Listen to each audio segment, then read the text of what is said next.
test it before going. So let's see. Docs.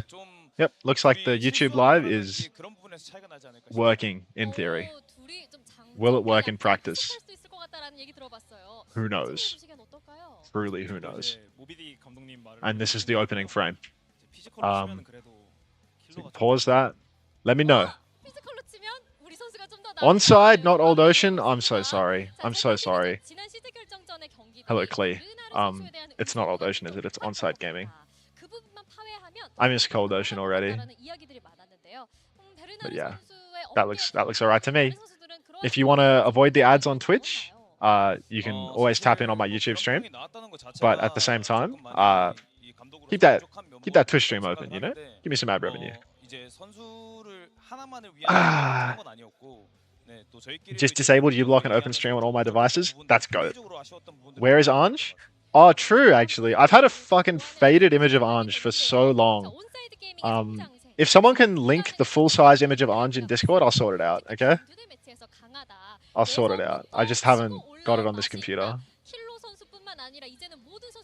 Keep the stream open for these hashtag drops. You're so real for that, homosexual. Somebody post it in the general channel right now. If you post the Ange picture, I'll deal with it, okay? I just see a cat instead. Like, I just see a cat. No help. No help at all. Why do we not have Ange themed Pride emotes? Thank you. Nice Ange picture. Save image. Put it in the downloads folder. Hopefully it's the right format to be imported. Let's see what format it actually is. Oh, it's not even in my downloads. Let's see what I've done here. I can add this to both layers, I suppose. Add an image, call it Ange. Go browse, downloads. I think this is it. I hope this is it. There we go. Just making the stream feel like I'm still at home, guys. Give me 1 second, please.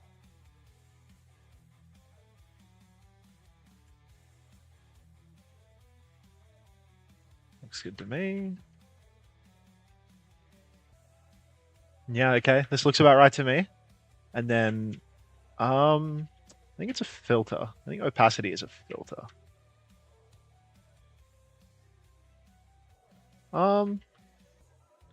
Maybe opacity is not a filter. I can't remember.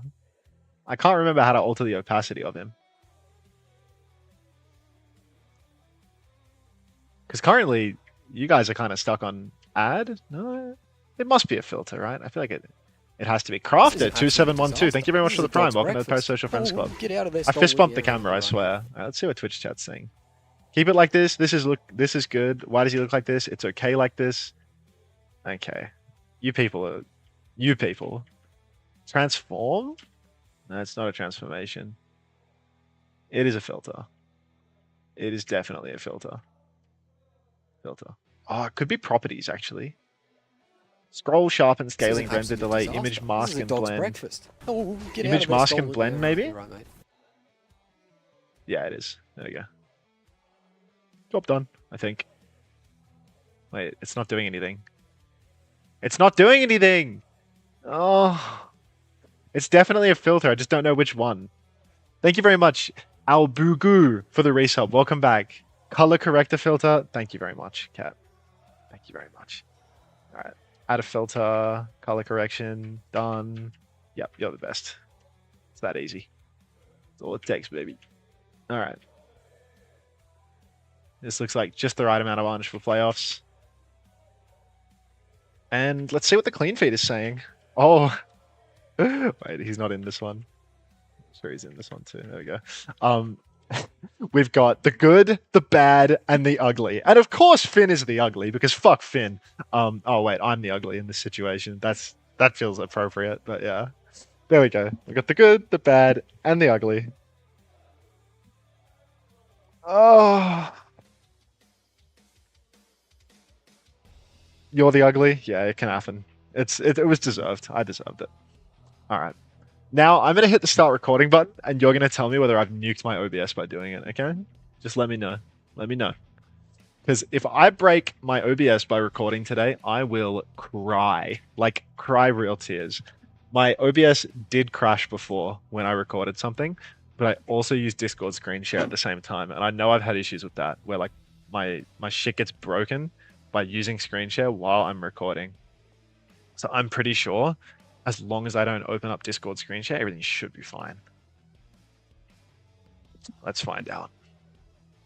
Let's go! Yes, Minjay, let's go. Let's watch Finn absolutely fuck opener. You ready for that? The Batman of Riyadh live? Yeah, alright, see you later. Enjoy your Saudi Arabian stream. Thanks for stopping by. Agree, Minjay, agree. I hope that answers your question, calling Kelly. Oh, I should probably join Discord with Xavier, right? I like casted him or something, don't I? He's gonna have to fix my sound too. Hello? Hey! Yeah, how's the mic level and stuff? Because I'm on a slightly different microphone. Also, the spawn doors are opening.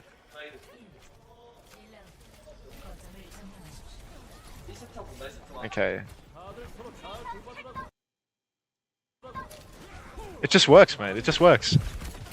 Yeah, perfect. So good to be back. Happy marriage or whatever it is that you were fucking about with in your off time.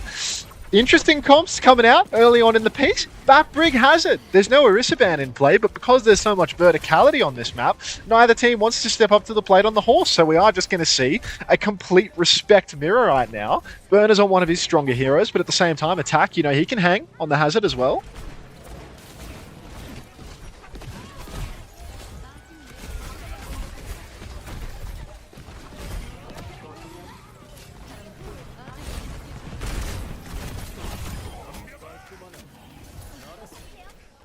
Oh, apparently they can't hear you, even though I'm capturing desktop audio. So that's, I don't know, something to look into, I suppose. Just keep casting, Xavier, and I'll just leave them in complete silence. Because, like, why can't they hear you in that situation? What? Okay, looking into this.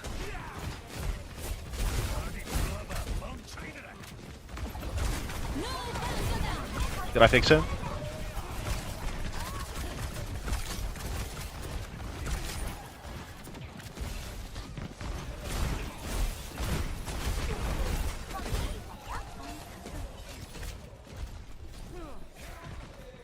Easy stream for Zeta. It appears that I did not fix it, so I will just add an application audio capture for Discord at this point because nobody knows. Discord Xavier in all caps. Keep it going, Xavier. My stream can't hear anything, but yours can. That'll do. High noon available for Kilo on this retake. Bit of an awkward one, but Addo's going to start with a point force here. Thank you, Sims, as well, for the 15 months tier 1. Addo's taken a bit of attention, and this has allowed Onside to move themselves round, but there's a bit of a hazard head-to-head going on this high ground. Burner's going to force him back, and now he's got the high ground above this. Kilo's going to swing out, but can't find any kills. Onside Gaming are trying to encroach and help Addo force this point, but Pelican is marking it. Pulse Bomb is good. No recall. Heinen comes out from Kilo. They're going to try and force the point. DP is looking good, both from Zeta Division, but will avoid all of that. Now a player down. Window on the high ground from Finn to try and clear up these ones. They force Irony's Lamp, and Burner will finish the kill after that. And Zeta Division, they conceded the flip, but they should be good to take this point right back. Yeah, look, Onside Gaming, they're scrambling for any small little percentage point that they can muster. What, they're going to manage something in the low 20s at this point as Attack just tries to get every last inch of it. Really not looking great for their retake chances either. They've got a decent bank of ultimates, but Zeta Division exactly the same position. They've got 3 for 3 right now, and Onside, they're going to have the pressure of the objective wearing down on them. This is not going to be an easy retake for them whatsoever. You can see the skip already just playing main, trying to shoot the touch a little bit, make sure that nobody gets onto the point in full condition. Addo's going for the touch, but it's a bit early. Yeah, a bit early right now. Pelican's already forced out recall. Meanwhile, Burner is on the backline all over this Freya. Kilo's going to fall. Downpour comes out to try and turn it. Just lock up Flora. Can they trade that one? But a counter downpour from Burner is good. Protects his entire team. And Zeta Division, they concede the flip. A pulse bomb's a miss from Addo. They can maybe stall this one out a little bit more as Addo recalls onto the point to keep it contested. But Attack is awfully low. It's only Addo now. He has to stall it out for so long. And it's just not enough they can do here, really. Addo's going to get a couple more touches as Onside try and flood back into the point. But they're on life support right now, Onside. Can't even get the final touch. And 100 to 32, but really felt more like 100 to 0. Yeah, really seemingly nothing going right for Onside Gaming there. In fact, things going so wrong that Irony's going to disconnect. Maybe he's pulling an ultraviolet and trying to change his perks. Who knows? But really, like, they have the big ult swing, big downpour comes out from attack, and there's just no follow-up whatsoever. The Freya was rooted up on the high ground, but nobody in a position to even catch that kill. Wow, top 1 hazard in the world versus a D.Va one trick? Never. Never. Can we get some Orange Prides in the chat, though? He got an Ange Pride for Pride Month. Yeah, it's a freshie. Just hot off the presses from the looks of things. Oh. Yeah. Oh. So what do we have, Zeta? Any marriage vignettes? Yeah, I think the D.Va ban is pretty reasonable, you know? Very high groundy map. It's like one hero that attackers really good at. Just take it out early on a good D.Va map. If he disconnected due to poor internet, he's pulling a UV, says Wheats. Ah, yes, of course. Poor internet. I hate poor internet. I hate poor internet in my matches. It's all right. He ulted. He used like a game-winning tech in a regular season game to get better seeding. So, yeah. Let's see who gets the last laugh. Probably still get Gay. It's probably Hey, Gay Hunter. They might just get both the first laugh and the last. They literally just get to laugh all the way to the bank. It's like they never stop laughing, really. All-time high. All right, looks like we're loading back into this one, but there's nothing to cast. The round is over. Irony, cheeky perk reset off the back of that one. It's a pleasure to see you, Gay Hunter. It's been too long. But, yeah, all right, here's a skip up on the high ground. Just finding some final kills in the opening fight. But, was it a skip highlight reel this map? I was too busy fiddling around to really notice. Not really, just a team gap, really. I felt like Bernard was able to do anything he wanted. Addo was getting gapped on point a little bit on the Tracer. I think just because Onside Gaming kept retaking this, like, the mini side, like, far away from point. So when Addo's forcing the objective, he just doesn't have the same amount of support for his Brig as Pelican does. So Pelican was just able to keep that point on lock for most of it. Hello, Unta. How are you? Thank you, as well, for the Prime. Oh, hello, Shao. Unta's Gimp. Hello. Yep, Gay Unta, Unta's Gimp, the lot. Just all the novelty accounts coming out in force for the shittiest of playoff games. All right, high ground side taken by Zeta Division. They've got the hazard. Different approach here from Onside Gaming, though they are on the Orisa Cass version of the comp. They have wisely gone to the side where the enemy cannot play directly above them, but they keep on rotating. Got to keep moving forward. Got to keep looking for an opportunity. Wall comes out from Burner, catches absolutely nothing, and it's actually Onside that have early boots on the ground as they start to pressure the first cap. Yeah, have to try and go over the Orisa here, Zeta Division, but it means they can't contest the point. Now Bernard comes flying in, just a little bit of a wall, a boop off the map. The wall boops him off the map. Disaster for Onside Gaming. They had the point force, they were putting pressure onto Zeta Division to make that move, but then the wall boops him off the map, and just disaster for Onside Gaming. Going to be first flip for Zeta Division and continuing to look comfortable. Flip for Zeta, but a trade onto the skip could be crucial for Onside. Attack might actually be able to step up, get his ass on the point before Flora can start doing too much damage, but at the end of the day, you can just fly up into the skybox on Freya and start juicing damage all the way from back in spawn. So probably not the most impactful trade onto the skip, all things considered. Onside, they just need to get onto the point, start walking about, force some movement from Zeta, get an angle for Kilo, but it's all very difficult when you've got Burner bearing down on you, the skip up above. They know that Burner's behind. They try to catch him, but it appears that he has snapped everybody's ankles and instead gotten a three-man wall. He's closing on a downpour already, Zav. Yeah, looking good for it. Force the lamp out of Irony as Onside keeps trying to rotate now to the enemy side of the map. Zeta Division are going to pivot around their own side as well. Low on cooldowns now, Onside Gaming, and Flora is right above him here. This Bolan, it's going to do so much. Damage comes in as well. Kilo's going to spot behind him to try and survive. Just keep it going. Needs to deal with this Brig behind, but Alfie is there and they collapse on them. And you see Zeta Division playing it patiently, allowing Onside to come round, forcing out the lamp early, forcing out more cooldowns. Then by the time Onside actually start to get their toes onto point, they just have no cooldowns left to survive for a final push from Zeta. It's a positional disaster class coming out from Onside Gaming right now. They walk over to the objective and everywhere they go, they are just five-manning. It is impossible to win in these comps if everybody is so balled up. You can see Zeta Division taking full advantage of that. Finn, Laura, Burner, all using different angles on high ground, surrounding Onside completely. And it's just not possible for them to ever find a good angle if everybody is so close together. You can see Burner now diving deep into the spawn. He's on opener. He's forced out the lamp from Irony. Hit scan battle taking place as Kilo has made the move over to the Freya. Downfall comes out. It looks like that may have caught Irony, but this is last fight. 1-for-1 trades as opener will kill Pelican, but Kilo goes down. OP goes down before he can even build that rally. And now it's just attack and Addo versus the world. Needing to touch the point, needing to use that Terror Surge, can't even get the damage off. No, and it's just decimation here on his first one. Zeta Vision in complete control the entire way, and a quick first map for him. Yeah, making it look easy right now. Bit of a tough one for the side of Onside. Maybe sign of things to come in this series. Onside had a very weak regular season here in Korea. I mean, Zeta Division, they might be a bit low-seeded right now in this tournament, but I must admit, they are a significantly stronger team than Onside Gaming. There's a huge tier break between the top 5 and everyone else, and we are witnessing top 5 versus, you know, the remnants of everyone else. So, fucking boring. Yeah, real no-jam match, but next match, hopefully fun. Hey, good night, Minjo. Hey, Sean, you're welcome for being the Gatto's asshole inspiration. No, not Sean Duras. Punk's dad, Sean. Yeah, no, it's a privilege to be the cat's asshole, Sean. Thank you, Herman, for the 6 months. Yeah, I did have a fantastic honeymoon. Shame. Living the dream. Shame. Onk, what do you know about applications of integrals? Nothing, mate. Nothing. I'm an uneducated bum. Where'd I go? I went to Crete in Greece. You get some euros? Yeah, I got some euros.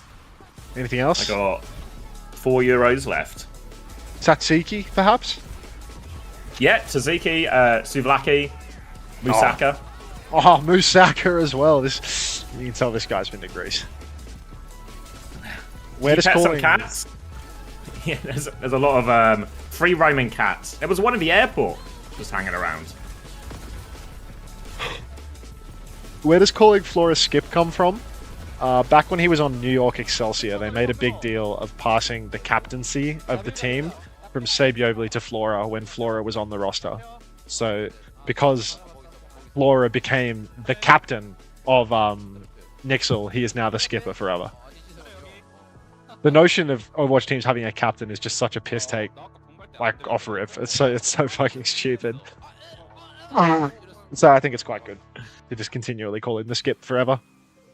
Mate, the reruns today are going to be vile with only these 2 games. Like, you're going to be able to see Zeta and Onside 8 more times today. I'm going to go to sleep, and it's just going to be 8 times people watching Zeta versus Onside pumped. Like, who's the skip of SSG? LeBron, of course. Who's TU versing first? Alcat, unfortunately. Yeah. Gyros? Yeah, I had some gyros. I don't know if I'm saying it right still. Gyros? Gyros? Yeah. Gyros. Gyros? Gyros, I think. I don't think you say the G. Okay. Hey, Kat. Thank you. What were the bands? People saying CJ's the captain. CJ's the skip? Whatever you say. What is this picture? Oh, wonderful. Did I visit Ilios? No. Ilios is more like...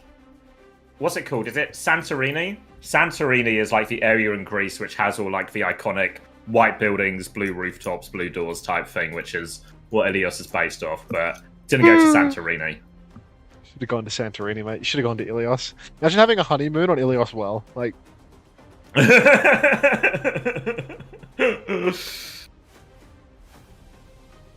What are they showing right now? These co-streamers? Oh no, this is the stadium thing that we're doing. Stadium thing? Yeah. We're going to be all over this. What time is this? Oh, thank you, Amma. Euros is for shit when I'm in Greece? Yeah. I mean, the food was really nice. Anta, can you smile? No.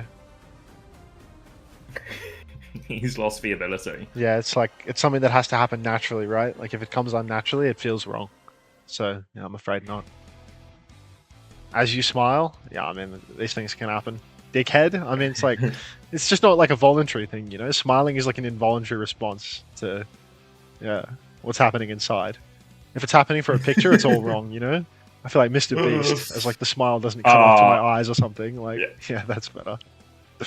I mean, I was looking at some of the photos from the wedding, and you can tell by the end of the day, my smile is it's just so forced. It's just not natural at all anymore, you know. And I was genuinely, I wasn't unhappy, but it was just like the muscles were worn out. I guess. Yeah, your face was actually exhausted, dude. You're like, you got like the Botox face, just glued to this position. Cut is looking fresh, brother. I haven't had a haircut, dude. Like, what do you mean, cut? I haven't had a haircut. I look like a fucking medieval serf. Like, I don't know about fresh. They have some in Rhodes as well. Yeah, we were like 50-50 between Rhodes and Crete. And Crete is where we went in Greece, but felt like Crete had more of like, what do we call it? Like the ancient history stuff. Did I meet any gods? No, I did see a statue of Marcus Aurelius though, which was fun.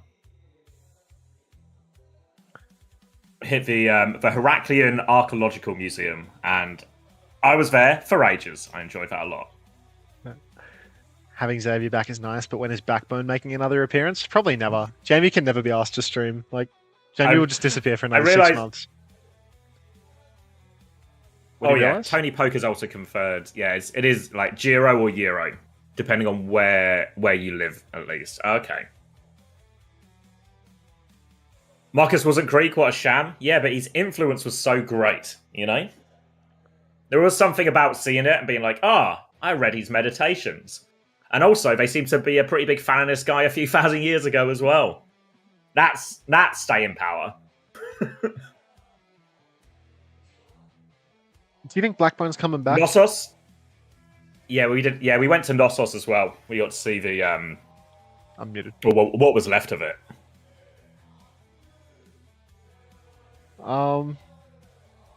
Zav? Yeah. Does backers watch your stream? Sometimes, yeah. Yeah? Is he there? Oh, maybe it's a bit early for him, he's here now. Yeah, it's probably a bit early for him to be on. The stream I think they quite enjoyed a bit of Backbone, you know? I think they're actually asking for him back. They're like, they're sick of I feel like I thought it was like a good idea at the time, you know, in terms of like keep the channel alive, be a nice surprise, like cool idea, and Jamie was committed to it as well. But now I'm creating this weird situation where I now have to compete to be the best CX on my own channel. I wouldn't worry about it too much, to be honest. Up until now, I thought I had it in the bag, you know. Just in order for things to actually go pear-shaped here, you would need Jamie to start streaming regularly. So I think you've got this one in the bag, bro. Like, you're sorted. All right, cling it on. The market breeds innovation. True. Competition will drive us forward. It's a capitalist wet dream, dude. Wait, that guy wasn't Commander X? Yeah, the bald cap and the green screen might have fooled you briefly, but no. Yep. A few people have been saying it as well. People who just happened to stumble across the stream for the first time last week are going to be so confused. It's like long time, or first time viewer, or second time viewer, first time chatter. Who the fuck is this? Like, I've never seen this man before. A high tide rises all ships. Yeah, I've heard lots of good things about rising tides and what it does to all the ships. What does the rising tide do to ships, Xavier? It lifts them all, you know. Is Zeta losing? Painkiller, there is no way Zeta are losing this one. This is literally like... This is the bummiest team versus a clear-cut top 5. Like, there's just no way. This whole match is just a waste of time. Respectfully. If you're watching in the rerun right now, keep watching. This is an amazing match to come. Like, one of the best matches I've ever seen. And also, there is a Falcon... Yeah, has been told. There is a Falcons Crazy Raccoon match coming up after this, which is actually, you know, worth its weight in gold. Oh my god, I forgot to store... I haven't installed VLC, which means that... Oh my god. Am I even going to be able to do the internal rerun thing if I haven't installed VLC first? Well, just install VLC. Yeah, but wouldn't I like have to restart OBS or something? Like, you know what I mean? Oh god. Hold on, I have a number of preds as well. I go away for 1 week, and my mods are just sleeping at the wheel. What's it called? Media source? I think it's media source, right? I think so, yeah. Like VLC something. It doesn't say VLC, it just says media source. Wait, let me... VLC video source is what it's called. Okay, alright. I don't have that because I don't have VLC installed, so well played me. These things can happen. Beefed it. You should turn it off and go live again before we get to like the big one. Or like before a raid. Nah, fuck that. I'll just press the loop button. Alright. Overwatch is happening. 1-for-1 trade. Flying in is Kilo. Takes that one down. Dealing with Lucio now as well. Deals with that one. And Onside Game have actually won this first fight here. Amalga Sim versus the Orisa. BAP on both sides as well. But BAP is... I feel like the BAP came into existence while I was away. Yeah, the BAP has snuck in to just become one of the hardest meta characters right now that everybody is spamming absolutely everywhere. Thank you very much for the resub, Amdablam1. I'll read your SSG question. No, SSG is not going to take over a Slingshot Theory. The Slingshot Theory doesn't exist. Alright, Hilo, he's already got himself an overclock on the flank. He might be able to just sneak in and pull that early, but no, he is instead going to get double vaulted by the skipper and pre-fight it. A classic hit scan player situation where they have a huge advantage and they squander it. Flora just continues playing at the back of the map as well, and that's 3 for the skip in this fight. Ew. Easy retake, none of the ults invested there as well, so now Zeta Division going to be walking forward with pretty much a full bank, except for this cage. Can start on this one with the window, have the symbol to respond and win that window trade quite hard, meaning a lot of Onside Gaming's ults, the window, the overclock, they can all be neutralized by this symbol quite effectively here. So, in control, Zeta Division, high ground swing for Kilo coming out now, just trying to play in this far position. Wants to go coast as well, get a bit of a deeper angle here, but Onside has to be careful here. This symbol timing is going to be really hard to deal with. Ooh, very, very tough as the Sim Wall can come up and you just can't fight Cart. Kilo pulls the clock, but there's that Sim Wall now. They try to go over it. You can see Irony rushing into the back line, pulls the window of all things. Open has actually caught Finn. Kilo's found value as well. The push over the Sim Wall appears to have worked. Attack has even used the Terror Surge. You can see it's just Burner versus the world at this point.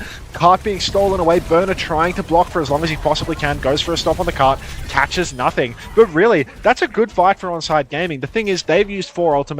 Zeta have used 4. Very difficult to win cage fights though, so not out of the woods yet, but really a pretty good ult fight. Yeah, not the worst in the world, and they get to be on the front foot now pushing for Cab. They have to play their spacing now, Onside Gaming. If they get too many people caught in cage, especially Addo, it'll just be curtains for this fight here. So they need to try and play it slow, bait out this cage, only let attack get caught in it here. They can use the Orisa cooldowns, they can use the lamp to try and help survive. Bernard is now looking for this opportunity, but he also needs to find more than just the Orisa in this cage. He's trying to swing onto the Orisa now, exploit the fact that their space quite far back. They all swing now. Cage comes out. I think the BAP is trapped with that. Irony's going to lamp himself. The lamp goes down. Addo's going to get caught in it as well. And really well played by Zeta Division there. They don't commit to the cage too early. They swing around the corner, put pressure on attack. This forces Onside Gaming to peek back, which means they're then close enough to get caught in Bernard's cage. Oh, you could see the swing from Kilo in the back. If he was just a second earlier, he might have been able to find some value, maybe catch a kill onto Finn, but Finn was able to get through into the cage, start fighting from there, escape Kilo's grasp. Onside Gaming, they are going to be able to get right back into this one though, prevent Zeta Division from gaining the lead. Addo has the blade, might be able to push in with that. Irony can also just pop window in main, force Burner back. You can already see the neutrals being taken. Burner just face-to-face with the enemy Orisa right now. Got to be careful that he doesn't get his condition force too much, and very much Zeta just playing for the slow fight right now. Maybe trying to charge up Pelican's Sim Wall or Finn's window before they go. Yeah, no rush for them at all here. They'll have both ults very soon. Kilo's going all the way around. He's on the Mega right now, but he's just swinging back into main, charging up another rail. They have the blade ready to go if Onside Gaming can find the opening, but nothing doing yet, and this is just playing into Zeta's hands. They're going to have a lot of it. Now the blade comes through. They've got a beat to follow it up. Addo dies before Opener's beat reaches him. They keep committing in. A defensive symbol comes out, and Pelican is now trying to use that fully charged, but they've still found a kill onto Finn. Not quite over yet, but with that symbol, with the full charge, Pelican is walking forward. Lamp comes out as attack commits for another kill, but they are in trouble. Irony's playing for range. There's still an Orisa here. Attack turns with Terror Surge. Kills the Sim, and now they can deal with this one. Just Bernard left. They will clean it up. They'll deny it. Maybe a bit heavy-handed at the end there from attack, because it felt like they sort of done the hard work once they kept Pelican at range after that Sim Wall. Yeah, look, they were in I want to say a 2v2, and he pulls that Terror Surge to clutch it out. Maybe he was going to go down Pelican, though. A fully talked Sim can kill an Orisa very, very quickly, so maybe not unreasonable to pop that ult, but an expensive one for Onside Gaming. And now Zeta Division, they're closing on another cage. They've got the double support ultimate. It's on Kilo to carry here on this off angle. He's on the off angle. He pulls the clock. No. Oh my god, Alfie with the world's slowest beat drop, but Opener and Kilo both go down. The lamp not saving the day. 3v3 as trades keep coming through from Addo, but it's just not enough. A beat will counterclock, and Zeta Division is just going to keep swinging back over to the enemy side of the map. Onside Gaming, they still have the lead, but I'm not sure they're going to be able to keep it through this next fight. Look at the ult tab. Yeah, also looking really good for them. A cage and window can be brutal. Means even if they can't find a load of high-value targets with this cage, they can really just burn through that Orisa with Allness and force for cap as a result. Onside Gaming, they've got no ults to respond with. They either have to play super slow and try and build those ults, or they have to play the angles for their DPS to clutch. But window comes round as attack deep peaks now on now. They try and take a bit of space. Addo is underneath right now, manages to get out on the venture. Attack is deep peaked this, but is separated. But there's the cage onto the backline again. Backline's fully caught in that one. Kilo's going to slide out looking for a trade. And doesn't find anything. Addo is still behind, but they are well aware of that danger. They deal with all the threats, Zeta Division. They take the cap, and now they are in pole position. That is a tough one for Zeta, for Onside Gaming. No ultimates left over, and the checkpoint just has to be conceded. Zeta Division do it with 2, but they just keep charging up these ultis. And Onside, they still don't have anything for the swing. They're about to have Irony's Window. Now Irony's Window is available, but still Zeta, they've just got the ult to match. Window can easily be counted out by the sim wall, so if they don't go fast, could be a disaster there with the sim wall. Meters are ticking away. You can see Zeta playing a little bit further back, though, clearly trying to charge up their sim wall before they go for the engagement. Yeah, Onside Gaming really needs to get some of this beat, some of this Terror Surge, some of these other ults. For now, they just contest the high ground, and Kilo slide doesn't quite make it out, so now Flora has free reign. Bowler in the back, he's just dead before the Bowler even goes off. Flora's going to take this one over for free. Just need to avoid getting traded now. Lamp's going to come out, and they're just going to be cleaned up on this. This is going to be serious meters for Zeta Division. And they didn't even have to use the symbol for it. Yeah, what a disaster there. Onside, they had that first tempo window. Irony was just sitting on it, but he couldn't find the timing to use it. Instead, Zeta Division, they TP, they flank with the skip. Everyone goes down, and Irony still hasn't used his window or his lamp. Such a disaster for Onside now. They were in the lead for the longest time. They were holding on, but in these past couple of minutes, it's really started to slip. Simwall comes up, window in response. Fully talked Sim. Better beat for the side of Onside Gaming, though. This is a situation where Onside can definitely clutch it out, but the meters just keep on climbing. The cart keeps on rolling. Burner pushed in by Addo. Finally an advantage. Really need to hang on to these 2 DPS ultimates Onside if you want to have any chance of calling it a comeback. If you want to please LL Cool J, the only way you could possibly do it is by not ulting any further. Addo and Kilo are both comically low, though. Attack stuffs Pelican into a corner. That is Flora into a corner, but it's a 3v3 now. Alfie will escape as well. This is really bad for Onside. Pelican's going to try and get out of this one. He's still stuck behind, still getting pocketed by Finn here. Needs to be careful because the Malga's back, actually. They're making a mess of this. Pelican is deep behind enemy lines. He's going deeper. He's going to TP. Addo's coming to deal with him now as well. Attack had to be lamped on point. They're getting separated here. They have dealt with the Sim behind, but the turrets from the grave kill Attack. Disaster for Onside Gaming. They might have to use these DPS ults just to hold it on. They're going to concede a little bit more space. But Bernard, he nearly has the cage. Could just finish him off with this one right now. He's looking for his opening. He's looking for his timing. Addo's underneath right now, unburrows. He's really worried about that cage. Onside have bought time for Attack to come back here, but they are still on the back foot. Onside have purchased himself a few seconds to breathe, but now all of the ults are back online for Zeta Division. Here comes the window from Irony. It's kited immediately. It's such a passive window. Swing, flank from Kilo is good, though. He doesn't wait on the window. He finally gets something done. No care for him on the side, though, so it's just a 1-for-1. Flora escapes as well. Addo goes down. Still has that tectonic shock. These DPS ults for Onside, they've been available for so long and they're never being used. Onside, they've been fully wiped now. Zeta Division, they're pushing it towards the end. They've got the cage, the symbol, and the beat to close things out. Pure disaster scene for Onside Gaming. Flora is respawning, so Zeta Division are going to choose to slow it down for a second here, get to 5 before they go, but a symbol and cage is going to be brutal for Onside to deal with. They could really do with this opener beat, but he's slightly behind Alfie now. Bernard is looking for his opportunity, trying to find a key target with this cage. They go in, Terror Surge comes out, Simwall and Beat to try and survive that one. Opener has the Beat now, just about gets it, pops it, immediately catches 4 people. Doesn't get DPS ults are thrown in behind him right now. Alpha U will get taken down. They're still trying to deal with the Sim in the back. Kilo can find the finishing blow. They have to use everything for it, but Onside Gaming, I think they've got enough kills to stabilize now, but they had to use all their ults at their spawn, and this has taken so long. We're actually into overtime. Oh, goodness. At least Addo didn't get overtime spawn. Tiny little bit of solace there as he dies before the overtime wick starts to count up. But good grief. Onside Gaming, this is beyond an uphill battle. They do not have window. Bin has first tempo window, and Zeta Division, they're already ready to fight. They've got a very fast comp. So really, Onside, they just need to slow push the cart, take their time until Addo can get back in, find himself a flank angle. Kilo bolted twice. Window comes up in main. Bowler connects onto Addo. He actually burrows that one off. There's a slim chance for Onside, but their health bars are also comically low. Iron is stuffed into a locker by Burner. And it looks like, what? Onside? The DPS come alive? It's only Burner. Oh, it's Burner versus Addo, and Burner just killed 3 players. Burner 1v3s. Classic. Onside Gaming, 0-2. Looks like they had for trades at a certain point to at least scrape out another fight. But then Bernard left alive, still full HP, no HP left on everyone else, and Zeta Division close out a pretty comfortable Runasapi, all things considered. Really came down to that situation where we were deep into the spawn of Onside Gaming. They had those DPS ults. They just needed like a cheap, efficient fight with use an ult, get it back to middle, use an ult, get it to their side of the map. But they tried to play greedy. They tried to hold on to those ults, and it just descended into chaos. That bled away all their time bank, bled away their ult economy, and Zeta Division 2-0 up in the series.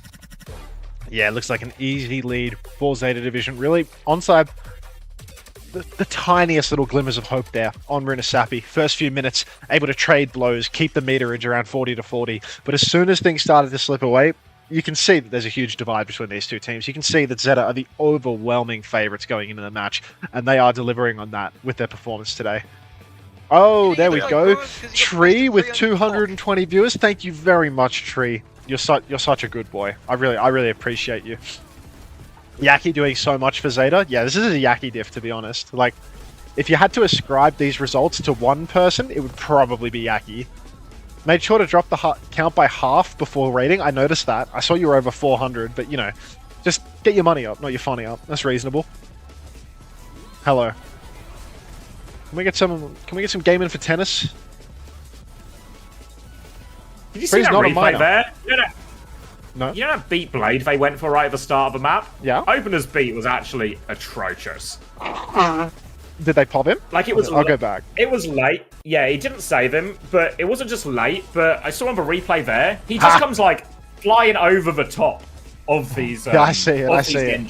Addo's in the back, and he's like beating on his corpse. Like, over the top. Yeah, it's just like, if we're going to beat Blade, we can kind of just go around the corner, no? Not just... We're flying in over the top. That's awesome. Yeah, no hope. These guys are going down 0-4. It's important to get maximum velocity when you need to get your beat off early to help your Genji. Dude, how many Tums can I eat in one sitting without making myself ill? There's only one way to find out. How many Tums at once is okay?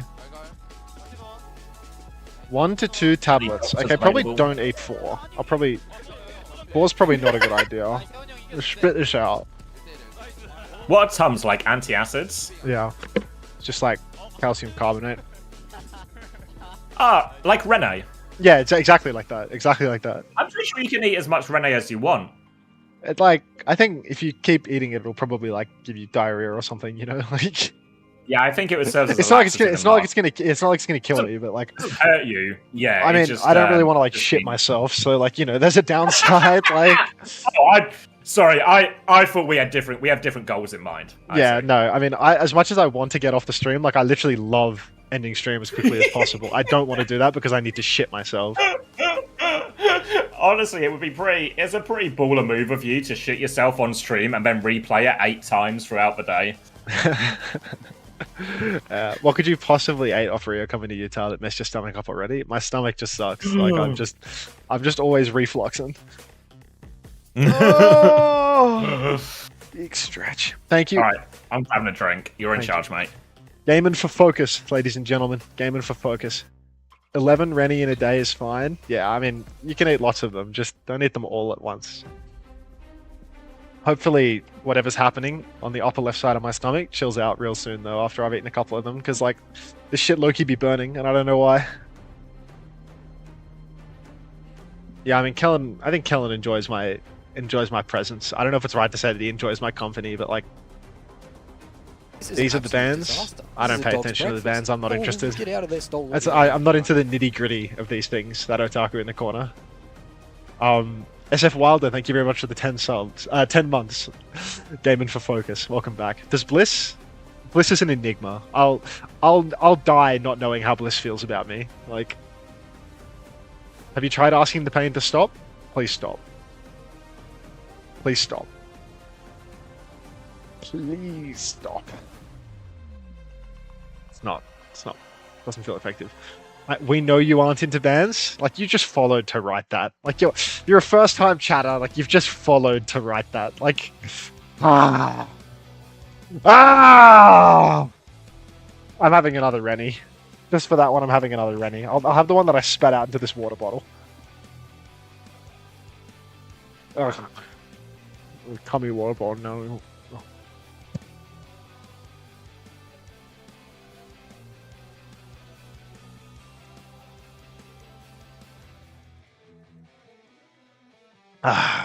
It's like, it's actually unreal. We came from trees, chat, chill. Just, there's haters everywhere. There's shooters everywhere. Can you lose to Geek A to maximize my fantasy points? If we lose to Geek A, I would like you to know that it is purely for a love of the game situation, not for the fantasy points. Does Onside not know about the ONG reverse sweep? No, I don't. Can you do a shoey? No. Can Xavier come back so I can sub out and go to the bathroom? Like, it's so rude of him to leave me here. Who you got picked for next match? What, Crazy Raccoon? Probably Crazy Raccoon. Does anyone know when Pirate goes live? I have no idea. I swear to God, SSG are going to shock the world. I mean, I think people are definitely sleeping on Space Station Gaming a little bit, you know? It's like, people be comparing Space Station Gaming to the Ultimates, and it's like, I reckon the Ultimates haven't won a scrim this stage. Like, Awesome OW, Gaga, thank you very much for the Prime. Thanks for the 2 months. I reckon the Ultimates probably haven't won a scrim this stage. Like, that's just not what it's like for Space Station Gaming in North America, you know? Like, Space Station Gaming had some pretty rocky results at the start of the stage, but it's like, the Koreans were on 200 ping. What do you want? Like, of course we're going to lose. Like, this is an absolute disaster. This is a dog's breakfast. Oh, we haven't been on ping for quite some time. Right, and like, everyone we played was just poo after that. Like, we've shit on everyone since then, no? Proper still dead. Dredge and Atlas, thank you very much for the 4 months. Welcome back. Proper is still dead, yeah. Cope? Huge cope, buddy. You fell off. Like, how would you know? Like, we just haven't versed any teams that aren't like, you know, Extinction and, you know, fucking Sakura. Like, all of our hard matches were at the start. Sky gapped your team? Sky? Come on.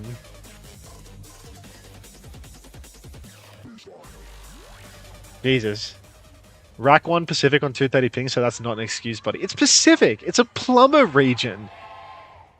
Get Punk playing. Punk retired before last EWC, and he's come back and still won. I can put my entire parlay into SSG. I don't know about that. I don't know if I'd be parlaying on SSG. He-Sung is the new Kellen. Farmers League? No, Farmers League is the other one. All right, I'm live. Xavier still appears to not be back. All right, I need some numbers. 23, 22, 21. Right, you're ahead. 20. 23, 22, 21, 20. 19. Just works. 18. All right. Sim again from Pelican. The Sim Malga. Shades of European flavor coming out from Zeta Division here. Onside Gaming sticking to a similar matchup to what they played over on Runasapi, but with the Tracer instead of the Genji. Let's see if the Tracer can make that tiny little bit of difference, because Addo was doing absolutely sweet fucking nothing on the Genji, so that makes sense. Big Storm comes in from Burner, though, and it's just bad news all around for Onside Gaming, as every single player will fall in the blink of an eye. Yeah, deleted here as well. Happy to play in this Malga matchup here with the Sim. Can put a lot of pressure on that Arissa and they fall. We'll see if Addo makes a swap onto Venture or something here as well. Reaper for now might be a TP out of spawn. We'll see if he sticks it. Looks like it might be a stick. Alright.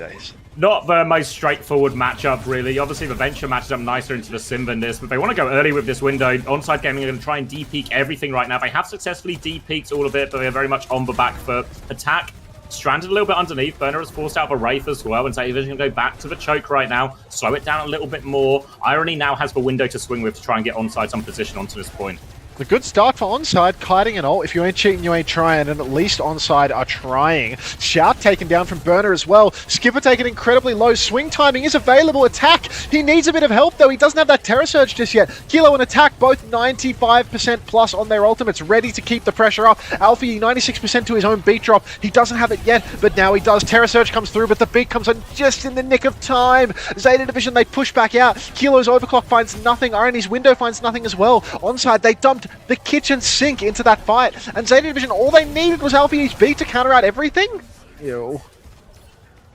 Yeah, really clean fight for Zeta Division. They hold on to a lot of their big ults for this next one. Finn's going to have another window as well, and this is looking like a big snowball ult-wise onto this next point. We're going to move to point C right now. They're going to pick up Flora from spawn as well. They'll be full strength here, Zeta Division. And again, for them, they just want to try and keep it efficient. They can maybe just use 2 ults, one to force the beat, one to finish them off afterwards here. Zeta Division in complete control of this choke. Onside Gaming, they're going to have to clear the turrets as they come through here and try and take a bit of space, but they need kills quickly with this beat. If Zeta Division can get their ults off, it's going to be so tricky for Onside. Or TP on the objective right now just to apply some pressure. Onside Gaming, they need to break that. Big comes out in response to the clock, but Zeta Division, they get the first cap. Cage on the point as well, and Onside, they've got nothing left to layer into this one. Attack will go down inside the cage. The lamp comes in day late, perhaps even $1 short. Flora takes down Irony. Alpha Yi will be traded, but the player advantage is enormous for Zeta Division. It's a 2 versus 3 right now, but I don't think this is clutchable for the side of Onside. It's not, and Zeta Division, those final 3 members, clutch it out. One last chance here on the second flashpoint for Onside to take a retake, but all they have is a Blossom and a Window. 2 very weak ultimates.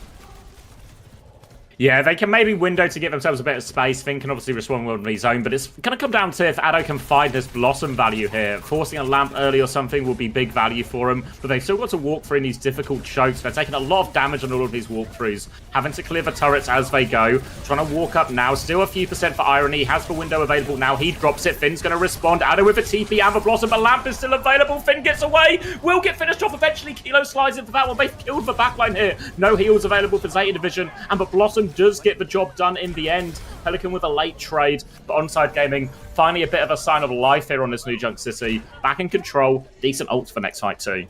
It's a crucial fight for Onside Gaming. They really needed that one. Actually winning the fight with the Blossom, catching out poor little Finnegan. And now, this is their chance. Now they have a little bit of an old swing. They've got themselves some positions. Got to be mindful, though. Zeta Division, if they slow play here, charge up that symbol, charge up that beat, could be very difficult once again for Onside Gaming. Just hard to go first tempo with Onside's comp, but they're trying. Kilo flanking all the way behind the enemy team with his Lucio. Yeah. Lucio Sojourn going all the way back to the enemy team spawn. Clock has been pulled now by Kilo, but he doesn't have much of an angle to shoot anything. Now he's got an angle. Terror Surge pulls them out of Kilo's angle. Oh, jeez. Kilo will find a kill into Finn. It's a 4v4, but Alfie can turn this with the beat if he can get it online. Alfie, 3% to go. Bernard is 1 HP. He's going to fall just before it, actually. So Alfie, he can't beat now. I don't think there's enough of them left. No, he's going to go for it. He drops it. Symbol available. Kilo gets taken down. Flora's coming back in. They've got control of the point. Attack is still up there right now. Symbol comes through. Irene doesn't go out the window yet, but Pelican is fully charged. They need to kill this Sim right now. The Pelican's playing around the wall. Flora with the overclock. He can't find anything. A dink onto Addo. Forces the Wraith out, but Addo can still get around this corner. Irene's about to have the window available. Lamp is forced. They're also low in better. They get crushed. Zeta Division scrap it out in the end. They're able to turn that one. Looks like there was a chance for Zeta Division. For 3 players left, get it done with the ults. Needed to close that kill onto Alpha Yi. Needed Attack to come to the other side of the symbol. Back into his Baptiste line of sight. But instead, Onside Gaming, they get split by the symbol. They can't charge up their ultimates. They allow the beat drop to go off. Just a disaster. Now they have to retake, and Cage is available again. Cage is countered by Beaten Window, though, so there's a chance. But Kilo, on the off angle, they TP onto him. Lucio, Sojin, Sim, everybody throwing themselves at poor little Kilo, and even with 2 reasonably placed double slides, he cannot escape the Executioner. Onside Gaming now, they need to deal with another TP. And Zeta Division pushing forward. They're going to catch Opener on the way out. Skip's going to give him an early trim. And now, Zeta Division, they didn't even have to ult to win that fight. No, going to be a few late deaths. Finn's going to drop the window now, actually, to finish the job. Lovely, Felt Finn. like they really had it, honestly. So, bit of a thrown away ult there from Zeta Division. Maybe gives Onside a bit of an opening back into this next fight here. But it was really, all came from that Sim TP. One to catch the initial flanking Sojin, then the other one onto the high ground. Opener messes up the rotation. Everyone goes to the far side, but Opener takes the long way round, doesn't make it out. And Zeta Division now 1 fight away from closing out in this New Junk City. Not too fussed about the occasional Findo when the Onside Gaming supports refuse to use their ultimates anyhow. Attack on the horse, goes for a spear up on the high ground, needs to step. There's a TP already been used. Perhaps he TP'd, he speared Pelican or something. No, there's just a kiting TP available here for them. But Onside Gaming really need to start swinging, get an ultimate online. Out comes the symbol Ajax from Alpha U! We've got a Vega in the chat, everybody. Burner trades out into Kilo, though. Finn will go down, but it looks like Onside are going to be able to take this one. Ajax enough to get the job done as long as they secure the point touch, which they have, should be fine. Pelican and Flora still scrapping it out right now. We need a kill on Pelly here. Addo's going to kill the TP and Pelly, but the skip will give them the slip. Keeping themselves alive on this map, Onside Gaming. They've got the Terror Surge and the Blossom as well. A powerful combo to come back with. And actually pretty good ults for fighting into a Sim wall as well. Thank you, Matt, as well, for the 5 months. Welcome back, mate. Sim wall available here. Onside Gaming, they need this combo to work for them. They need wedding. Cheers, Matt. Oh, God, there's a spin wall on the objective. That is a classic. Zeta Division straight on to the point, forcing Onside in. They go for the Blossom. They go for the Lamp with the Blossom and actually find a kill onto Pelican. This is huge. Flora has a big angle in main, though. Got to be so mindful of this. Onside need to keep touching. Overclock and Window about to be available, but Zeta Division, they're fighting inside. Addo will be traded. There's still a slim chance for a turn here. Window. The Findo comes down, but look at this. Flora, other side. Finn will be pushed. They run over. Now Flora pulls the clock, finds the trade onto Kilogram, but it's not enough. Spear catches him. Still online in this fight. Onside Gaming, they have a chance. Flora, 1 HP, goes down. Dopey Opie, he's awake. He's woken up. Now he's on the Lucio. He wants the Lucio gap as well. Got Alpha U in the corner. They have triggered overtime here, Zeta Division. They're still not giving it up yet. Bernard is half HP, flying it out. Irony has that window available, but they don't even need it. Opener with another one. Finishes off a low HP Malga. Now they are stuffed up the choke. Alpha U can't touch. And Onside Gaming, they get themselves around. Oh, sorry, mate. I'm being attacked by pollen, so, you know, can't always just cast on the throw. Sometimes I'm just blowing my nose over and over and over again. Opener is finally awake, finally bringing his team back into this series. The final blow monster when they need him most. Next turn actually looks pretty good for Onside Gaming as well. They've got that window available. Opener hooting towards another beat drop, and he won't Ajax it, unlike somebody else here in the lobby, or Vega it rather. We're rebranding the Ajax. The Ajax is going woke. Window comes out, and Kilo will catch the kill through that window onto Pelican. Alfie goes down as well. Addo gets traded, but that happens every fight. Who cares? And Zeta Division, they've let this one slip.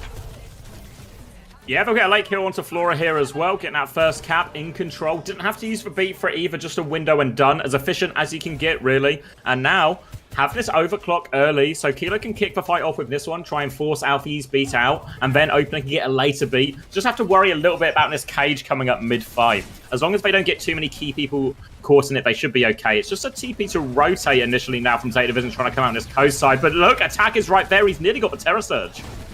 Terror Surge available for attack. Kilo finds Finn before anything can even happen. Alfie, he can't even use the beat this time around. This was an expensive one for Onside Gaming, though. Was that 2 for 0? That was 2 for 0. So you can see Zeta Division, they're happy to take that eco. Onside need to fight forward here, but it's so dangerous to fight forward versus the Sim, versus the Malga. So many different ways that you can get caught out. But if Onside play slow, play default, they are just going to lose to the ultimates. They need to do something aggressive here. Finn, he jumps into the open, but no spear kill. Addo hiding in the choke for a Blossom, and he gets scouted by a sim turret. You're a bum. He's shifting it to the enemy team backline. What a joke. Beat comes out to combo up, but there's no kill converted. Too many ults, but Zeta Division, they just use 4. All of their ultimates were invested. Irony, he keeps the window in the back pocket for next. It's going to be window versus clock for the final turn.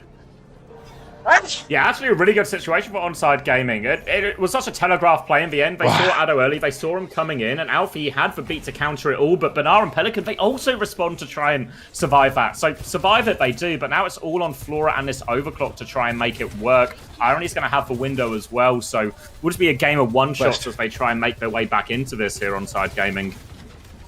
Oh, last chance here for Onside. Really, it is only one turn unless they take a very fast fight indeed. Swinging in the choke, but it's not an aggressive swing. It's a nice slow one. Need to get an angle for Irony's window. Kilo and attack coming up nice and well on these ultimates. You can see Zeta Division going for the push, but the BAP has given them the slip. The BAP's on point. The window is up. The TP is so good from Pelican though. Flora is lost. Flora, Finn, Alfie all stuck behind. Flip goes through. Clock comes out from the skip, but Kilo's found Burner. Pelican goes down. Finn as well. Kilo will fall, but it might not be enough. We need to find a kill onto Flora here, and now there's no power for trades anymore. Onside, they've evened up the scoreline 2-2, and they've done it while holding on to so many ultimates. They've got the clock, they've got the surge. WOWCS might even have another beat before the map is out if he doesn't choke this one. Starting to look really good for Onside Gaming. They're going to go to the point right behind him here as well, so they get full control of his choke. Attack can hold close and look for his Terror Surge opportunity. He's done a pretty good job of connecting and getting big pulls on all of them as he pops that one here. Bernard has gone on to the Orisa Mirror now just to try and even it up. Now here comes the TP through. Attack walking onto this choke though. Looking for it. They're trying to bait out the TP. The TP has been used, but now the Terror Surge is available. Attack is closing in. Lamp has been forced. Overclock comes through. Wall out. Terror Surge from Attack right now. They're so low. He gets all of them. No response. And Onside Gaming swinging back on this New Junk City. A great first fight for him now. I'm so here for Onside Gaming at the LCQ. If Zeta Division loses this game, they are straight to the LCQ, which means they are straight to losing to Falcons at the LCQ. Come on, Onside Gaming. Come on. Now they've got 3 ultimates for the next turn. Double support ultimate and Addo's Trusty Blossom. Get ready for the most telegraphed Death Blossom you've ever seen. Or Addo hiding on the flank. Scout it out. Little bit less telegraph. What is that window irony? Window in the enemy team's backline. They need to flip over just in a desperate attempt to use it. But Zeta Division, they're going to get a free flip on the objective from this one. Addo TP's onto Finn. He has the Blossom. Use it. Doesn't use it. Finn goes down. Kilo traded. No C9 as of yet, but Addo will fall. This is a disaster for Onside. Irony. Kill Burner. Kill Burner. Flip hasn't gone through. Burner has to use the ultimate. That is huge. OP trades him. Oh my god. Onside Gaming. They're making it competitive, I'll give them that. There's only Flora's Overclock for the next turn versus Addo's Blossom. But Onside, what a fumble! Oh, window in their backline. Free flip threatened. Disastrous for Onside. Flora doesn't quite get picked there. We'll have the overclock from this fight, but Addo has the Death Blossom. All eyes on him getting that one off. Pelican has the deflect. Bernard can cancel it as well with Spear. So a really difficult Blossom to get off here. I have to take a neutral beforehand. They're forcing him back right now. Flora has the overclock ready to go. Attack half HP. TV. Flora looking for his opportunity. The swing round. Pressure onto Finn. Wraith has been forced. They back it up. Open and dies to the overclock. Now keep going, Flora. He's going to swing even wider right now. They respond. Kilo is getting marked by Alfie. He goes out. Zeta Division back in control. Attack finds a kill. They can stagger this Baptiste out for a while, maybe. No, they kill him. Attack needs to die. Needs to run off the map. Burner will steal the kill credit. And now Onside Gaming, they have 4 ults coming back, but will they have time to use them? Opener has to get the touch here. You can see Alfie going over to the side to block it. Opener's skating over. Oh my god, Pelican stops the block! Alfie gets the boot! Nobody gets the touch! No way! Oh, come on, man. Come on, like you could see at the 50% that it's like they're gonna keep fighting, and then they're not gonna die fast. And then Opener goes for the touch. Neither of these bum DPS swap. Like if Addo just went Tracer, if Addo just got off Death Blossom and went Tracer, they would have the touch 100%. And instead, this guy is just sticking Reaper for a Blossom in the overtime touch. They have every ult. They have Clock. They have Surge. Like, grow up. Irony needs to be shot as well. All right, now it's my turn. It's my turn to go to the bathroom. Let me throw up your stream and steal the content. Thank you, Turdlins, as well, for the 6 months.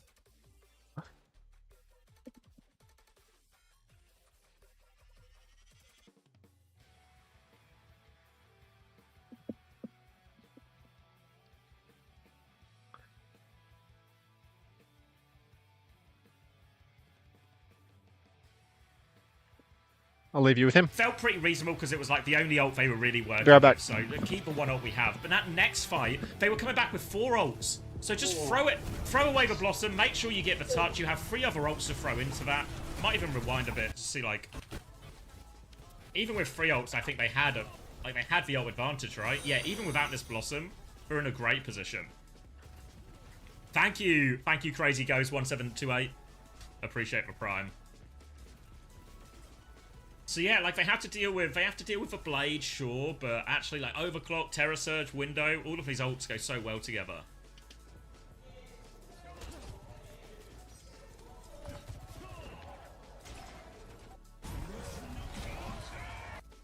Yeah, because look how close they are. Ah, Tracer would have made it no problem.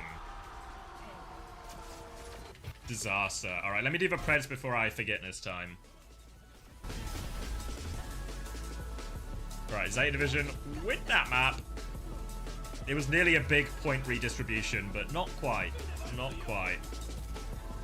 But signs of life, and maybe importantly for Onside Gaming, there's still 3 maps down, but maybe importantly, felt like they found a bit of an answer here to the Malgakov. Nearly reverse swept at New Junk City. Had to be a swap onto a mirror in the end for Zeta Division to get over the line, and really they would have won that last fight if the touch, or would have lost that last fight if the touch went through. Thank you, Luigi. The void consuming. Is that memes I don't know about? Fuck. Everything I've missed. Matches for Fantasy this weekend, yes. Playoffs will be involved in the Fantasy for EMEA and North America.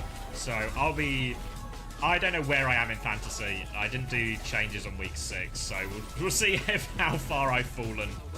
But worry it might have been a bit of a fall. Alright, let's get these Preds up before I forget this time. Map 4. And we can put a big one on here. So plenty of time to Pred this time.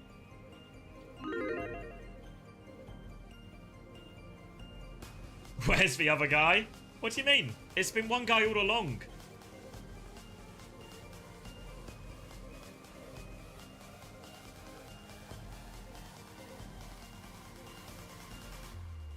Is there a schedule for playoffs? Yeah, all the... because they did... what's the word I'm looking for? They did like a pick your opponent type stuff, didn't they? Pick your bracket. So I can... Let me turn that off. God, it feels so weird to use the mouse. So this is our NA bracket. GK against SSG, a very tough one. Let me just turn this music down. Oh. What's happened? There we go. I feel like I maybe broke the clean feed. Give me a sec.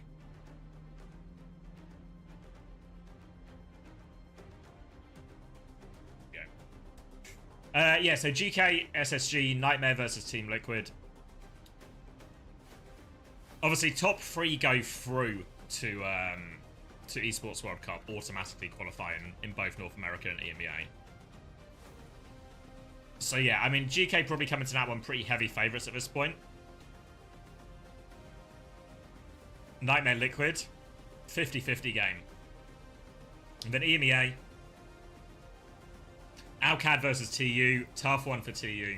TM versus Virtus Pro is probably the headline game from that, really.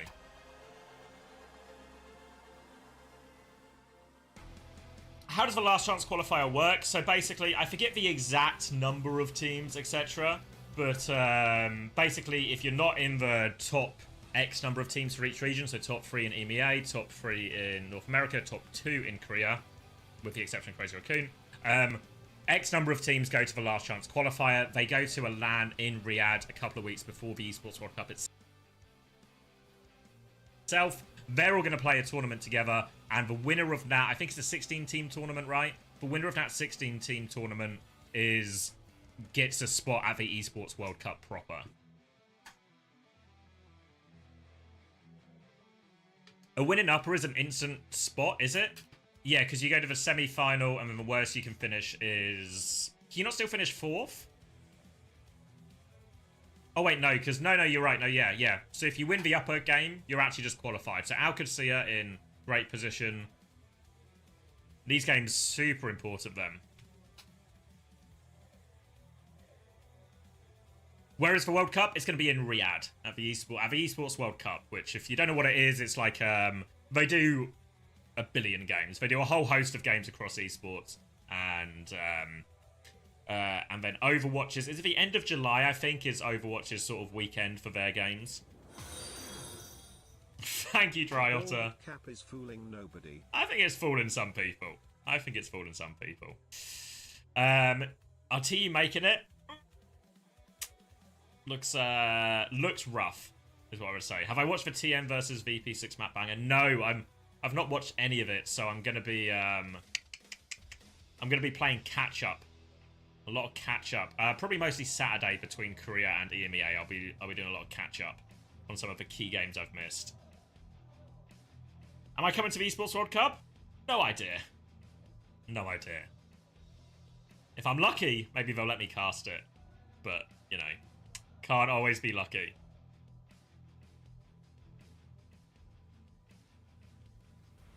Ooh, thank you, Gucci Poochie. Did you change your glasses since last weekend? Yeah, just new glasses. That's probably if you're looking at this compared to last weekend and you're a bit confused. It's new glasses. Boycotting the Esports World Cup unless I'm there. Thanks, Matt. I appreciate it. Once the word gets out that you'll boycott them, Matt, I think it'll really twist their arm on it.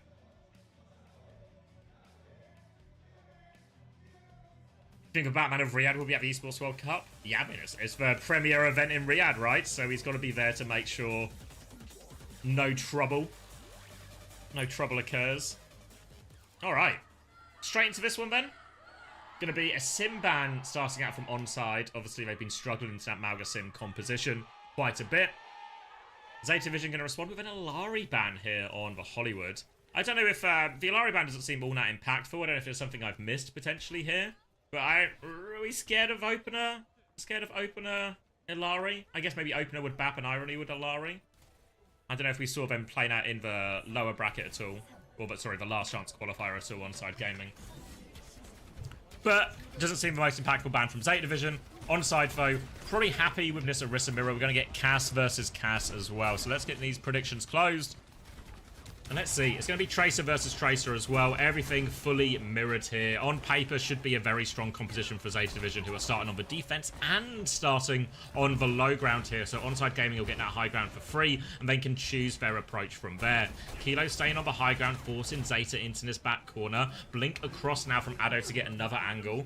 Just trying to soften up Zeta Division before they really drop and engage. Now they're coming in, and Zeta Division, they flip the map. They rotate onto the high ground. They were so ready for that. Now they have the position. Lamp has been forced out. Zeta Division are so low though, but no kills are going to come through for Onside Gaming. Zeta Division, they can stabilize if they have the high ground. Kilo is forced out into the cafe here. Dodges that spear, looking for a bit of an angle here to start forcing point. Bernard is going to walk onto him right now. He's right in Kilo's face. Kilo needs a lot of help. Lamp has been used as well. Flora's getting the same treatment here from attack. Window is available now from Irony. He drops out one immediately. Window inside from Cafe. It's not the greatest angle from Finn, but it has turned a kill. Rico has been forced out of Pelican as well. They are trying to stabilize and repush after this window. Now Bernard comes back with a full set of cooldowns. Eyes on the Baptiste, all over Irony. The Lamp gets off, but Elevator actually takes him away from it, but Pelican finds the kill regardless. Zeta Division, they concede a few ticks, but they are able to clean up, and they will be able to get a late kill onto attack here. Zeta Division stabilized. They can pick... I'm back. For Irony and all of that, Finn's only in the cafe, but it's Finn's who leads to the kill, and they're able to convert off the back of that. Now big ult fight coming up here. I've respawned. 18, 17, 16. Does it just work? 15, 14, oh, 13. No. You're behind. Keep going. 10, oh 9. Oh god, really? 8, 7, 6. I'll do it. 5. It works. Thank you, Sniper, for the prime. Alright, huge ults on either side. Onside Gaming, they need this attack so desperately now. Kilo off on the high ground. This is a power position. Hard for the Tracer to pinch, hard for anyone to get on, but they can't just AFK up here forever. They go for the push. Attack, a huge surge. So much damage. Addo with a triple pulse bomb! The pinch is good, but once in his miserable life, Addo does something right. The super shy combo from Pelican. Surge and pulse from Zeta Division. Surely this is an outrageously hot take. They don't want to let this one slip. And somehow, someway, no, I will not finish counting. Do not come. Onside Gaming cap first. 4 minutes for second point. Unbelievable there as well. Huge pulse bomb. The Terror Surge pulse combo is good for it. They still try and clutch. That's an Ajax, Was there an Ajax in there as well? people are riding people that are calling it. Yeah, so really couldn't have asked for more out of that combo Onside Gaming, and they crack open first point, and now they're in a good position. Bring Backbone back? I am Backbone. Maybe they want Backbone instead of me. That's entirely possible. Yes, this guy yelling at 4 AM, waking the entire house. All 3 Rocket League players are sleeping in the same room, and that wall is directly behind the camera. Directly behind the camera. So yeah, I'm literally screaming at their beds right now. They are going to complain at some point. They were like, oh, it's fine, dude. And I'm like, I'm starting stream at 2 in the morning, and they're like, oh, maybe it's not fine. But they're all children, so they're afraid to say anything to me, so I'm just going to keep doing it. High ground held by Flora. He's got the high noon in the back pocket. Here comes the top attempt from Onside Gaming, but yeah, no. One attack, get off the elevator and get back on your fucking wall. He doesn't know how to use the elevator. Attack can't use the elevator. Oh, for come on! He's booped again. Useless. He doesn't know how it works. Their boops off again. The window comes up onto the high ground, the lamp as well, but Irony's the only one up there. They finally come up the elevator, but it's too little too late from Onside Gaming. They don't know how it works, and Zeta Division are going to defend this second point very comfortably. 3-1 Zach, thank you very much for the resub. Welcome back to the 3 months. Thank God you don't know how to turn off auto-renew. Keep on giving me your money. Never look into this. Onside Gaming now, what a disaster of an attack there. Any semblance of momentum that they may have had has absolutely disappeared into a puff of elevator-shaped smoke as attack cannot make his way up the slope. I feel like I've turned down my audio. Everything feels quiet. Let's fix that. Alright, Onside Gaming now. Thank you, Ash, for the prime. Thank you, Seppu, for the gift to Coleman as well. Oh, the best Coleman. Man. Max will approve it. Hi. Playing through point initially. Go on. Playing through point, Onside giving up on trying to take top because attack is just sick of this elevator shenanigan. So instead, just going to play through main, see if they can get anything done this way. Burner's flanking with the Terror Surge right now, though. You've got to keep eyes on that. It's not a flank. He's speared off the high ground. He's just going to retake top. But Onside, they're getting a lot of car push here. Irony, he's going to get pushed by Burner in the back, but the car keeps on rolling. The flip comes through. Attack pops the Terror Surge for absolutely nothing. Not sure what that Terror Surge was. Kilo, not going to flip the map, is instead just going to walk towards the enemy team. I feel like they could have 3-carded here. They could have 3-carded and really stolen things away. But instead they've sort of just meandered about in main, surged their demons. They still got a really meaningful amount of car push though. This has gone from 2 fights to 1. But old situation? Yeah. Old situation is spooky now. All 5 available for Zeta Division. Only a minute left as well. So Onside Gaming, they really have to find a way to win this fight, but it's going to be tricky. They can at least use the cart pressure now, and this is going to force Pelican to play a lot further back to match that one. Burner is actually going to try and drop down to this low ground here. He's going to try and steal the elevator away. Does steal the elevator away, and now Onside Gaming, their greatest nemesis. This elevator pulse bomb round the corner. Kilo's going to die to that one. High Noon in response. D-peak from attack. He's running away. He's got the spin still, but Flora is on the hunt. Can't find the damage, but they are still all over him. Lamp comes through onto attack right now, but Banara's looking for this Terror Surge. Completely isolated the Orisa. It's going to be a quick reset here. They've got 2 ults out of Zeta Division here, but it's only the DPS ults. Only DPS ults available. No, I mean, Onside Gaming, they've got a chance, right? Only DPS ults spent for Zeta Division, but really, Addo, he's in the back. He needs to try and get the touch, but he's being chased by Pelly. So can't rely on him to secure the touch at this point. Onside, they're all crashing out over the right-hand side. Finally, a chance at the elevator. Opener with a solo beat on the high ground. Everyone jumps top. Kilo doesn't receive the beat. He gets speared out of his high noon, booped off the high ground. Window up top, exchanged. Terror Surge is available. You can see Burner's looking for the angle. He drops down. He's on Kilo. He pulls Kilo. That's big. RC9. Yep. Alright, Zeta Division closing out the series 4-0 at this rate because Onside Gaming, for all of that scrappiness, like I said, you can't rely on Addo to get the touch, and he does fail to deliver when you need him most. Disaster. And in reality, even though there was a particularly big highlight where they hit that Terror Surge Pulse combo, in reality, this was the only fight they won in the entire map, really. So, actually, domination here on the Hollywood. Yeah. Very Ran tough. into even more problems once we got to the big high ground as well. You see these situations where they try and go underneath, but it's so hard to get your back here. The replay of that Terror Surge, which, upon closer inspection, makes even less sense. There was literally nobody there. And now it's looking very much like it's going to be curtains for Onside Gaming in their playoff run. Yeah, it was a very brief playoff run for Onside Gaming. What do Korean teams do better than NA across all comps? I don't know. Play Overwatch. Anyway, Zeta Division now, they're probably just going to roll out on the same old Lucio Buff cast, same mirror to close things out. Onside Gaming, we're going to need a miracle. We're going to need more than one Surge Pulse Bomb combo every 5 minutes, followed by a bunch of elevator-related shenanigans. I feel like Onside, whether or not they have that high ground control, they're going to find a way to lose it on second point. So we're going to need to see something come alive from Kilo and Irony here. Some flanks, some BAP taps, but instead... Oh, God. What is this? Oh, they're gonna bubble the Widow out of spawn. Pelicans looking for that early kill. Finds nothing though, and it'll be back over onto a mirror, except with Pelican onto that Genji right now. Now, last time when we saw Zeta defending this, they were very keen to start the low ground, then flip onto the high ground at the earliest opportunity. Onside Gaming are on the low ground actually, but actually Attack's lost its neutral so hard. He's in so much trouble. The lamp's been forced already. They're trying to rotate onto the high ground, but they're taking so much damage. And Onside Gaming have made an absolute meal of this. Attack loses the neutral so hard that they can just never recover, never get that rotation to high ground that they wanted. Attack Genji versus the Tracer in some of these matchups. If your Tracer isn't behind applying pressure, slowing the advance of the enemy team, what winds up happening is the enemy Genji can just play front to back. You saw big juicy shurikens straight into Attack's dome, and there's no counter damage coming out from Addo onto the tank. Much more damage in the main fight from the Genji, and that is just a product of the tempo. Zeta Division muscle up in main, and Addo did not pinch in time. Now Onside Gaming, Herculean task ahead of them. 5.5 minutes to hold second point. It's not even a deep push onto second point. Not sure if they've got it in them. Gonna keep it A-Buck with his Zav.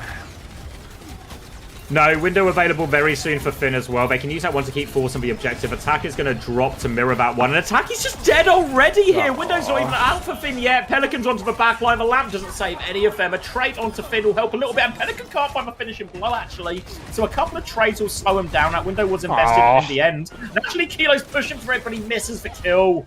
And now the payload is walking forward. And it is last fight now. Onside Gaming clinging on to their lives right now. Last chance for Onside. Both DPS backspawned as well. Irony walks underneath with Attack. Got to be careful that Burner doesn't walk on him now. We've got Flora and Burner holding the high ground actually, so the DPS might have a little bit of trouble crossing the Lucio and the Cass being held in spawn by Flora and Burner's aggressive angle up on high ground here.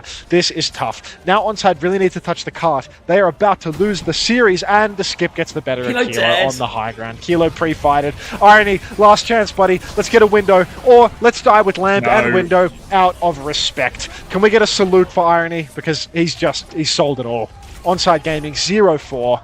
Zeta Division making it look easy. No surprises here in the series. Some signs of life on New Junk City, but beyond that, pure domination from Zeta Division.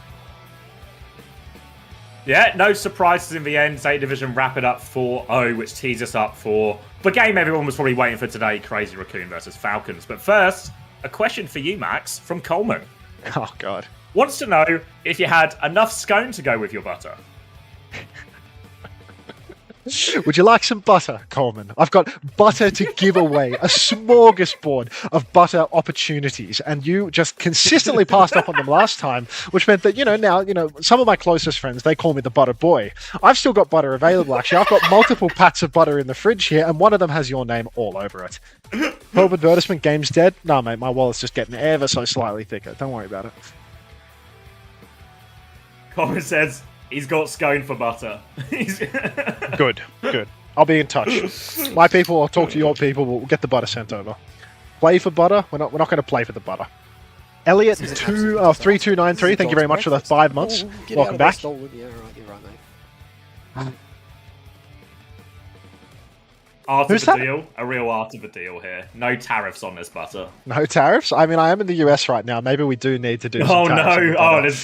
There's actually going to be significant tariffs on this butter, actually. Minimum 30% tariff. What is a scone?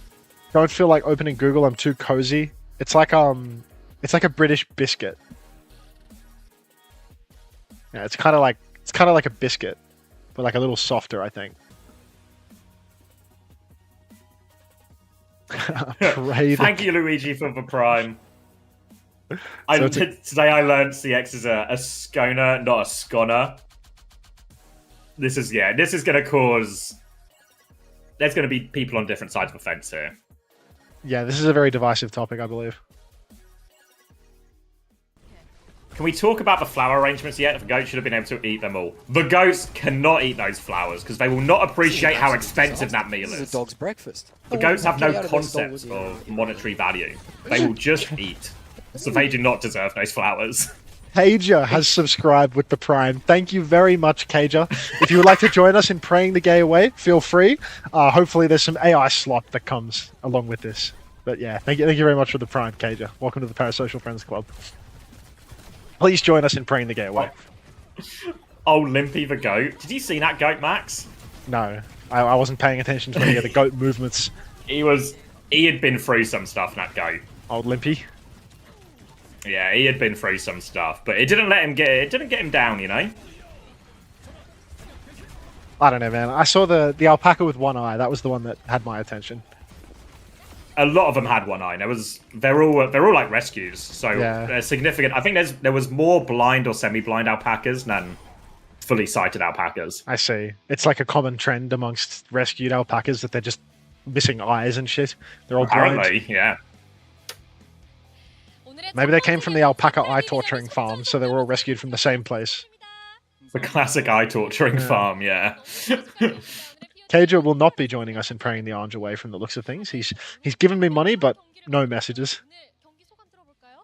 Actually, 0 messages in the chat from the guy. Like, they're former pirates, don't be insensitive. He says, bro. Hey, don't say bro. Just say you're phobic, Cager. Just say you're phobic. Like. Why weren't the London boys allowed to eat the flowers? Because they also wouldn't appreciate the monetary value of those flowers. I ate some of the dried flowers. You ate some of the dried flowers? Yeah, the ones on the table, the ones that we were supposed to throw at you. I ate one. The confetti? Yeah. Why did you eat the confetti? Just trying to prove that you could. To who? Who are you proving yourself to here? Yanni or Jamie or something? Like, I don't know.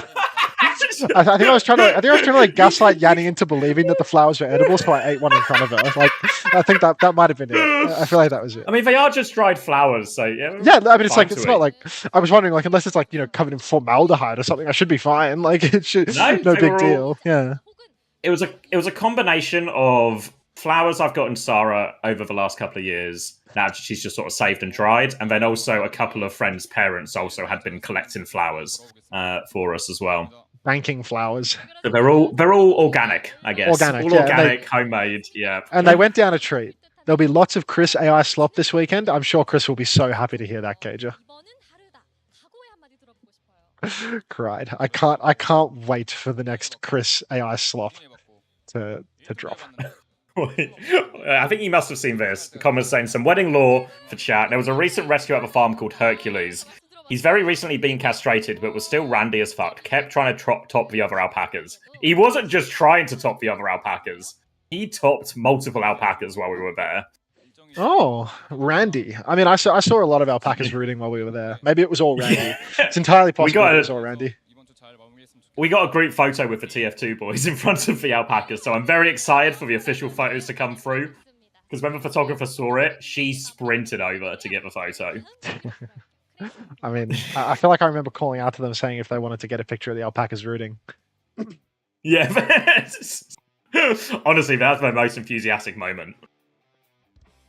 And yes, Falcons versus Crazy Raccoon coming up next. Oh, piss off, Oren. Nobody wants your Chris AI slop. Oren doesn't even sub to the podcast that we record once every 2 months. What's coming next? Our next episode of Uncoachable or Christmas? Like, should we do a Christmas special? Should we record a Christmas special now and we'll release it on Christmas Day? Seems appropriate. And we'd still somehow be more clued in than Platchat by the time the season's over.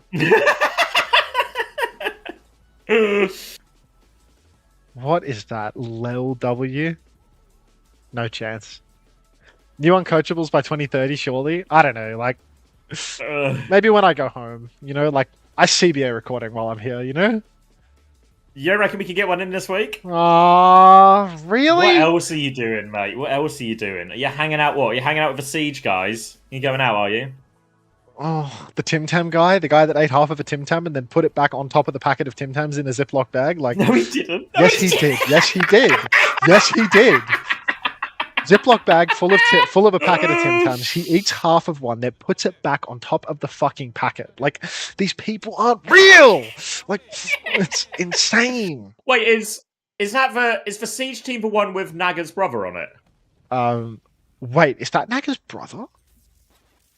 I swear to God, because when we were at the Esports World Cup last year, I remember speaking to Naga because I was doing my co-stream next to where the Siege guys were playing. I'm pretty sure that's Naga's brother. Like, I hadn't even considered this. Like, Rainbow. What the half eater? Yes, like there's only one guy here. There's just one Danish dude here. There's just one Danish dude from Siege in the house. It's not their whole team. Oh yeah. It's him. It's Benja Master. I saw him in his jersey. That's Naga's brother? Get out. Get out. I'm gonna have words with him tomorrow. This guy's Liquipedia. He has 350k in earnings. I have to ask him what he earns in salary tomorrow. You make so much money in Siege. Holy shit. 350k in earnings for this guy? And he's like a 5th, 6th tier player. Like, he came first at $1 million tournament. That'll do it. No, yeah, I thought they had a pretty decent Siege team, SSG. Yeah, I just mean it's like all of his results on Liquipedia: 5th, 6th, 5th, 8th, 5th, 8th, 4th, 3rd, 4th, 7th, 8th, 5th, 8th. But in 2023, he came first in $1 million tournament. So that's good.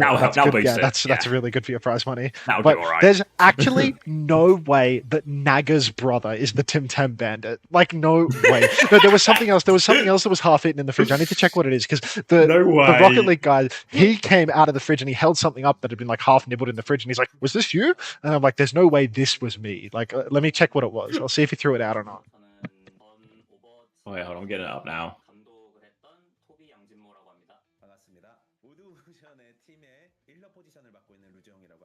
네, 안녕하세요. T1에서 중계 및 여러 방송 활동하고 있는 울프 이지현입니다. 안녕하세요. 스트리머 러너고요. 오버워치 같은 경우는 이제 뭐 프로게이머도 했었고 감독 그리고 구단주도 했었는데 그에 반면에 뭐 실력은 그렇게 막 뛰어나지 않은 러너라고 합니다. He's a world champ. I guess that's the $1 million tournament in question.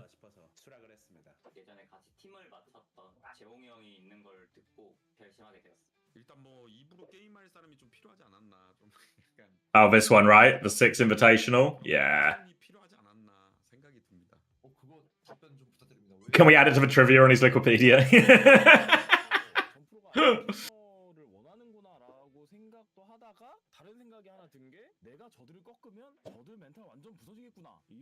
Alright, let me do all the streamer stuff, if I can remember how to do it. A few things to add. I couldn't figure out what was missing from the fridge, but just another complaint about living with these fucking bums. I go to the fridge and I find that not only have they drank my beer, they've failed to replenish my beers from the fridge. So they take my beers from the fridge that I've purchased for myself, they drink them, and then they don't put the warm ones back where they found the cold ones. So that when I go back to drink beer, there's nothing. There's no cold beers. Yeah, so 1, there's no cold beers. 2, they're drinking my fucking beers without asking me. And 3, there's a bag of fucking trash on the floor again, which yesterday I said, if you're gonna fucking bag up the trash, take it outside. Don't leave it on the floor in the fucking room where I work. But nope, there's a bag of trash. There's shit everywhere. I hate gamers. I hate gamers, especially Rocket League ones. I'm going on record. If you play Rocket League, you're fucking dead to me. Do you mean Rainbow Six or do you mean Rocket League? I'm talking about Rocket League. Rainbow Six is just Naga's brother. Okay. He just nibbles on the occasional half of a Tim Tam and then leaves it for a little treat. Like, with a Rocket League. Oh wait! Oh my god! So, when I was in Greece, we were at like a nice resort, and it looked like straight out onto the bay. I guess I don't know if that's the correct water term for it, but anyway, there was this big like deluxe fucking yacht there every day, just in the center, and it would be there all day, And I was like, what a nice yacht. And then my wife Googled because she saw the name of it to see who it was. And the owner of the yacht, I forget the guy's name, but it's the guy who owns the developer who made Rocket League. So while I was in Greece, in Crete, so was the head of the company that makes Rocket League, just chilling on his yacht all day. I would have had a fucking bone to pick with him just for platforming these kids. just for giving these kids jobs. I mean, obviously, yachts are very private, right? You know, tinted windows, all of this, far away. But I imagine if you go onto that yacht, now probably were just bags of trash in the open and a fridge full of unreplenished beers. Exactly. A fridge completely empty with a box of warm beers right next to it would be my assumption. Because that's how you're supposed to leave a house. Developing Rocket League gets you yacht money? Yeah, that's yeah, That's a big game, I mean, it's a pretty popular game, yeah. Yeah. I was asking those Rocket League kids about the salaries in their games today, and it was like, oh, I'm in the wrong game. Hold on. Let me see if I can find the name of. I'll ask my missus. Did you? I'll see old ball and chain. Remember the name of yacht? Oh wait, she's shouting. Hold on. What? The yacht was called Galaxy. Thank you.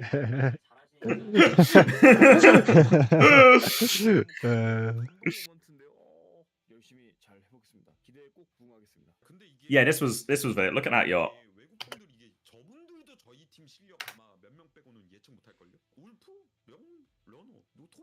Oh no, Dave Hedgewood, the founder of Psionics.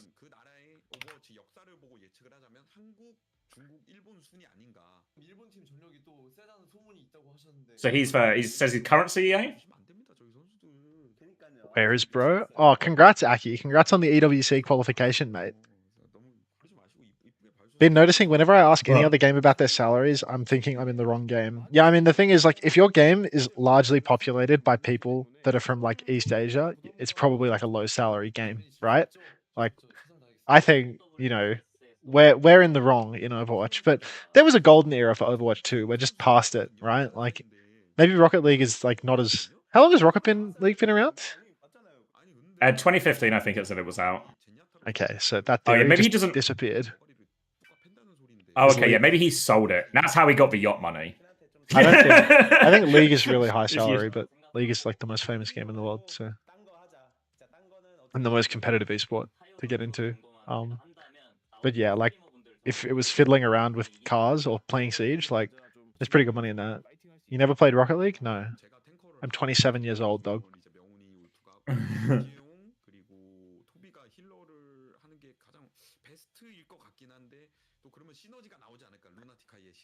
Alright, let's keep Rujay Hong quiet and down. Let's play the Aldol for the day. Yeah, sold Rocket.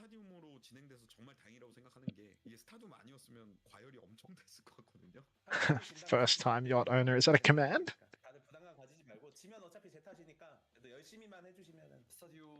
Oh.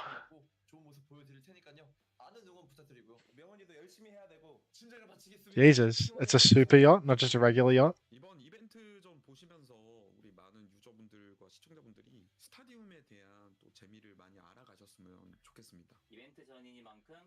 If you would like to make Rocket League together, I am down to reap the rewards. Can't hear X now? Can you really not hear X? Oh, because on my slot player, you can't hear Discord. Add application audio capture. Add existing Discord Xavier. Can you make some noise, Xavier? Making some noise. Yeah, look at this yacht. The yacht has a pool on it. Seems redundant. Wait, Falcons don't stand a chance. They have Pride Month debuff. You're right. Okay, so it's not Callan. They're not Korean. They're not on Space Station Gaming. It's Zero. It's an American DPS. It's Peace. It's Chronic. Fuck. Alright, update the stream server before I forget. That looks horrid. No, I think it looks amazing. I'd stay on that yacht. It's Wob. Wait, Wob's not on one of these teams, right? It's the year of the Wob. Oh my god. What's the team that I'm missing here? Ryan. Yeah, I think you're right about Ryan, actually. It has to be a Supernova player because it can't be one of those Euro imports. Wait, what team am I missing here? What team am I missing right now? Wait, where are you? It's a Dildogs player. It's PDK. It's PDK Erasure. It's actually PDK. Come on. Like they really made me reach to the bottom of the barrel. Shout out PDK. But really, scraping the bottom of the barrel with that one, folks. Like, come on. Can we get 5 big booms for PDK? Stop calling them deer ducks. Like, just stop that. Liches? Yachts are the biggest waste of money so rich people can show how much they have? Nah. I think yachts, I mean, if you can have yacht money, you should get a yacht. Ethical. Billionaire right there. Okay. What are the East Division teams? Why does Unter look 20 years younger? Then Common says he looks older in real life. He says you've got a filter on your stream. Is that true? Yes, Is this a I have one of those. Chinese phone I have one of those situation? Chinese phone situations. Hey Joe, what's up? I have a Chinese webcam right now. I've got a Weibo Xiaomi. Weibo Xiaomi. Fucking. Oh god, what's the big phone manufacturer called? Huawei? Yeah, Huawei webcam. So it's absolutely cooked. It's definitely not a Logitech MX something or other. It might just be the lighting and the angle and the room. I don't know. Who knows? It's okay. I look older in real life. Side Delt's looking huge as always. I love the way you lie to me. It's tough that you don't even have to guess the Geeks. Yeah, it's insane because the Geeks are not an American team. The Geeks are a European team pretending to be American. Champions of North America, and it's just a bunch of Euros and an Australian. Like, okay. What am I looking for here? It's an Eastern Division player that's not on the Dallas Fuel, and it's a support I'm player. grabbing a drink. Drink up, mate. It's skewed. It was not skewed. They're not Korean. There's a crucial hint somewhere in there. They're Chinese. China. Oh god, who was the other support on fucking Guangzhou? I can't remember this roster at all. These guys were dog shit, right? Who the hell was on Season 6 Guangzhou Charge? I'm trying to not look at the chat here. It wasn't Langsa, right? Langsa was on Spark in Season 6 because they were actually good. So it'd have to be Evital, maybe? What was his name? Mew, Evital. It's not him.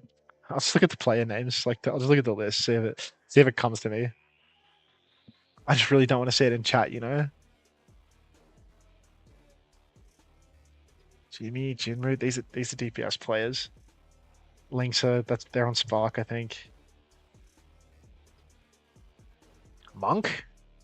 I think Monk is on Spark. I think Monk is the Ana on Spark. I'm gonna get to the bottom and still not know. And then I'm gonna have to check chat. I think I've passed them. Xerneas, okay.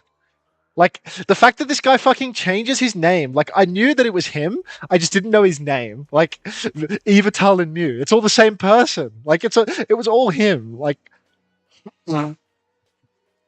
I'm the Chinese main support from Charge. Like, this is pissing me off, dude. Like, fucking mentally ill spam renaming. Like, grow up.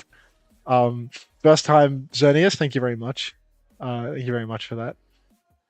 Do season 4? I'm going to do all the seasons, don't worry. Of Western Region tank.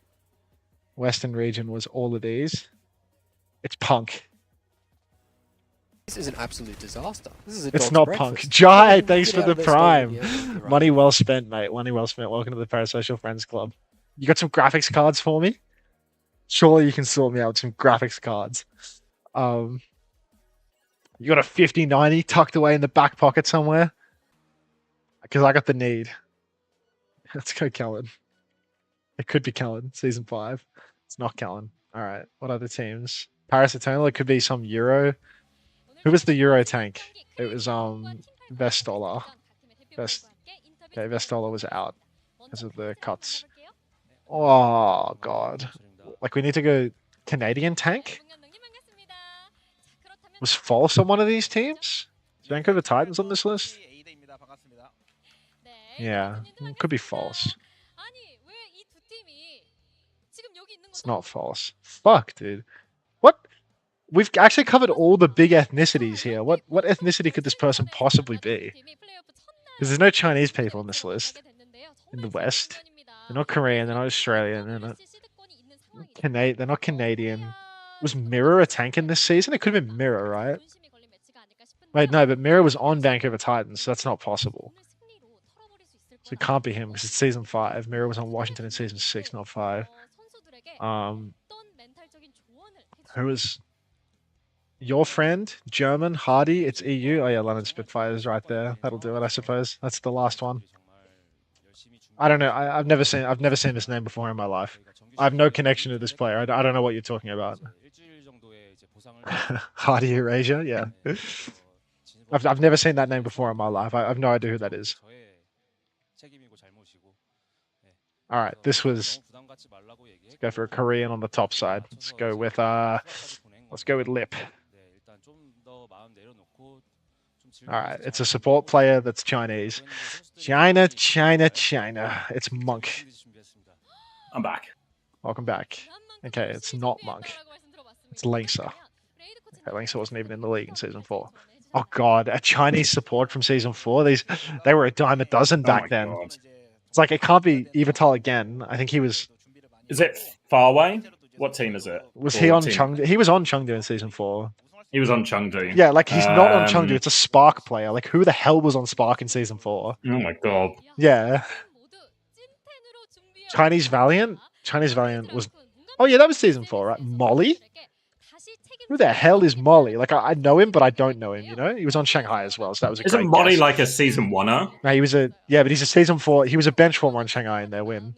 Irony isn't Irony Korean? Super Rich? He's Korean, yeah. Super Rich was on Spark, right? What was it? No, he was season 5. I suppose. Coldest. Like Coldest. Yeah, these are actual. Wait, a Chinese player that's not on Chengdu or Spark. They have to be on Chinese Valiant. Who the hell took my job? Who took my job on Valiant? I don't know.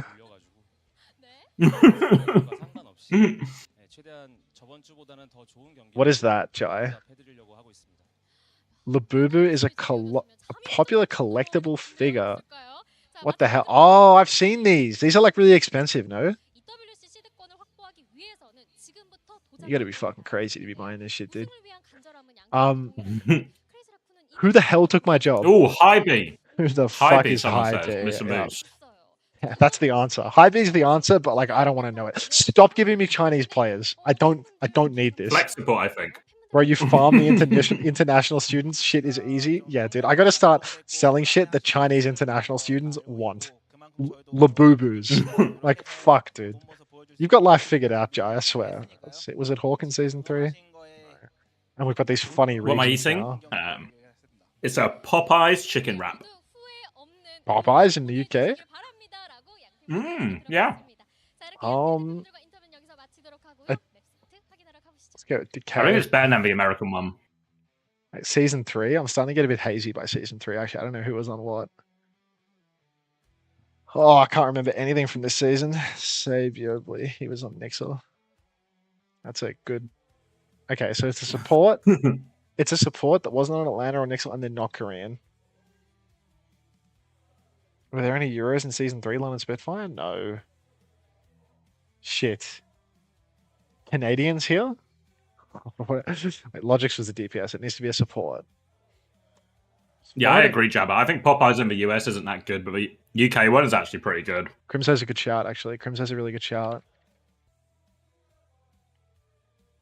But he's in the P region. He was on Dallas Fuel. The wrong region. Oh, could it be like Funny Astro, right? Because Funny Astro is on Philly Fusion here. Okay, so it's Boombox. There we go. We did it. That was actually like, that wasn't so bad in the end. Rolf? Yeah, pass. Alright, season 2, it becomes Gator instead of Hawk because of the timing. It's an American Atlantic region. It is Atlantic Division. It'll be Jake. Tank? Not Tank. Jake. Closer. It's an American DPS player. It's not on the no comment side of things. It can't be a no comment player. On Houston, is it? No, not on Houston. Not on Houston, not on Atlanta. Corey?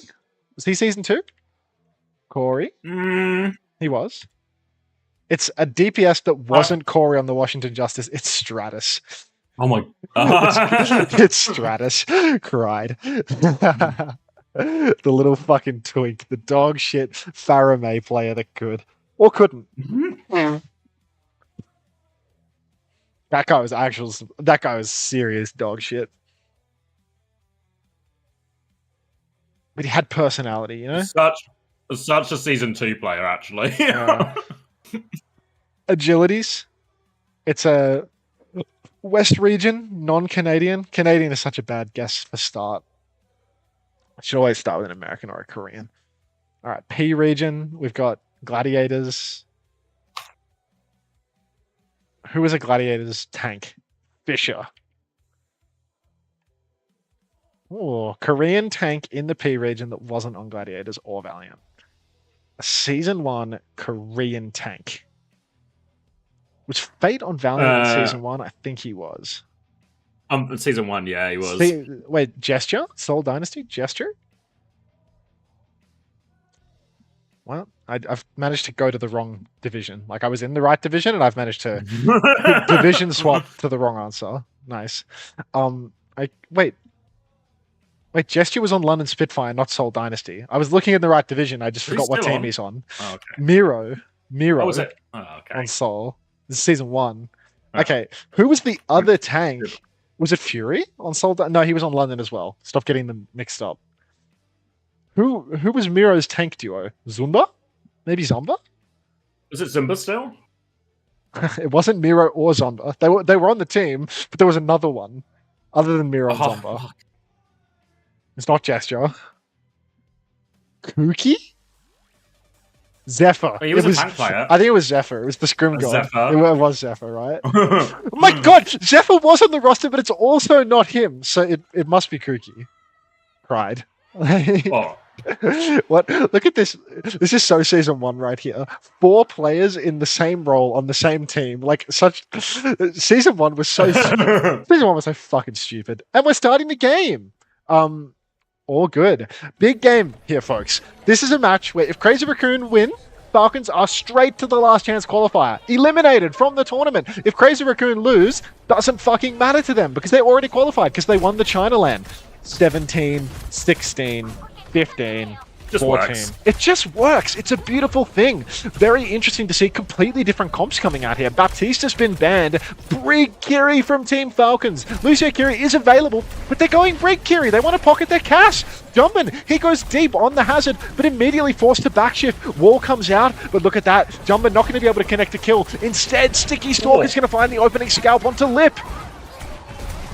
Little flashbang outside of a recall as well. They are so low right now, Crazy Raccoon. Jumper's going to try and make a move forward, desperately looking for a kill. Stalker's going to deny the Mega from Heesang as well. And it's a good first fight for Falcons. Works out nicely for them here. In control. And also important for Falcons here. This series really could be a big difference maker in how their quest for the Esports World Cup goes. I love how Wrecking Ball is available, which is why Jumpman is playing Ram on Ilios well now. Just beautiful, really.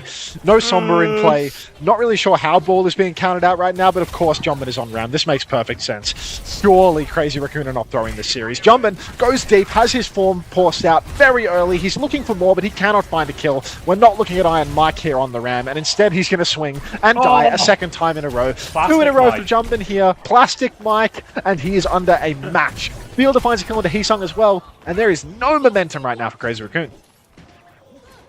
Not at all. The Ram, in theory, matches up nicely into the Diva, but with all these high grounds that Hamburg can just keep darting on and off, so hard for Jumper to consistently use that tank frontline advantage. We're going to get Lip onto the cast now as well as Crazy Raccoon. They are sticking the Ramatra, but you can see Falcons keen to harass them early. Got a Kitsune rush if they want to drop that one aggressively too, and Crazy Raccoon, they're just trying to walk it up main, but they're surrounded as they come to force point here. Jumpman once again trying to push backline with that form timing. Mirrored. Kitsune rushes high noon inside, splashes out, no kills converted Pulse. yet. Lip is pulsed. Lip is dead. Oh, beat from Chirong is good. Catches all 4 remaining members of the team, but the Suzy Q is better still. Falcons, they're weathering a storm. Shu is traded for Merrick, but Harmon catches a kill onto Heesung. Jumpman, he has the Annihilation, but he opts not to use it out of respect. And Falcons, they've held on. Only the Annihilation remains, and Crazy Raccoon not looking very good right now. If they can get to point, the Annihilation will be a big tool they can use, but they have to rush it. They're going to have to rely on Heesang to maybe get the first touch here. Hanbin can keep harassing, has the self-destruct, so he can stay on that back line even longer after he forces these cooldowns out here. Heesang's going to get onto point initially. Jumpin's coming through right-hand side, all over him. Lip's going to die, but Jumpin is able to trade it out, but they lose Lip and Shu on the angle. Now they turn their attention to Jumpin. He needs to pop this Annihilation. Hanbin has the self-destruct still. Lots of pressure onto Jumpin. That's overtime. It's going to be triggered. Pressure onto the Tracer as well. Recall has been forced out. Hanbin gets the remake. Lip is coming back on Venture. They are all over this one. They deal with Heesang on the flank. Now Merrick can turn his attention back towards point, and it should just be clean up from here. Jumpin's going to fall, and it's going to be 100-0 to Falcons in this first round. What is going on? Team Falcons have banned out Sombra, which I would have thought, is a counter to the Wrecking Ball. Admittedly, you're versus Lip on the Sombra, so I see the case for it there. But same timing, where's the ball for Crazy Raccoon? They can't play Ball Tracer Freya in this scene? Why are we seeing Junbin on Ramatra? It just feels like a total reinvention of the wheel. Maybe overthinking things a little bit, or they just know something about playing into Brig Kiri that I do not. But it does really feel like at no point on this map was Junbin playing a character that worked for him, that looks like what Crazy Raccoon are jaking it. I don't need to know that. I don't need to know that. I want to know. They're turning wheels into bread. Thank you, homosexual. Thank you. Alright, now we're on a bit more of a classic for Crazy Raccoon as they roll out on the Winston on a Brig. Like Tracer Echo is good for them as well. But Falcons, they're on a similarly classic comp. Ashe, D.Va, bit of Brigida. Not sure about the Fielder Kiri situation over the Ana, but you know what? If it works, it works. Big scrap happening up here on point top. Jumpin taking a hell of a lot of damage, but so is Hanbin. Apparently, if your name ends in an in, you're entering a world of pain. But it's Merit that will find the first kill onto Heesang as he swings a little bit too wide. Drops onto point now, Dynamite onto Jumpin as well. Takes a whole host of damage there. Defensive nade from Shu. Tops Jumpin right back up. But Falcons can force point off the back of this. Hanbin's going to have to DP, slow it down for a second. Jumpin wants to keep harassing that one here, but Hanbin has full pocket. And now he turns the tides back onto Jumpin, forces him back. Still no cap going through, but Charong dies now on point, and Falcons do eventually get the flip there as well. And they might even be able to chase down a few of these late kills. Jumpin is still above him if they can find him. Hanbin's flying for it now. They're looking for these kills, but Heesang is fair with him, so Hanbin's going to get forced back, avoids getting DMEC crucially here. Heesang's going to reset behind point, and it will just be another fight, but Fielder's going to have this Kitsune rush any second now. This could get very dicey for Team Falcons is the thing, because look at this. Heesang, Jumpin maintaining the space up above. DMEC comes out and Lip Pulse Bombs Merit. Almost no chance for Crazy Raccoon to lose this one. Falcons can't clutch this, and you can see they invested the Kitsune rush and all of that as well. So really, this is a great fight for Crazy Raccoon. They just kept maintaining that space up on the high ground. So difficult to displace with the double angle between the Ana and the Echo, main and top of point. And now Crazy Raccoon, every ultimate available for them in the next turn. Looking really good for him. They can drop this Nano, they can copy. Obviously no Ana for them to copy, but can just send like a D.Va or even a second Tracer onto them as well. So walk-up going to be very difficult here. Obviously Fielder has a lot of survivability. It might be Chia who is actually more the primary target, but that rally will help him out. Nade from Shu doesn't connect onto anything as Falcons start trying to force free point right now. Bait a bit of attention with Stalker. Riggs already dropped down to help Stalker there as well. Fighting the Echo on the coast here. Coming through. Recall has been forced right now. Heesang has forced Stalker onto the back foot. Primal now onto them. With a rally and the Bob come through. Bob has been slept, but Jumpin wakes it up with his back jump. Jumpin has to play slow with this Primal, but he's got a Nano to go with afterwards right now. Copy D.Va through from Heesang. Nano still available. Pressure onto the backline. Falcons are trying to kite this one out. Jumpin jumps in with this Nano, lands on Merit's head, and he's going to finish it off with the Nano there. Good fight from Crazy Raccoon, rather. They start with the Primal. They force a lot of the ults out, and then they use the Nano to finish the job. It's nice layering from Crazy Raccoon, but it's an expensive fight nonetheless. Only the rally remains for them. I suppose Lip has a Pulsey B in the back pocket too, but Chio can block it, Fielder can Suzu it, Hanbin, he can shrug it off like it's no issue at all, and even Merrick can roll through it. So it's not an easy Pulse Bomb by any means for young Lip right now. Nade splashes onto the high ground, and that's the Suzy Q dealt with nice and early. Early one from Fielder, not going to play it safe at all, just playing it safe rather, using it very early on in the piece. Hanbin goes very deep though, and here comes a bit of a counter dive from Jumpin. Flank from Heesang, gets a couple of stickies on a Merit. He can't roll that off from the looks of things, but he's still full condition. And now the point fight is taking place. Stalker and Jumpin both go down. No rally. No rally, no nothing here. Crazy Raccoon had everything, but they're just going to fall over, and that's going to be a free retake for Falcons. I mean, it cost them a self-destruct, but happy to pay that price. Hanbin makes an early aggressive move, and it looks like he was going to be in trouble there. Getting forced to DMEC. deep behind enemy lines, but makes it work. Falcons back in control, and now we have this Kitsune rush. This gives Falcons the opportunity to play aggressively if they want. Drop that Kitsune rush on the backline here, overpower Shu and Charong.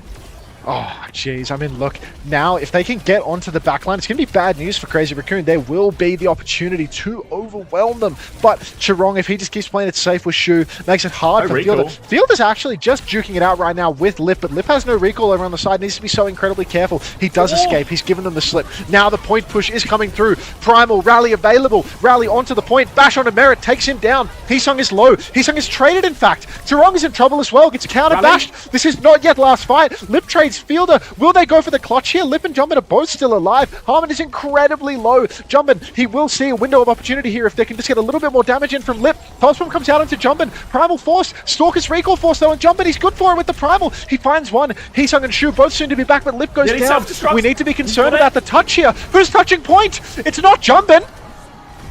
Oh, the bomb kills Shu as well! Jumping can't get the touch. Heesung goes for it. He copies for Tracer as well, but he's going to have his recall force. Doesn't even give a recall off Merit and Fielder. They just kill him. And Falcons in control of this one. Jumping can't get the touch. 2-0 to Falcons. How's Shu dead to that Diva Bomb in main? Su's coming back from respawn, no? Yeah, Bomb is just on a D-Mech from a Primal Rage. Like, how on earth did Shu die to that parked bomb? I'm gonna run it back. I'm gonna rewind. I'm gonna fuck up our sync. I need to see this. So, Diva's getting primaled, really low. Completely stationary bomb. He's just peaked it. She's 90% on Nano as well. Shu's just in main. He's just peaked it. Yeah, because then if, like, Heesung gets the touch with copy, right? Then she can drop this Nano onto Jumpin. The fight looks all that different. Lip's coming back with a Pulse Bomb, and it's suddenly like a really 50-50 fight for all of this. It's just a 4v4 where they have copy and Nano, and the enemy team has nothing. He'd have self-Nano too, probably, at this point. I don't know. That's tough. Let's see if they got a replay on it. That was brutal. Let's see. I'm not seeing much of anything right now. Thank you, Stalker. 2-0. Opening. No Wrecking Ball from Crazy Raccoon on Ilios. What are we doing? They're map pick as well, right? So they clearly wanted this. Bro, I don't think Proper's even in the arena. He's definitely not in the arena. What's that sound? Is that the sound of money? Do you fuck with Crazy Raccoon's streams now, I think, Falcons Yowie? Or like, when the games are on. You know what? For $4.20, Lip fan, I love Crazy Raccoon Team Falcons Yowie. For $4.20, I love a lot of things. Yeah, Proper's definitely not in the arena. Proper's been missing for the interviews. Been streaming a lot at home. What the fuck is the text-to-speech? It's money in my pocket is what it is, Jonas.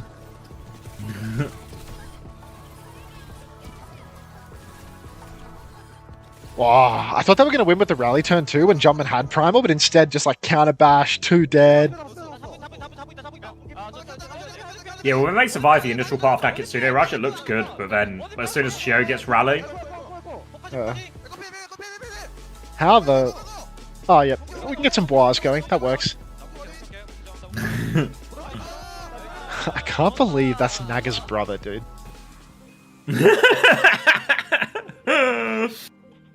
I'm neutral on drops, but I think streamers should have them turned off so that people are in the stream for genuine reasons and not to use the stream to farm their drops.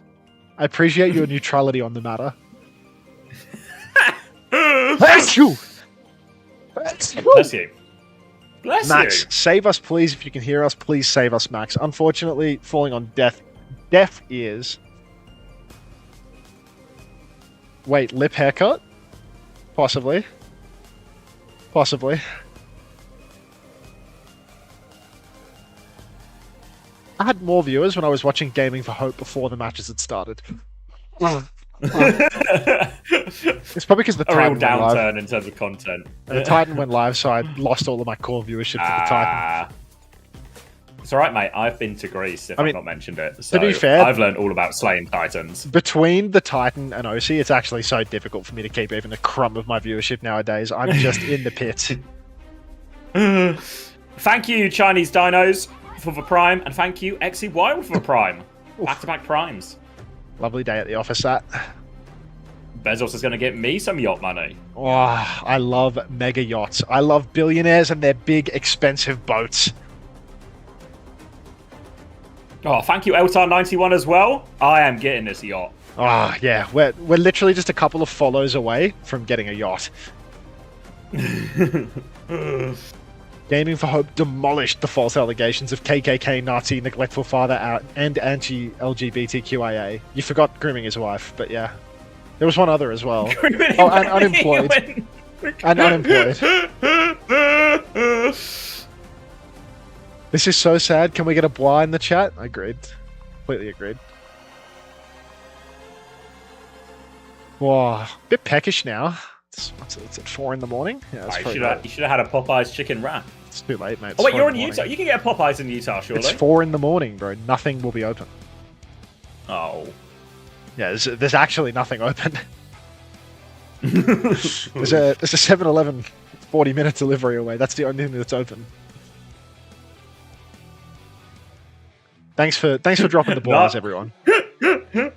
Nazi, KKK, unemployed. Are we talking about Chris in a month or Gaming for Hope? Disaster. Beautiful kitchen behind you. Get to cooking. I'm casting. Waffle House is surely open. Do they even have Waffle House in Utah? They're Waffle House, Utah. There's no Waffle House in Utah. The states without a single Waffle House are Utah. My God. Yeah. Are you going to stream the Korea show match? It has drops. Literally, yes, and only because it has drops. Really? I mean, I'm pretty neutral on this whole topic, but from my perspective, do you not think it would be better if we just streamed it without the drops so we could see who's really there for the stadium? Lots of people will be there just for the streamers in the stadium, but me personally, I'm all about the drops. I'm super drops filled. Reckon you're good for a dinghy boat in a couple more donations, if I'm lucky. Ilios 40%. It's been a rough stage. Max map, yeah.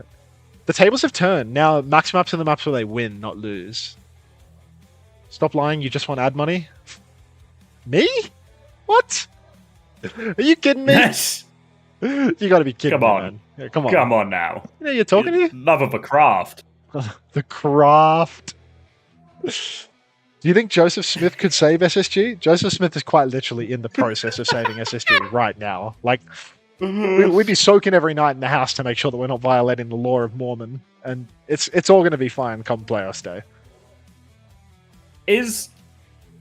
Let me get my Mormon law right. Is Joseph Smith the one who had, like, the book from God? Yeah. But only he could see the writing? Yeah, he's, like, reading it out of a hat in the barn, like in South Park, you know? It's like, Yeah, only I can read the scripture of God, not anyone else. But trust me, I was talking to God. Like, That's like your coaching documents. Exactly. I know it looks empty blank, book. Missy, okay? But trust me. 5 minutes with Joseph Smith or winning Pride formulas Month? in here. I'd take the 5 minutes of Joseph Smith every day of the week. Come on.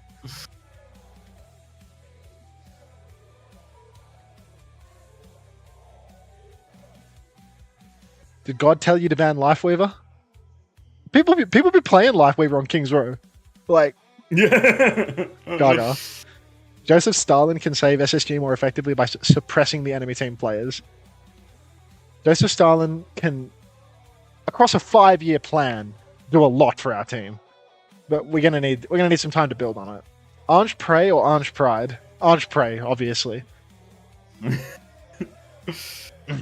And may God have mercy on your soul. Anta, I look like this IRL, and it's a Wagga emote. That's good to know. Joseph Smith diffs Joseph Stalin? Doubt. High diff in the clutch. Yeah. Metrox was asking any information about Proper. Yeah, he's just been like a permabenched essentially. There's no like real information, but yeah, that's his situation. He's a little drama queen, is what he is.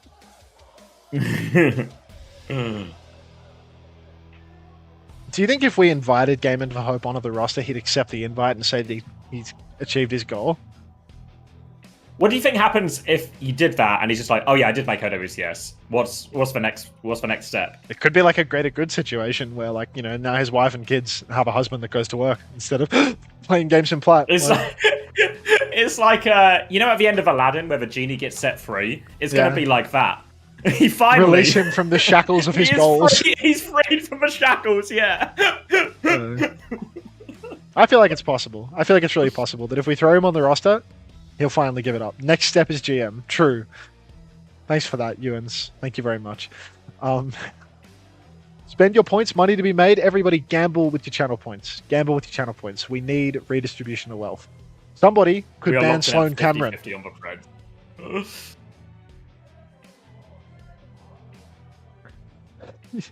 Why are you posting the bird with the cock? Like, stop it. Bird with a cock?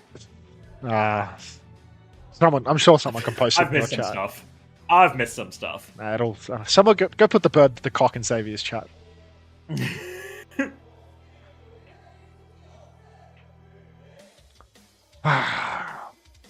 Kings Row, Max surely in. Did they show bans yet? Ah! Sorry, I was busy looking at this bird with a cock. Oh, it's got a bigger one, isn't it? Must make it so hard to fly. I'm not going to disable drops. I refuse. Nothing could make me turn off the drops. You'll have to pry the drops from my cold, dead hands. No Among Ok. Like, can you play Outer Wilds? Doubtful. Very doubtful. Alright. What do we have here? We've got Orisa ban from Crazy Raccoon, Genji ban from Team Falcons, Lucio Bap on either side because it is off-tank v off-tank, so I guess that makes sense. Feels like an interesting defensive starting comp if, you know, maybe Jumpman was in or something like that, but Jumpman is not. Lip is on Pharah, but it's attack, so Lip is not on Pharah. This is all a lie. Sim on the defense, though, for Team Falcons, so that's interesting. Yeah, we've seen him do this a few different times here where the Sim can either drop and play bottom right. Thank you into Tiny Flames for the tier 1 as well. Can drop and hold that right side with the turrets, but also can regain the high ground tier. This high ground also important on this Kings Row first defense. A tricky point to defend, but if you lose control of the high ground, you'll very much find yourself in a position you can't respond to. And it's actually going to be a Sim mirror coming out. Do we need to do a quick sync as well? 46, 45, Thanks, Pete. 44, 43, 42. It just works. 41, it doesn't, no, 43, 40. 42, 41, 40, 39, 38, 37, 36, 35, 34, 33. Thank you for the support, Painkiller. I appreciate it. It's the match cinema. They played Jumpin' on Ram on Ilios when ball was open and Sombra was banned. I just don't get it, PK. But now we've got a second map of Ram Mirror, this time with Max on the Ramatra instead. Stepping up to the point, Harmon just blocking on the corner, but a much better form timing for Max now, so surely there will be a Crazy Raccoon step taking place. Stalker just poking away on the Symmetra right now, though. Heesung as well. Ram Sim Mirror. Like, maybe EU was right all along. Took Korea a while to catch up, but now they finally learned their lesson. Sim TP behind to harass and as a duel out behind grab, but Heesung just found the opening pick onto field, and this means there's no healing for Hambin, which means Falcons, they're just going to fall over, and nice and easy on the end. Just a right click out of Heesung for that opening pick, and that'll be a quick first point. Very quick first point indeed. Crazy Raccoon window available as well to keep the tempo up, and multiple backspawns for Team Falcons. So really, if we could get somebody pushing the card after a while, I mean, there's going to be a fair bit of card push here. They're not going to be able to contest in the arch, I don't think. Should be a forward fight here, thanks to the follow. But honestly, they're already halfway there. I guess Simcoms do get back rather quickly, but really, Crazy Raccoon are happy to just post up here and get ready to fight for the corner. Go for their window turn, go for their bowler whenever Lip can be bothered to get himself a good angle. But Heesung already poked out very low early on in the piece by Merit. Yeah, Merit's got this angle, just putting them under a little bit of pressure, but they are through this first choke for free. Shu has the window ready to go, Fielder just behind. Could be a TP to get a more impressive window position here, but for now they're just slowly trying to force it around the corner. It's actually Fielder who goes first, and they're going to try and kite it, and then Shu's going to have his own turn with his own window.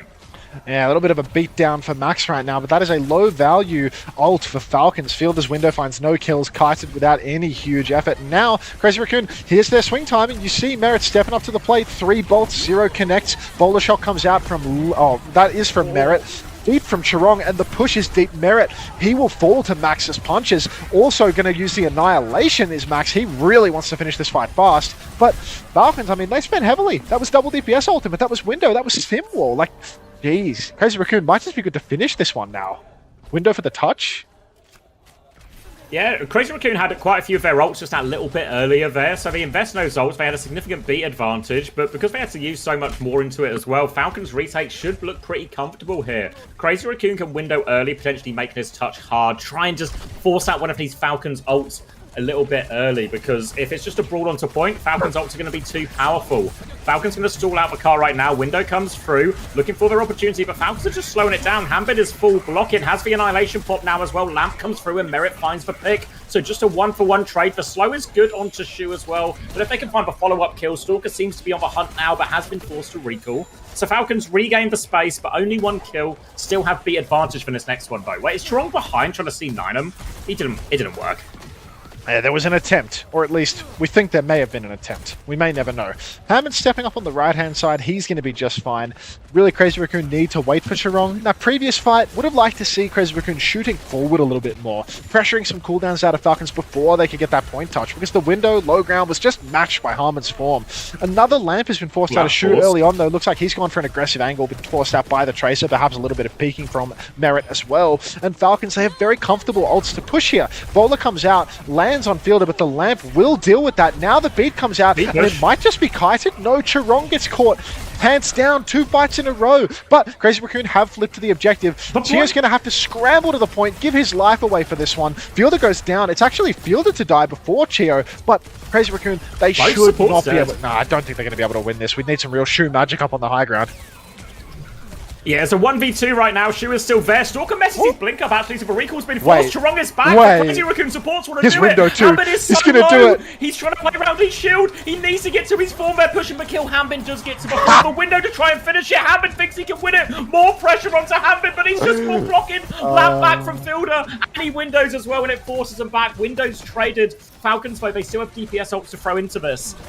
Oh, Falcons, they've still got the DPS to keep on fighting. Disaster for Crazy Raccoon, so close to pulling it back from the brink, but time and time again, it's just Shu's window versus Harbin's block, not the matchup you need. Lip pops the bowler on the flank, that's Merit popping the bowler, but Harbin and Chio, they both go down, the TP from side to side. Stalker finds a trade onto Shu, Chirong has the beat, he falls as well. These trades, how are they doing it? They've capped. Oh, Max pops the Annihilation as well, and Max will clean everything up with this one. With the cap had already gone through there. Falcons, there was almost a chance, but Hambin dying, he was, what, 97% to Annihilation? That would have changed the course of that fight dramatically. Now Falcons find themselves on 3rd point. But they've done a pretty good job of dwindling Crazy Raccoon's time right now. 2.5 minutes for this 3rd point. Not straightforward at all for him. It's been a respectable 2nd point defense for Team Falcons. Hello, Cat2345. Welcome. Chirong has that big drop available. High ground forced out as Max has to drop away, but Chirong goes down. Fielder just catches him unawares. So Crazy Raccoon back to the drawing board for this one. Chirong's having a hard time this series. Caught out many a time. Stalker will go down to Heesung as well. Chio catches Shu. It's just a slow burn for Crazy Raccoon at this point as Falcons keep stepping up, keep claiming more kills, charging on more ultimates. It's going to be dicey for Crazy Raccoon in this next turn now, as Falcons, they've built up the bank a little bit. They're close to that double support ultimate. Only opportunity for them is if they can go really fast with the symbol, with the beat drop before these double support ultimate is online for Team Falcons. The Tracer swap from Stalker has made a massive difference in the course of this opening round here. Stalker is going to have his recall forced early though, so we'll have minimal impact here. And Crazy Raccoon can walk forward, window out the choke, Beat ready to go, Symbol as well if they want to keep going. There's the Symbol used in, Beat over the top as well, but Chio is only 10% away. Hambin's going to soak up a lot in its pressure with his own Annihilation. Chio nearly have a beat, but they kill Hambin through that Annihilation. He's saying onto the high ground, takes care of Fielder as well. Chio will die before Beat. Crazy Raccoon, they can convert that ult advantage eventually. Cost them a lot, and Chio has the beat coming back now too.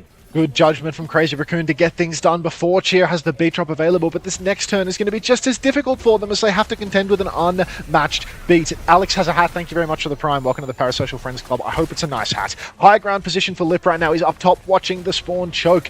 All of the backliners rotate through. Bowler goes wide. Beat comes out in response to the bowler. Doesn't catch Harmon or... Stalker, Lip forced off the high ground and Harmon will catch him with the slow. Disaster scene now for the side of Lip. This is so tough. Max pops the Annihilation up in main. Crazy Raccoon, they're bleeding out. They should not have used that ultimate. Heesung finds the trade onto Mera, but it's not going to be enough. Is it, Xavier? Surely not. No, Heesang's still backing it up. Hanbin can't finish the kill, so they can stabilize a little bit here, Crazy Raccoon, but Falcons have time to get their spawns coming back through. This Tracer harassment again with the Lucio. The two-man group just putting a lot of pressure onto Crazy Raccoon's backline, forcing Shoe's lamp out early, getting picks, getting trades. Now they come forward, but it's a full neutral. Shoe's going to have his window first right now, so Hanbin has to be careful. You see Stalker on the far side still, and it's actually a TP flip coming through. Crazy Raccoon, they TP the Ram in. Merit is on the high ground, Bowie's walked into the Ram. Lamp comes out, but he takes down Shoe before window. Merit might have made the play to save this defense for him now. They clean up Max on point, and we're into overtime. There's just no touch. There's no chance for Crazy Raccoon being picked apart by Team Falcons right now. Was this on anybody's bingo card? The Team Falcons potential 2-0 lead in the series? Everyone was predding a blowout here. Crazy Raccoon taking Falcons to Pound Town, but apparently both of these teams are a little bit rocky. Crazy Raccoon is seed number 4 coming out of the seeding tournament. They lost to, is that everyone? Is that everyone for them to be seed 4? Yeah, this will be everyone. This will be losing to every other team in the Big 5. Yeah. So it turns out in Korea, there's been like a long storied tradition of us constantly needing to watch Falcons versus Crazy Raccoon over and over and over again in every single grand final. Now we're watching that exact same matchup, El Clasico, but it's C4 versus C5. We can't escape it. Quarters single elim too. Loser just goes straight to the LCQ unless it's Crazy Raccoon, obviously, in which case there's no impact. Is the face cam a bit too big? Am I a bit too large? Would you like me to deflate? Large. No, I'm too big. Better? There you go. Hopefully that's a better size. Now, typically Kings Row is a map we see completed, I think, more often than not, really. So this is a pretty precarious situation for Crazy Raccoon. They'll be starting on more of the same. The Ram, Bap, Lucio, Sim as well here. Falcons up to some shenanigans to try and get Stalker an opening pick on this Widow, but shouldn't be anything coming. You can see it just in the distance. I think Heesang has all of these turrets bottom right, guarding Hotel.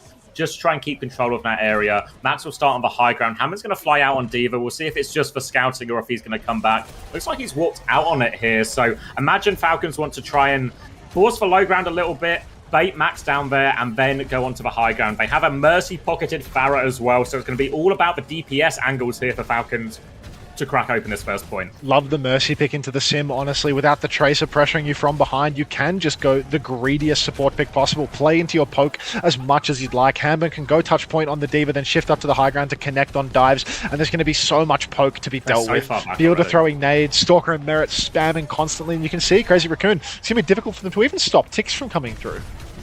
Unless Harmon does that. Yeah, they've isolated it. Oh yeah, Hambin has just entered there as well. They cleared Crazy Raccoon so far back, but now they're going to try and double down onto Max. But Max has the shield. Stalker's 1 HP. He's on the run. Groups up with his Mercy while Heesang is going to harass from the right-hand side. Fielder just about keeps himself alive, but another TP, more harassment. And Charong is finishing this one off. A good slow there as well onto the supports. Matrix available for Hambin, and Hambin really just gave that one away. Not even a tick conceded for Crazy Raccoon. That's quite the sell from Harmon. I thought that he was going to try and kite back to his supports line of sight. Maybe shift up onto the enemy high ground instead, but no, he decides to wind up face-to-face with the enemy Ramatra on low ground, out of line of sight. Fortunately, spam is good for it. Stalker finds the opening pick onto Heesang. 1 player advantage already for Team Falcons. Nano boost to keep the party going. Harmon looking for a kill. Maybe that's how he wound up inside, actually. Maybe there was a bolt into a chasing a Lucio situation. But kill converted by Stalker, because Stalker is just the man for the job in all situations. Keeps on pushing now into Max's face. He's got hands up, shields up like he's on LA Gladiators with the LA Gladiators Ramatra skin, but that is a Marvel skin or a Dante skin, not a Rhino, because Rhino was not in the game when Ram came out. Crazy Raccoon, that's not much of a first hold from them. Falcons looking dangerously good right now in this series.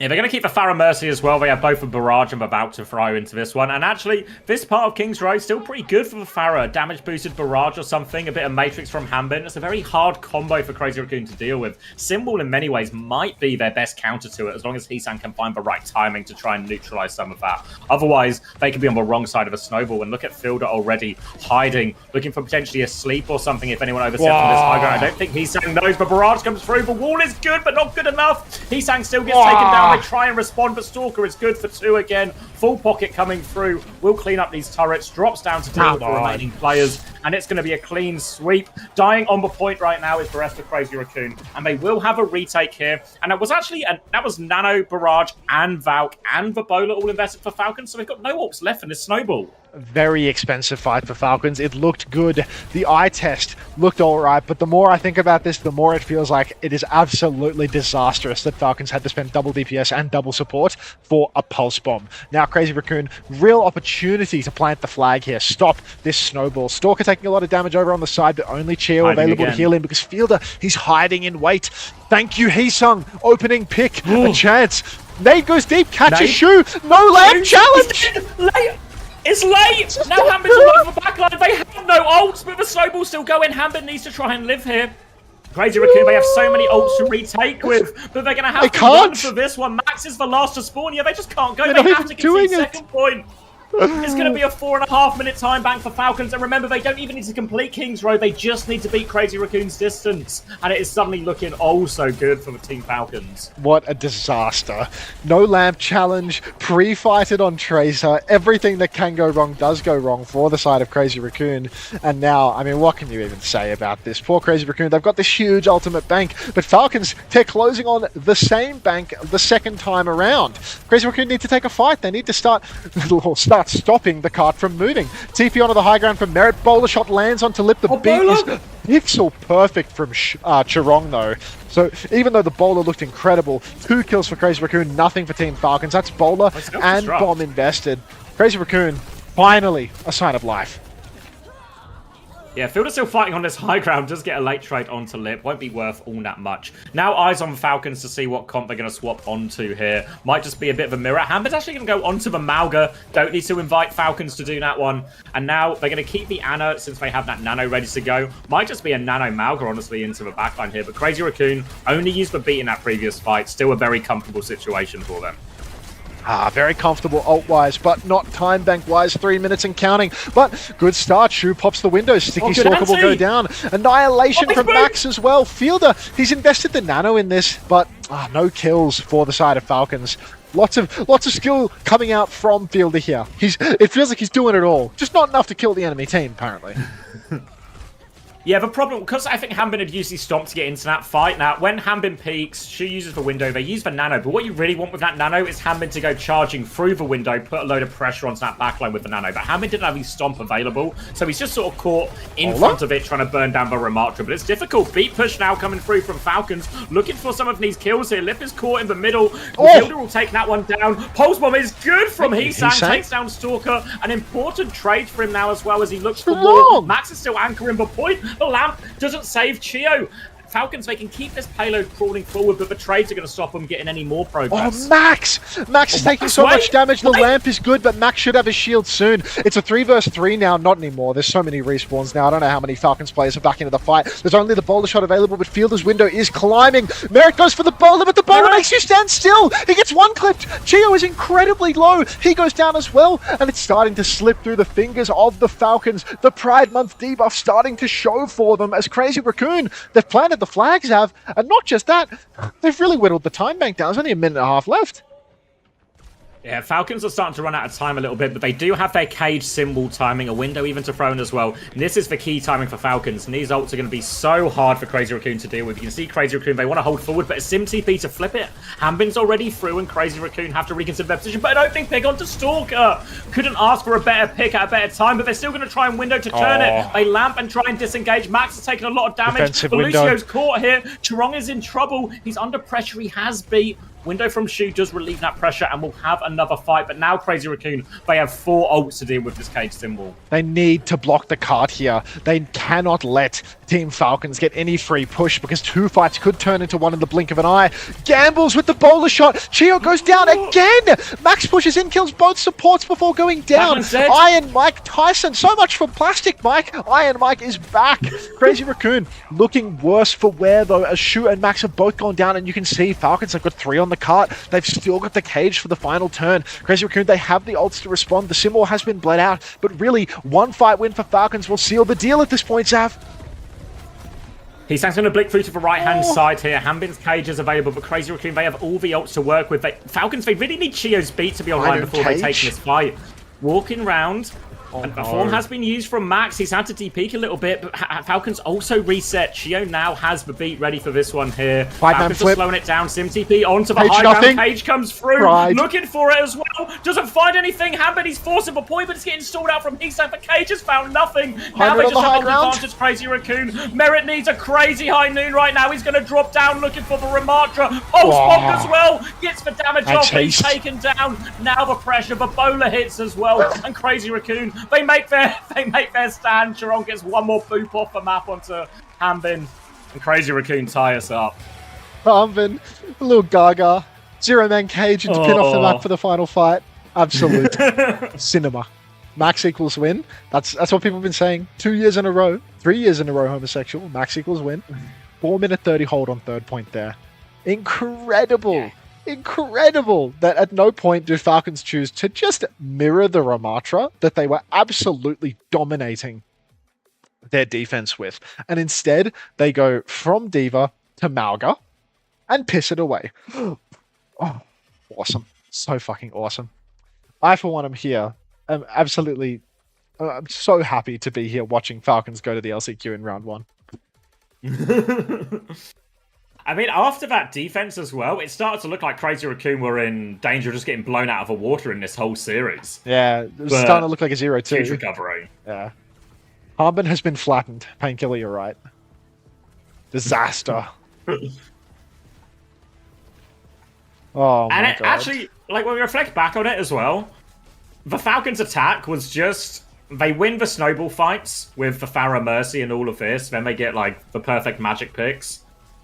And then they actually just lose like 5 or 6 fights in a row on third point, playing into Ramatra.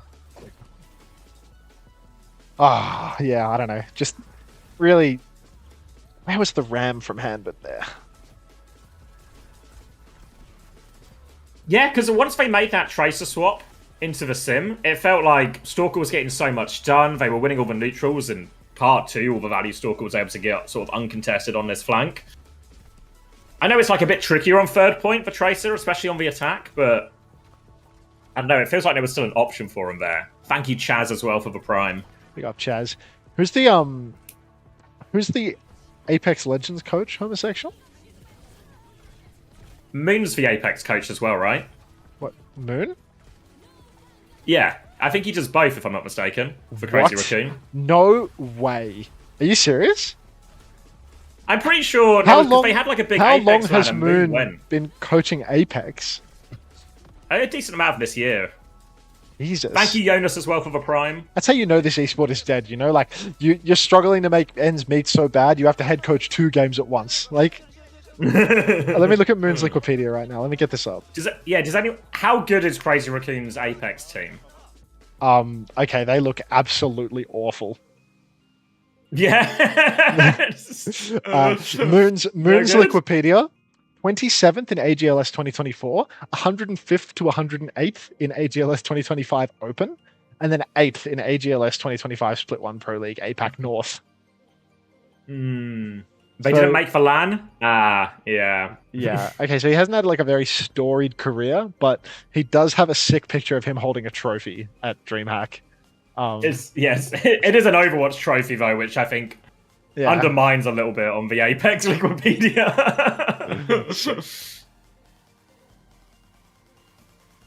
Brilliant. Yeah. Are maps now scarier than jump-in maps? Certainly seems to be the case, doesn't it?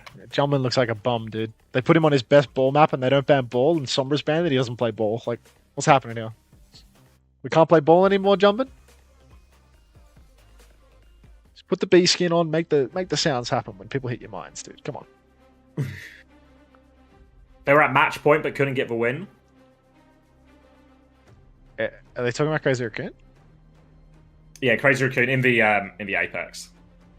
Match point but couldn't get the win and came 8th instead out of respect.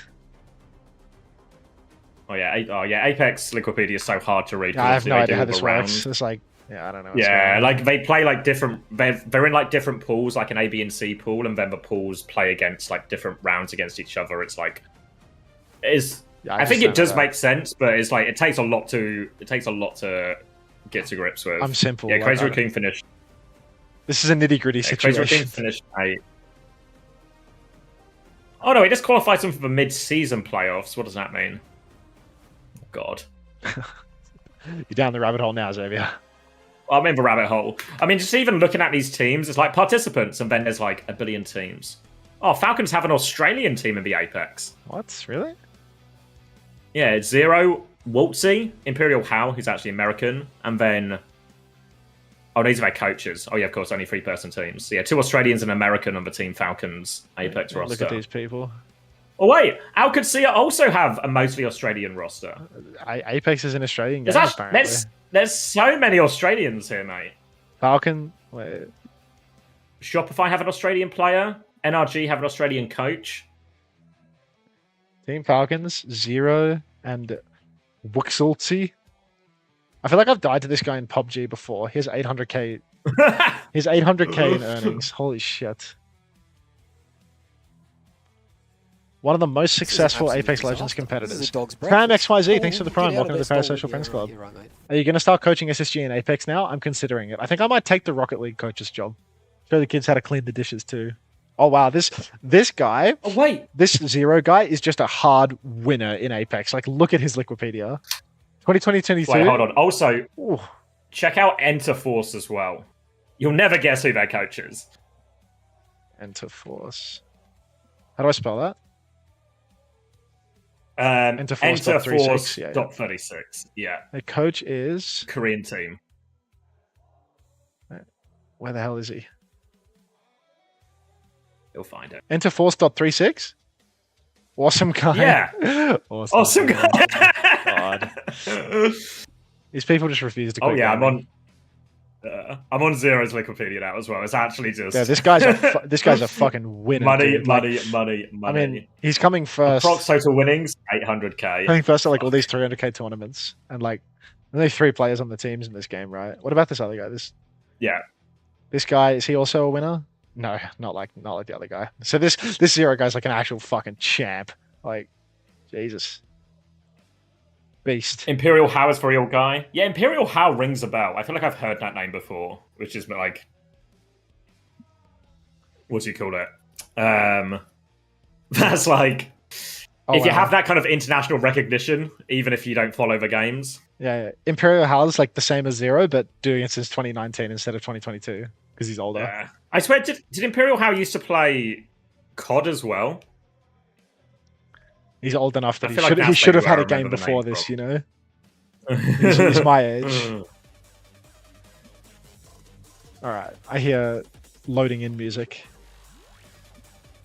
How won every event until 0-1-1. Alright, so How's been doing it the whole time, and then Zero comes in. How is a popular streamer. Someone apparently hacked him and gave him a cheat menu mid-tournament once. I remember that. I remember there was like a big exploit where like people were getting hacked and like having shit injected into their clients because the game was like so incredibly insecure. Yes, I'm currently looking for a pay up.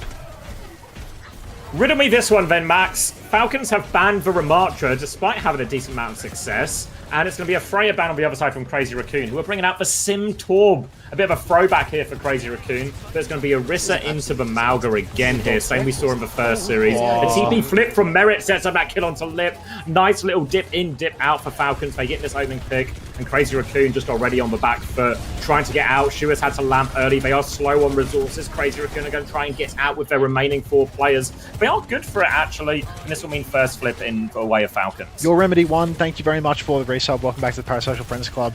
I don't think Crazy Raccoon was shitting the bed on purpose. Now we've got Harmbit under a lot of pressure, though. Takes so much damage, has to invest the shout and the stomp, runs away. Oh no. 1-for-1 trade here between Lip, but both supports are dead for Team Falcons now. Shu pushing deep, has the lamp, pops the lamp to keep himself alive, kills Merit. This is no good for Falcons. Flip is going to go right back to Crazy Raccoon now. I was going to say, it's always difficult if a matchup devolves into a Sim Malga matchup versus Team Falcons, but to be perfectly honest with you, Orisa's in the game. Malga's not that good versus Orisa. Malga's a strong pick when Orisa's out of the game, but I'm not so sure that that's the case when Orisa's still in it. I think this is going to be a very difficult one for Team Falcons. Really going to have to lean on their elite Malga play in order to make it work. They're in the turret as they come through. They're going to TP from below ground. They have a sim wall advantage here as well. Stalker drops out along with a Kitsune Rush as well. They go in. Stomp is big. Window comes out from Shu as he tries to live a beat over the top from Chiu as well. Chorong doesn't have one yet. So the ult advantage is converted by Team Falcons, but we are in extremely expensive territory there. Free for a window. It's apparently a very scary window as Shu has been stomped and throws it down in a panic right before he dies. Team Falcons now a bit light on the ultimates, and Crazy Raccoon are just going to be able to step up to the plate and use whatever they want. Lip misses the TP, tries to TP over to the right-hand side, gets it on the wrong Lip, which means that their rotation is a little bit slow. Team Falcons, they're going to try and catch this rotation. Counter angle with that overclock. Merit will fall. 1-for-1 trade. Lip goes down. Fielder falls as well. Crazy Raccoon dumping support ultimates into this one, but Shu goes down as well, so it's even. It's a 3 versus 3. Huge health advantage for Crazy Raccoon, but they need to be concerned about the touch. I want to say, yeah, no, Stalker goes down. Ooh. Lip over on the objective with Chorong, and that is going to be Crazy Raccoon winning the fight while holding on to 2 ultimates as well. Yeah, not too bad for Crazy Raccoon. Did have a few of their ults forced out there, but they still have a Terror Surge and Molten Core, a pretty lethal combo as well. And also a very lethal combo when it comes into matching up against the Cage. So normally Cage is such a fight-winning ultimate, but in this particular situation, it's going to be really tricky for Hanbin here. Even if you can cage a key target, the Molten Core is going to burn through it so quickly. You might even have to just cancel the Cage and run away or something. It's an early Molten Core to make the touch hard. Hanbin's going to go through, hits the stomp, forces the lamp, Cage through over the top as well, but no Molten Core in that Cage. But Hanbin has been one-shot Terror Surge over the top to finish the job from Max. Now it's just Merit and Stalker left alive, but the DPS, they surely can't clutch this one. Max cleans up everything there, and Crazy Raccoon, great response there. Take the first round. Merit, good for his 1, but ultimately Crazy Raccoon, good for it. I do think that it's so hard to play the Mauga in these matchups, Xavier. Mauga's been nerfed into the ground. Orisa matches up so well into the Mauga, does so much damage to him in the neutral, constantly forcing his skills early, making you rush into the engagements. TP flip from Falcons though, and they've got the sim wall available. That is going to counter out Shu's window. They're waiting on that sim wall. They're going to wait until the point unlocks, and then it's going to be time to step up and fight. Looking for their opportunity now. Merit has a full rail available. Max is closing the distance on him already. Little boot back. Symbol to help pocket Merit through that as well. And Max is in all sorts of trouble right now. Hanbin is low. TP as well comes out, but they don't need it. They just kill Max. And Crazy Raccoon seem pretty happy actually just to sell Max in exchange for that ultimate. They even get first flip as well. So not too bad for Crazy Raccoon. Decent economic one there, forcing out the symbol. And actually they're making a mess of this right now. The trades are coming through. Surely Hanbin can close this one out. They do flip the point. But the trades are going to be painful. It means Falcons can't really hold forward. They might be able to kill Lip late. It might save them if they can, but the TP out. And Crazy Raccoon making Falcons work for everything right now. Yeah, it does seem like even if they make a meal of it, they do wind up winning the fight. Lip now has his own sim wall available though. TP out onto the objective. Quick flip, bypassing the choke. Sim wall comes up onto the point as well. Hanbin pummeled by damage, can't even get back in line of sight of his supports. That's double support ultimate from Team Falcons, but still nothing but a dead Hanbin, I'm afraid. Falcons now trying to kite this one out. Absolute disaster for them. 2 for 2 ult trade, conceding the flip very early on in the piece. No value from the beat or the window there for Field of Chio.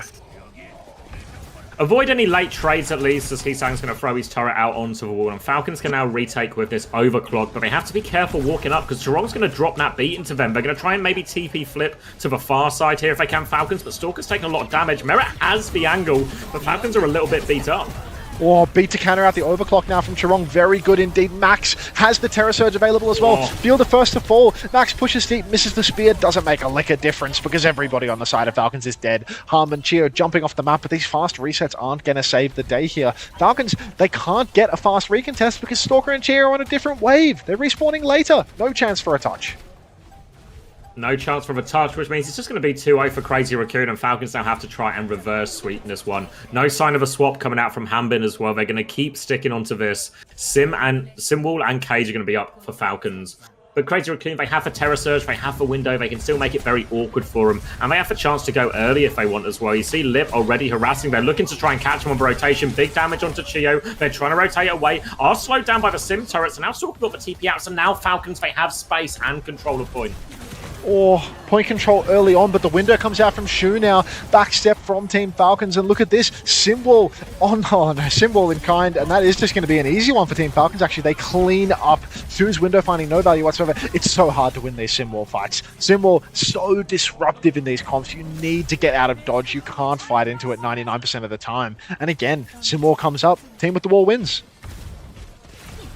Looks good for Falcons, but Crazy Raccoon are now going to have a lot of their ults available. Again, they have this Terror Surge and Molten Core. Great ults for fighting in Hanbin's cage. And they're even going to have their own Sim Wall as well. So Falcons might have to consider maybe just looking to trade the ults for the long term here. See if they can just win an economic victory here. Molten Core early from Heesang. It's just going to be kited out. The TP flip comes through now, but Max, he wants to close this distance. Terror Surge comes through, catches Fielder. He goes down. The Spear is good as well. And they'll convert it off that Terror Surge. Well played. Forces for cage out as well, and pretty reasonable fight for Crazy Raccoon to get to hold on to that Sim Wall, most importantly, for the next fight. Yeah, the fact that Crazy Raccoon have a Sim Wall for this final turn could spell disaster for Team Falcons. Now Hanbin makes the swap over to the Orisa. Now Gambit is complete. No such luck, I'm afraid. Lip poking over on the side, gets himself speared up, but should be fine. He has the TP to kite away. He's got that perk that means the TP heals him up ever so slightly as well. Here comes the touch for Team Falcons. They need to beat over the symbol or completely disengage it. But to make Lip use it in the first place is already a struggle, because all the pressure is on Falcons. They're the ones that need to do something. That's a terrible symbol. Ajax. Oh, the symbol's out. Oh, Chio Ajax is disaster for him. It looked so good after the symbol. Felt a little bit far away, not really connected, but Stalker's traded too. They're not out of it yet. Javelin denies the TP, but Stalker's still going strong, and Falcons are going to clean it up. No beat, no problem. The DPS from Falcons gets it done, as they so often do for this team. Great retake for Falcons there. And they've kept themselves in this map. Absolute disaster for Crazy Raccoon there. They had all of the tools. They had the symbol. They had the Ajax onto Chio. But still, Falcons have managed to clutch it out. And now the clutch factor continues as Heesung gets pre-fighted. Sticky turret up on the choke. That's not going to make a lick of difference, buddy. You're dead. Crazy Raccoon there on the retreat. As Falcons just keep pressing all the way to spawn. You can see Lip might be trying to find a TP angle here, seeing if he can flip around the enemy team's formation, rotating over to the left, but he looks a little bit alone right now. Merit has the clock as well. If they TP wide, Merit is going to pull that clock right away, start taking names.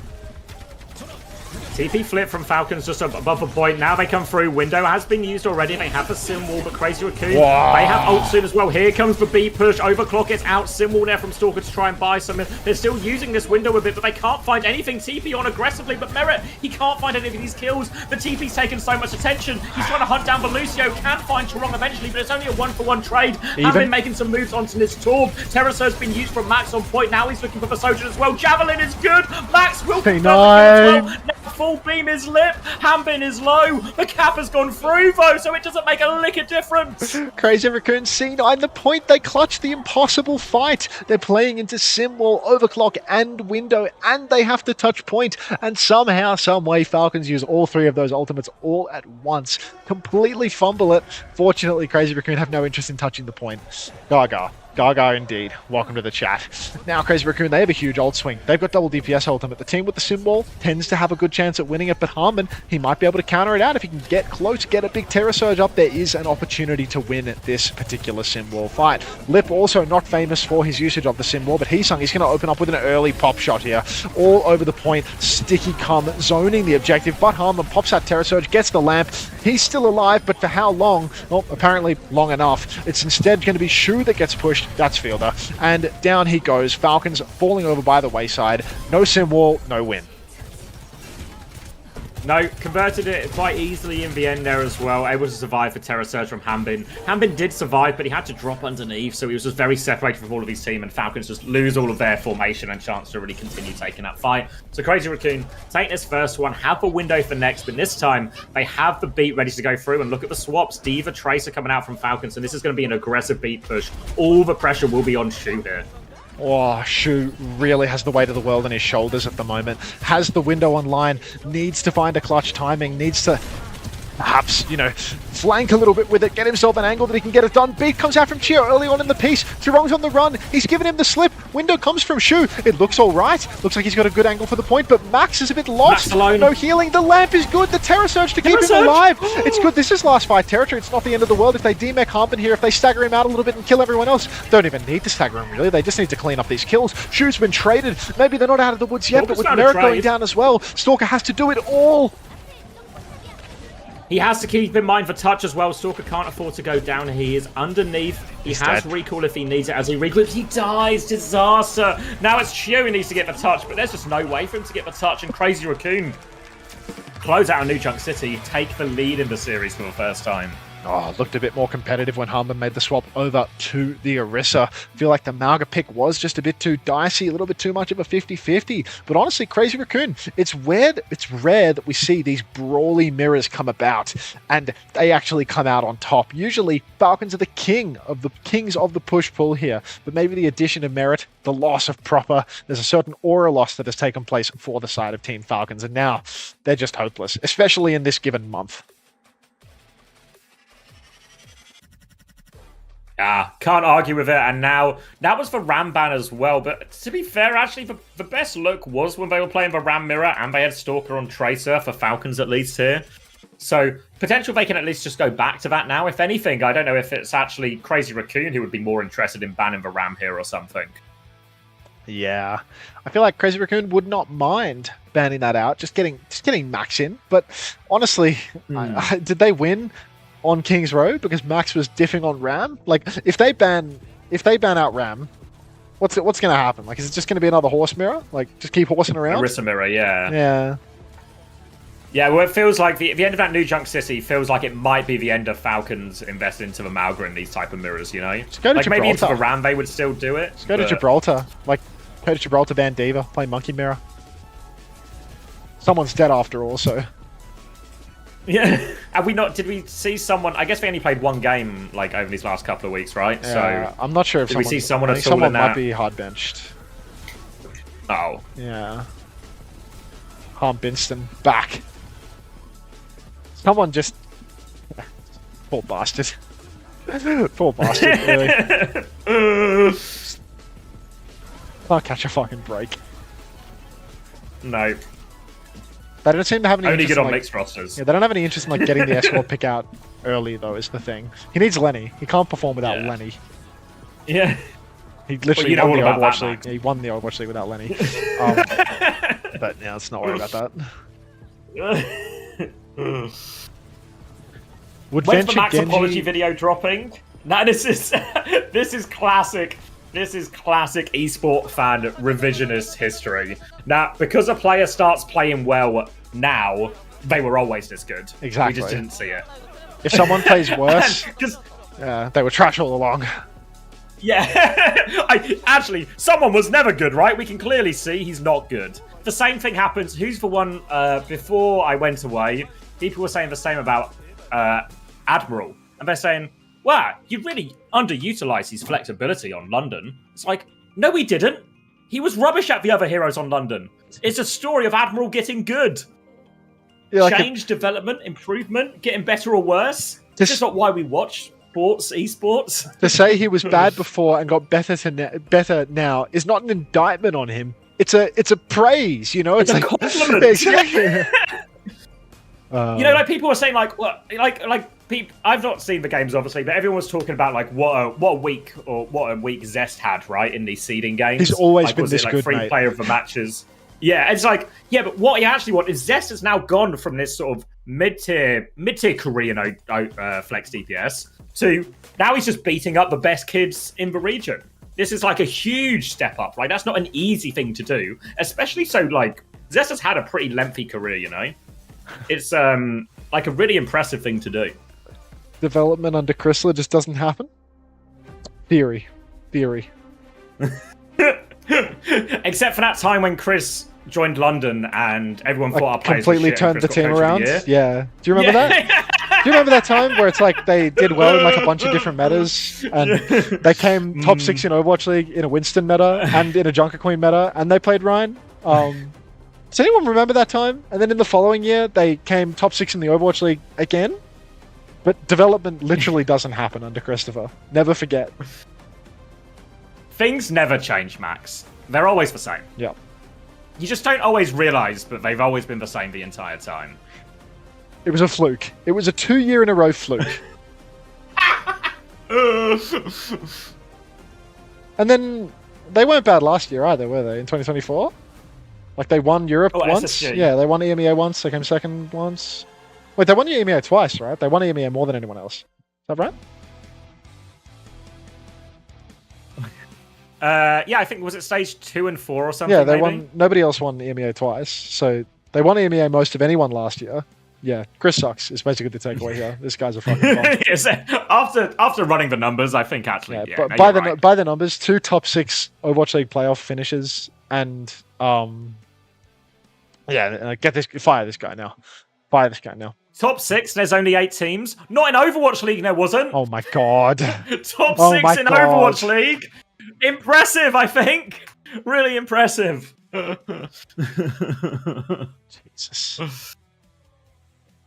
Chris, after Saudi money is washed, bold of you to assume that they're receiving Saudi money.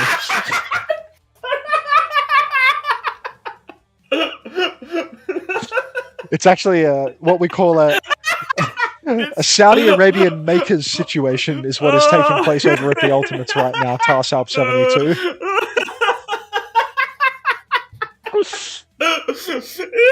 It's actually, you don't know, but it's actually the opposite problem. Yeah. And you can see that I'm not bullshitting from the way that Xavi reacts when I say this. Like, just put it out there, bro. It's like, yeah, like who are you? What's the point of keeping this little secret? Like, you know, it's like who's benefiting from this one? You know, no wins equals no pay. Hey, sometimes they be winning. Max?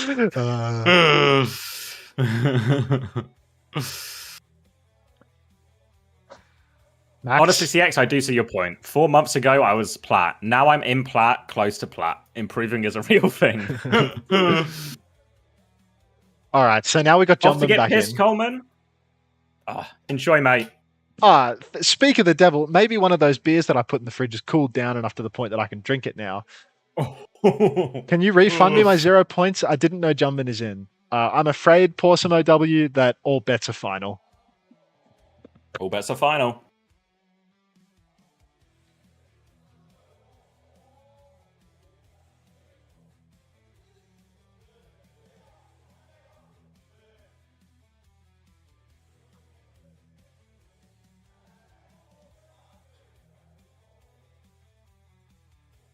Can we get some analysis going?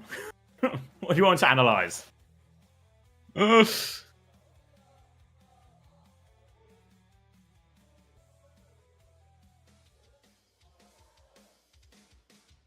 Why Sim? Just really good at so many of these brawl comps, especially good into the Orisa.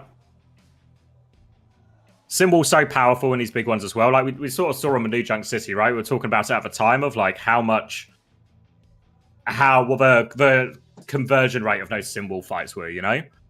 So it really becomes the most powerful ultimate. You even see ults like the cage actually becomes like a much less significant ult in a lot of these fights as well. So the TP allows you to kite out a lot of these key ults as well. It allows you to do like crazy creative stuff as well when you're in ult disadvantage situations. So it lends itself pretty well in all of these fights. And once you get full beamed, the Sim can just hard carry as well.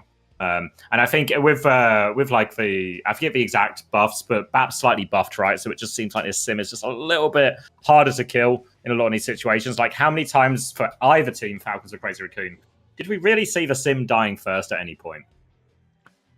All right, what do we see here? A monkey ban has been used by Falcons on. This is Colosseo, so now monkey is unblockable on Gibraltar, but you'd probably just be banning D.Va anyway on Gibby.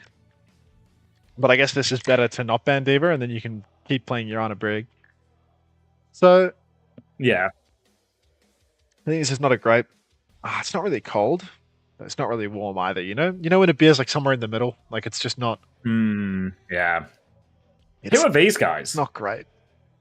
the fuck? Is that a white person in the WDG crowd? That's what I mean. Can we get a cracker Yeah, check on this guy? Who's the cracker on the left? We got to find out. Can someone identify this cracker for me? Yeah, we need a cracker check right now. Let's who is that? Is that Super? Is it? Wait, there's another one. There's two. Wait, I think there might be 3. Hand the There's a camera whole to the pack of left. A pack of crackers. They're reading chat like. This is insane. This is actually insane. Alright, we got a whole packet of crackers in the. I don't know. A pack of digestives out there. What did you say? Gaming for Hope looking white crackers, guy? I believe. Yeah. Alright, rolling straight into this one. Completely different matchups. Both teams staying true to the dominant Lucio Bap meta that we seem to be seeing all over the place. No interest in Bap break, apparently. Lucio Bap is king over here in Korea. And Stalker is on Sombra and running back to spawn. So Stalker has discovered something that has made him immediately flee the scene of the crime and swap hero. I've discovered something as well. We've got a cracker identification. I'm being told by Icy. That's my mate James. He plays collegiate Overwatch for Belfast in the UK. Hello, James! Cracker identified. At least one of them. Maybe they're all called James. It's going to be a Farah swap from Stalker here onto the Colosseo. And a very bit of a weird comp here from Falcons. Not something we expect. The Farah's going to be awkward for the Sim to deal with as well. But Lip can challenge that Farah pretty consistently here. Falcons going to have to play this one slow as Jumbin. Omber and Marcher against the Diva can just keep standing on point and slowly but surely nudging the cart forward, clearing space for his team. It's really on Falcons for their DPS to find an angle and Hambin to find a timing onto the backline here. But on this first fight on Colosseo, it's such a long stretch of the map.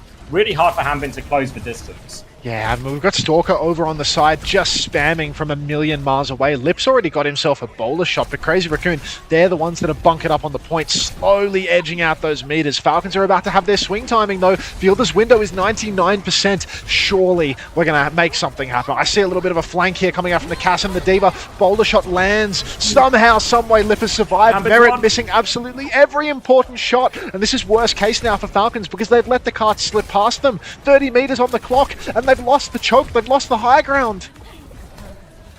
Hambin's going to get cleared off now as well, and this payload's just going to keep moving around. Shu can get onto the high ground, position himself in that window, the TP for everyone to flip. Absolute disaster. Jumbin will keep moving the point forward. I think they might just be waiting for beat here, potentially. Falcons' shear is only 3% off, and then they can try and go through that window. Tronk doesn't quite have the beat to match, and there's a timing here for Chio. He's going to go aggressive now, catches everyone, pressure onto Shu. He drops down into the low ground, gets the lamp off as well, but Stalker does find the trade before going down, and Falcons have taken the payload away from Crazy Raccoon here.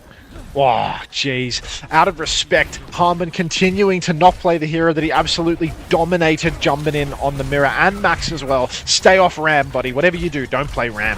Jumbin pops the form, does not yet have the annihilation, so this should be a few meters on the board for Team Falcons now, or at least a push up to the corner. Stalker has that barrage in the back pocket, but there's already another bowler shot available for Lip, and worse still, High Noon comes out from Merit, but feed in response, Symbol as well. Merit under so much pressure, and the lamp comes late from Fielder, the late lamp challenge. Now, everybody from Falcons is slowly bleeding out. Stalker pops the barrage. He finds 2 trades. This is not going to be enough. No, the beat ends up being too much extra health for Falcons to really kill through here. And as well as for Ram making Hambin's life really difficult, the Sim does very much the same job here. So Hambin has such a tough time. We're actually going to get Stalker to swap onto a Freya. So a sort of double hit scan-esque composition here from Falcons. Again, they've got to try and play for angles, play for these wide fights, set something up. And it's going to be, I know, it just feels like it's going to be so difficult for Falcons to get the situations they want on this part of the map once we're in this corridor. It's not a very wide part of the map. It's difficult for Stalker or Merit to find any meaningful positions. And Crazy Raccoon, now they have a significant lead, they can just slow it down as well. Force Falcons to try and make a move. Such bizarre comp choices coming through from Falcons. The double hit scan with the Diva. Grow up. I can't take it serious. Jumbin now taking a lot of damage up in main, has to use the shield and the form, swings deep, window from Fielder and shoot both, but the bowler shot on the angle is so good. So much damage, but Stalker apparently is better still. Finds the kill onto Heesung. Remake from Harbin as well. He will not fall because Jumbin, out of respect, will not pop the Annihilation to kill him. Flashbang onto Jumbin now. He's trying to press the advantage, but he can't quite find the kill. Stalker's traded, but Shu goes down as well. Harbin is doing it all. And now, finally, Falcons are able to post some meters. They're finally winning a fight relatively clean. Super important remake now for Hanbin, and they can clean up Jumbin on point. He will pop one more form before eventually going down. We'll come back from this Annihilation, but Team Falcons, I imagine they're going to start through pressuring point, and then as soon as Jumbin drops, a chance to beat push aggressively over the top. Merit will have a hard time taking the high ground, of course, but everyone else from Falcons can fly up there. But Fielder has to be a little bit careful here as Lip's taking a wide angle. We'll manage to regroup back, but it means Falcons are back onto the low ground here. All about this beat timing for Chio. Look, if they can get a good beat push opportunity here, if they can catch the backliners, go deep with Stalker. The thing is, Merit's just going to be stuck on the low ground. So hard to beat push with Merit. A liability on the Cassidy. No ability to flip up to the high ground whatsoever. Maybe needs to go for a flank here. Here it is. They push main. Everybody's on the low ground. They're trying to find backliners, but they simply cannot. And there's Merit, the liability, caught up in main, being walked on by the Sim and the Ramatra, and this beat push has been a disaster. 1 for 2 trades right now. Falcons disadvantaged. Bolt splashes. Fielder has the lamp available, keeps himself alive, but now Jumbin's going for gold. He wants to kill backliners. Shu's actually been traded out in all this, but Stalker goes for the bowler, doesn't connect the kill. Oh, Falcons, it's looking rough. Yeah, Hanbin is still here, actually stealing a few meters as well. They're going to try and stop Fielder getting out, and they get the D-Mech as well. They can stagger out the baby here. Hanbin has to go die on point. And they got a few meters back on the board, Falcons, but it's still quite a long way back. For saving grace, Crazy Raccoon haven't actually got checkpoint yet either, so it's still plenty of time for Falcons to stabilize here. They've got the window, they've got the high noon. Not the greatest ults, especially when you factor in Crazy Raccoon have the sim wall to push with as well as that TP. Instead of having to leave their cast behind or someone on the low ground, they can all take the high ground. They come through, but Shu has been one-shot. The sim wall comes through anyway. Window on the high ground, but Falcons are kiting it. Bowler comes out. High noon is off. Lamp available as well. Beat comes through as well. Boop down. Merit's going to drop onto the low ground. Does he find anyone? No. Now he's isolated there. Stalker's going to try and take over the touch, but they are getting bled out. The ult's just about getting the job done for Crazy Raccoon in the end. They just need to clean up this final kill on point. They'll do that. They'll get the checkpoint, and Falcons have to regroup. No Shu, no worries. Falcons, they can't survive all of the ultimates thrown at them by Crazy Raccoon, and now the advantage is just getting bigger. Fielder's over to the Kiriko now, going to a hero where he can flip the map, but his DPS still appear lost in that regard. Cassidy, Freya, grow up, guys. Now, window comes out from Shu up on the high ground, flank from Lip. He's getting the better of Stalker. Merit goes down again to the Ramatra. Get off Cassidy, you fucking moron. Now, Lip flanks over to the side, kills Fielder and Hanbin. It's starting to look like the curtains are about to close on Falcons. It's a 1-4. The curtains are not yet closed. They're certainly getting drawn, though, light diminishing on Falcons' chances here to stay in this playoff tournament. Remember, it's single elimination, so Falcons lose today. They are out and going to have to do it the hard way through the last chance qualifier if they want to make the next major. Now, swaps all over from Falcons. It's going to be Venture and it's going to be Orisa and Merit onto the Sojourn. Bowler from the top rope, but Hanbin's just killed Heesang before anything has happened. They trade out Stalker for it as well. It's a 4v4 for Crazy Raccoon. They don't need to invest anything more here. They can just make it difficult. Force Falcons to work for it, bleed more time off the clock, Jumping, walking forward, does have that Annihilation. Stalker's actually going to swap onto the May during all of this as well. But Crazy Raccoon have bought time for their respawns here. Xavier, we're 5 meters out from Admiral Theory coming into effect, and the swaps have actually been made by Team Falcons to make the match winnable again. They've got heroes that can adequately pressure Crazy Raccoon now, that can flip, that can deal with the Ramatra, that can deal with the Sim. I'm not going to call it a comeback, but what I've seen Falcons make swaps to here, I think they have a chance at a comeback. Even if the ult economy is a little bit dire, even if Crazy Raccoon have the advantage and they have the unbeatable Sim wall, there's a chance. There's a chance. Double support ult for Falcons to try and make this one work, but it's going to be so difficult to fight into this Sim wall and its Annihilation. Falcons will have a hard time going first, I think, in a lot of these, because Crazy Raccoon can just match all the ults, then they can even have a later beat as well. Sim wall comes through, Kitsune rush in response, Lip trying to go it, but Stalker's just pushed forward, he's found the kill during all of it. Beat comes through now from Toronto, but they are a player down still. It's a later beat, but is it enough? Annihilation still on point. Stalker still walking forward, looking for more jumpers. Annihilation continues to go, but Hanbin is just pushing him around. Heesang's going to try and TP in for something, but there it's found the kill, and Falcons, they've dealt with all of the ults. They're winning the fight. No one's even been traded. Jumping It's going to get cleared up on point. Bowler. And now Falcons, they are the ones with the ultimates as well. And late trade onto Merit, an annoying one to deal with for Falcons. They need these kills. But that is a crucial fight win. Jumbin's still alive. He's been lamped, actually. If they don't kill Jumbin soon, they're going to be in a world of pain. Jumbin now swings over to Chio. Jumbin's pushing Beats for a kill. Chio into the wall. Falcons, they got through the hard part, but Crazy Raccoon, they've managed to survive.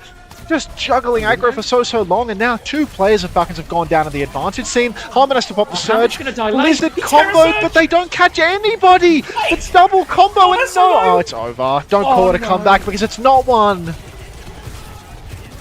No, and Falcons, they had time for another fight. They didn't need to go for that clutch there, but they really should have won that. It looks so good. They dealt with the whole advantage, but now they've blown all their ults as well. Falcons going to have to do an even more improbable comeback here. Merit's overclocked to kick it off. Crazy Raccoon don't have anything just yet, though, but Crazy Raccoon are getting very close to their next Annihilation and Symbol turning, which could just be the end of the map here for Falcons. Oh, Merit's gone down pre-fight. No Merit's overclock dead. for the final fight. Tio falls as well, 98% on the beat. At this point, we might as well just pray for trades and a quick recontest because it's looking so incredibly dire for Team Falcons. Chio's going to come back into this one. Stalker's actually found 2. Kills Shu with his ice block. Hot is Shu. And now there is a chance. Stalker good for 3. This man, too angry to die. Too angry to lose this series. Finds a 3rd kill. Merit, he manages to find a kill as well. Falcons, they actually have huge ults for the next turn. Stalker has another Blizzard. TP out for Jumbin now. He's trying to kite away. He will get the kite away. Wall comes up from Stalker just to block line of sight. Don't call it a comeback. Heesang, wait, the TP was out, but Heesang is in? Alright, piss. I think they took it in like opposite, like Jumbin TP's Two out, ships in the night. TP's in. They do have Wall and Annihilation available, Crazy Raccoon, and nearly Charong's beat as well. But Falcons have a bit of a window here if they can find it, but they've struggled to clean up these fights. Now dropping it where Shu is in, he's lamped aggressively, the symbol comes through, Blizzard comes out on top of that as well, Overclock as well, beat is available for Geo Charong. Jumbin's walked into the Blizzard, he's going to be okay though, beat over top now from Geo Charong, still needs 10%, the window comes out, they've killed Heesang, they've C9'd, they've lost control of the payload, Camping was pushed off it. Merit. And what could have been a clutchable situation falls apart. No value with Merit's overclock there, but God, I mean, you've got to hand it to him. You know, in the clutch, Jumpman. I mean, Max. No, it was Jumpman. Just walks into the Blizzard and freezes himself out of respect. Doesn't care. Yeah, he thinks he's line of sighting it on the corner or something. Just walks into it and just turns into a little icicle. Got it. Max. As a heat wave in the UK, I was in Greece. Greece was hot. Yeah, heat wave here too. I feel it, you know? You just want the cold air. The cold breeze can save you sometimes on these hot days. So Jumbin's just trying to cool off a little bit in the weather. Poor bugger. Poor bugger. Stalker, man. Nobody has ever been better. Stalker on T1 would never lose a team fight. Genuinely, if you had Stalker on T1 instead of Zest, holy shit. I mean, honestly, like, just get Stalker a proper, dude. Like, if Stalker had somebody that, instead of playing Cass for 9 minutes and then going Sojourn and getting picked 4 times in a row, like, if he just had another flex DPS player that's the best in the world, like, probably be a good situation for Falcons right now. But unfortunately, Proper's missing in action, and Merit has seen almost 100% playtime this stage. All right, I'm going to go grab a drink. Oh, shit, I was about to get up, but yeah, you got that. Falcons getting eliminated. Yeah. Here's hoping. Love to be dressed up for Falcons' downfall, you know? I mean, well, they're right on track, because these maps, they feel like they're getting less and less convincing as time goes by. Yeah. I mean, all we needed was Falcons on a good comp, and they've just not done that for like 3 maps in a row. It's like they have an Orisa mirror, which is something they should be confident in versus that team, and they just play Naga, and then they play D.Va into Ram. Like, I don't know. Into the Ram, when they looked okay on that mirror as well. Like, that King's Row wasn't a Ram problem at all, I think. It was just, yeah, I don't know. All right, I'm grabbing a drink. I'll be right back. Imagining how good a Stalker proper DPS duo would be. If only they were already on the same roster for 18 months or something. They still qualify through LCQ, right?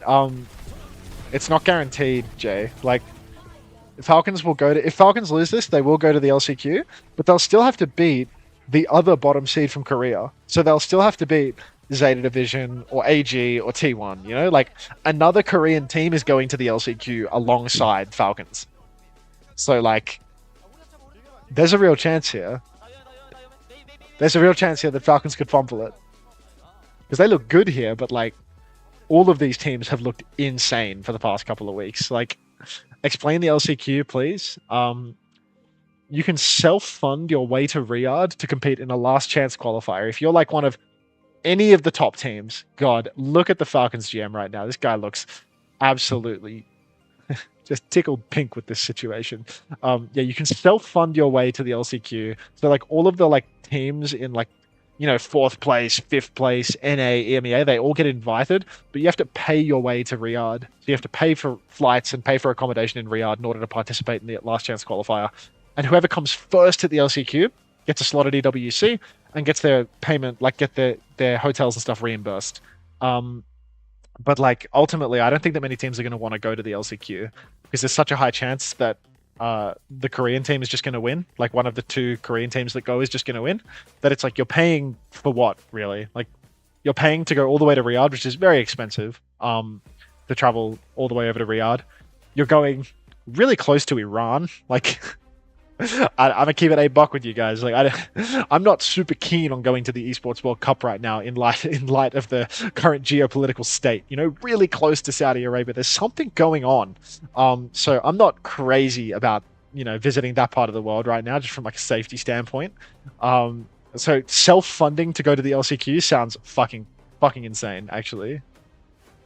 I don't think it's like a controversial take to say that you don't want to go like in like quite close vicinity to a country that's being repeatedly threatened to be nuked. Like,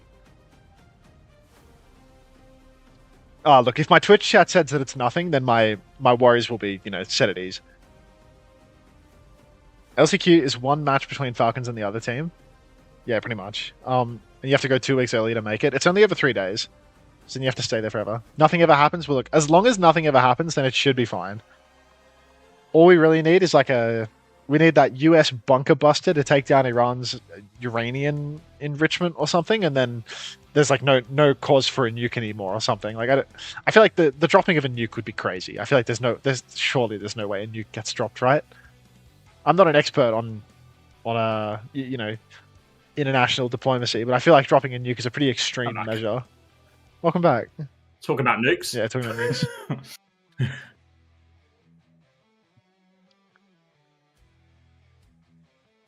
Please don't nuke Utah. That's where I am. That would be the worst possible place to get nuked right now.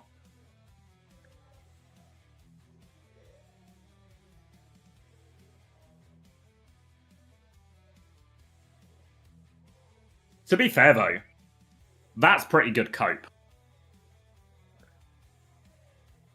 You're calling ice on me? No, I mean, if Utah was to get nuked and then you lose your quarterfinal to GK, the cope's pretty convincing. Ante, can you say trans rights are PogChamp? I think I just did, like by reading it out. Iran doesn't have a nuclear bomb yet, bro. Don't worry. Israel made a preemptive strike. That's good to know, Ben Past 625. Thanks for keeping me informed. Is your shit buffering, or is this just me? Mine's just buffering as well. Okay. Yeah. All right. Thanks to Craig for the clean feed. It's a really good clean feed. One of the best clean feeds that I've ever seen. And we're back. And Max is in. Ooh, Jamie asks, how many Runa Sappies and Chicken Royales? We've had only 1 Runa Sappi, and this is our first Chicken Royale as well. Are we on Chicken Royale right now? That's the escort of the day? Yeah. Yep. All right. Yep. Goodbye, Team Falcons.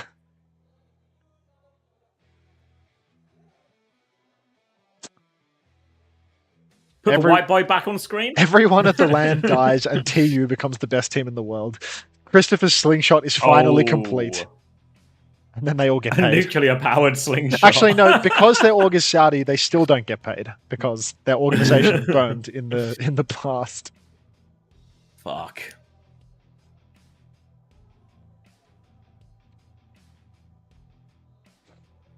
Yeah, I'm with you on that one. Really good. I'm with you on that one. But you never know. 12 out of 16 matches last week had Chicken and Runa Sappi, I swear. I mean, Runa Sappi is just like, if it's in the pool, everyone picks Runa Sappi. Or like 9 out of 10. Or 12 out of 16, I guess. We actually have the data. All right. Sim ban from Falcons after a Juno ban from Crazy Raccoon. Is this more just a support protect than anything else from Crazy I think Raccoon? the Juno ban is a support protect, and it kind of shuts out, like some of these like Diva and Zarya comps that maybe both teams are like equally as comfortable on. Hunter, can you say, I love Xi Jinping, 100 years of Chinese prosperity? That's a good amount of years. Yep. Welcome to the American century of humiliation, ladies and gentlemen. Oh, I missed one as well. Thanks, Jank for Jesus, for the Prime as well. I will enjoy Jeff's money, thank you. On my way to that super yacht. I think we're only 2 to 3 million more Primes away from the yacht, guys, so keep them coming. Hunter, why are you in your living room? It's not my living room. Hunter, can you raise your arm at a 45-degree angle towards the camera? It won't get screen capped out of context. You know what, Vorgidal? My heart goes out to you, brother. My heart goes out to you. What else do we have to cover here? We've done nuclear conflict, peace in the Middle East, posturing, China. Wait, how can only 2 Korean teams go to the LCQ? It can't be Falcons if that's the case. It would be the loser of the AG and T1 match, no?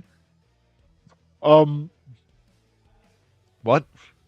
Was 3 teams from Korea qualify. Is it 2 Korean teams? I think many teams get invited to the LCQ. Yeah. Oh, okay. Yeah.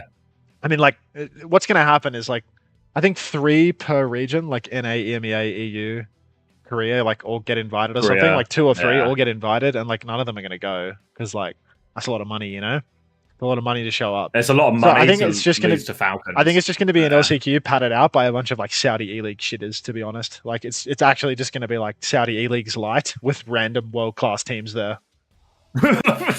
Falcons are going to come win there, dominate a Saudi. It's going to be. It's literally going to be Abo Majid versus Team Falcons in the semi-final or something. Like there's just no. Aren't you going to buy the trump card? If I had $5 million, that's the first thing I'd do.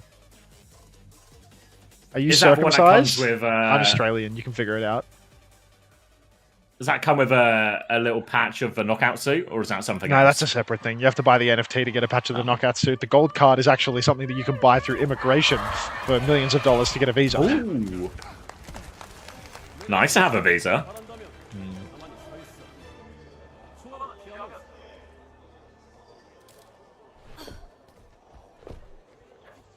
You're attracted to Bois? Mods ban that person. So whose living room is it? Wouldn't you like to know, Evolos? I'm sleeping on my friend Sean Duris's couch. It's just a green screen. Goodbye, Calling Kelly. He's still in his apartment. We get some glops. And maybe bring Calling Kelly Alright, back. keep glopping. Knockout suit's making a Raccoon comeback. starting on the attack. Juno's banned and they're still Falcons. playing Ram v Ram? What? Yep. Alright, gonna play Ram versus Ram. Gonna be Mei versus Mei, but Merit is starting on the defensive Widowmaker here. First grapple shot, but can't find Charong. Lucio Baps in the backline as well, so all mirrored. I feel like I just had a little bit of a skip as well. Do we need to do a sync check? I'm on 34, 32, 31, 30, 31, 29, 40. 28, 27, It just 26. works. It just works. First corner already conceded as the swing is good for Crazy Raccoon, but backswing from Team Falcons. Both teams want to scrap it out here on the corner. Heesung's got no ice block now. Got to be careful that he doesn't get taken out. Shot is mistimed, so he should be fine. And instead, it's again Falcons running back. Lamp for Stalker. Boop off the map! Chio, he's so boopy. Stalker good for a kill onto Charong as well. 2, 3 for 1. Stalker just good for it on the Mei. Nobody hits more icicles than this guy with his right clicks. Jamie might be the king of the walls, but I'm going to be honest, nobody's got better Mei mechanics than Sticky Stalker. King of the wall! King of the wall! Gets the fadeaway onto Lip as well, as it feels like my quality has taken a dive as well, but it tells me it's in 1080p, so I'll choose to believe it. Gonna be a reset here. Falcon's good for the first hold, and look at this Blizzard difference. Stalker is gonna have his Blizzard ready to go. He's sank on a measly 40% here. Gonna be difficult for this Ramatra to avoid it as well. Grapple shot from Merit is only a body shot as well, but it's going to be this Blizzard. That'll be the big one for them to deal with here. Stalker's got all his cooldowns ready to go, looking for the wall. Trying not to use that ice block. Does have to use it now, though, so a chance to maybe put some more pressure onto Stalker. He throws the Blizzard out. Charong is right in that one. Forces an ice block. The lamp comes through. Charong should still die. Stalker takes his feet out. cuts him off at the ankles, and that early Blizzard is converted into a clean fight win for Falcons. A clean fight win for Falcons, of course, coming off the back of the best Mei in the world, Stalker, especially from a mechanical standpoint, Jamie. Jamie Hardy. They're going crazy right now off that comment, like absolutely ballistic. Crazy Raccoon, they're down on ultimates. Harmon and Fielder both have their own. Beat drop available for Chio as well. Heesung, it's going to be so hard to push with the Blizzard, but got to be careful. Falcons pushing for it. What the fuck is that? Fielder pops the window, jumps up onto the high ground. Stalker, classic Stalker, best Mei right clicks in the world. Right click on a Heesung, takes him down through the window. Does he want to push for more? Very patient with it. Happy to just rest on his laurels for a little bit. Invest at 3 to 5% per annum. Harmon holding, maintaining in main, and the poke just keeps coming through for Team Falcons. They're happy to play it slow. Happy to play it slow. They have Blizzard and Annihilation available. Just waiting out in this walls for now. Crazy Raccoon, he's also been so slow charging. We're down to the final minute here, and Crazy Raccoon still struggling to get some of their ults online. Falcons continue to hold in this corner. Still just waiting out the walls here. But now Falcons, they can just match Annihilation, match B if they want. The Blizzard is the win factor here for Crazy Raccoon, but Heesang needs to find the connect. Form onto Stalker. Blizzard out at the choke. Has it frozen? Hanbin, it has! Hanbin doesn't get the Annihilation off. Falcons now, they need to try and disengage or die on point. Die on point for Fielder. They can't afford any late deaths here. Stalker will be the final one to die on point. They have the ults to come back because Stalker has got his second Blizzard already. Lapped Heesang. If they get to point and they get this Blizzard off, it's going to be so hard for Crazy Raccoon. Oh, Kellen just pinged me in team chat. A little bit quiet, please. I can't sleep. Fuck, dude. He's like a million miles away. The whole Rocket League team is right next to me. No complaints. No touch comes through from the side of Falcons, though. A C9. They had all of the ultimates for the recontest. The beat, the Blizzard, the Annihilation. But Crazy Raccoon, they throw up the wall, and it can't be broken in time. Team Falcons can't get the touch. If only Merit did something quick instead of coming back on Widowmaker so they could get the touch, so they could leverage their ultimates. I feel like a Tracer swap is impossible, actually. That's unreasonable. I was thinking Sim, but Sim is banned. So, no worries about that. And now we're in ASMR casting mode because I don't want to wake up Minjae Kim. Gotta keep it quiet for Kellen. Falcons gonna have all of these ults. I feel like I need to whisper now as well. Crazy Raccoon get to hold on to all of those ultimates as well because they didn't use anything because of the C9. An early window, a beat push in response as Hanbin tries to go flying through it. Later beat comes through from Sheer as well. Annihilation, Blizzard, everything has been thrown in for Crazy Raccoon. They've given him the slip. Phil just going to die on the rotation as well, and Hanbin is hopelessly short trying to chase down these kills. And Crazy Raccoon have decimated them here. A trade onto Shu will go a long way to help him with this recontest, Falcons, but they're going to have to do it with only a window. Great swap coming out from Hanbin here. Converted into a dog shit swap. I thought the Orisa swap was great, so he could get the touch and counter out Heesung's Blizzard, but instead, he's coming back on Malga, a hero that actually can be frozen out. Pins over to the side straight away. Fielder throws up that window, but there's no chance to secure a kill from this, and now they're just stuck on Malga. They need to touch Cart, and Heesung is going to be able to throw his Blizzard down on the Cart, so this is bad news for Team Falcons. We need some magic. Can the best Mei in the world do it again? Harmon, shout, traded. Heesung, swinging, poking, missing everything. He's not backbone by any means. Blizzard catches nothing, but we need a touch. Theo gets the touch. He dies. Next touch. Theo dies for it. The wall is good. Oh my god. Get off now, you fucking moron. What are you doing? You could have gone Orisa and held it down on Cart. Mid-range poke. No problem. Instead, the guy goes Malga. Malga! It would look so good, right? Yeah, Orisa, you can spin, threaten the Blizzard, try to cancel it with a spear, fortify yourself out of it, keep yourself alive. Hanbin now goes over onto the Orisa, but maybe too little too late. This defense looks so good for Falcons on multiple occasions, but now they find themselves staring down third point and a full cap.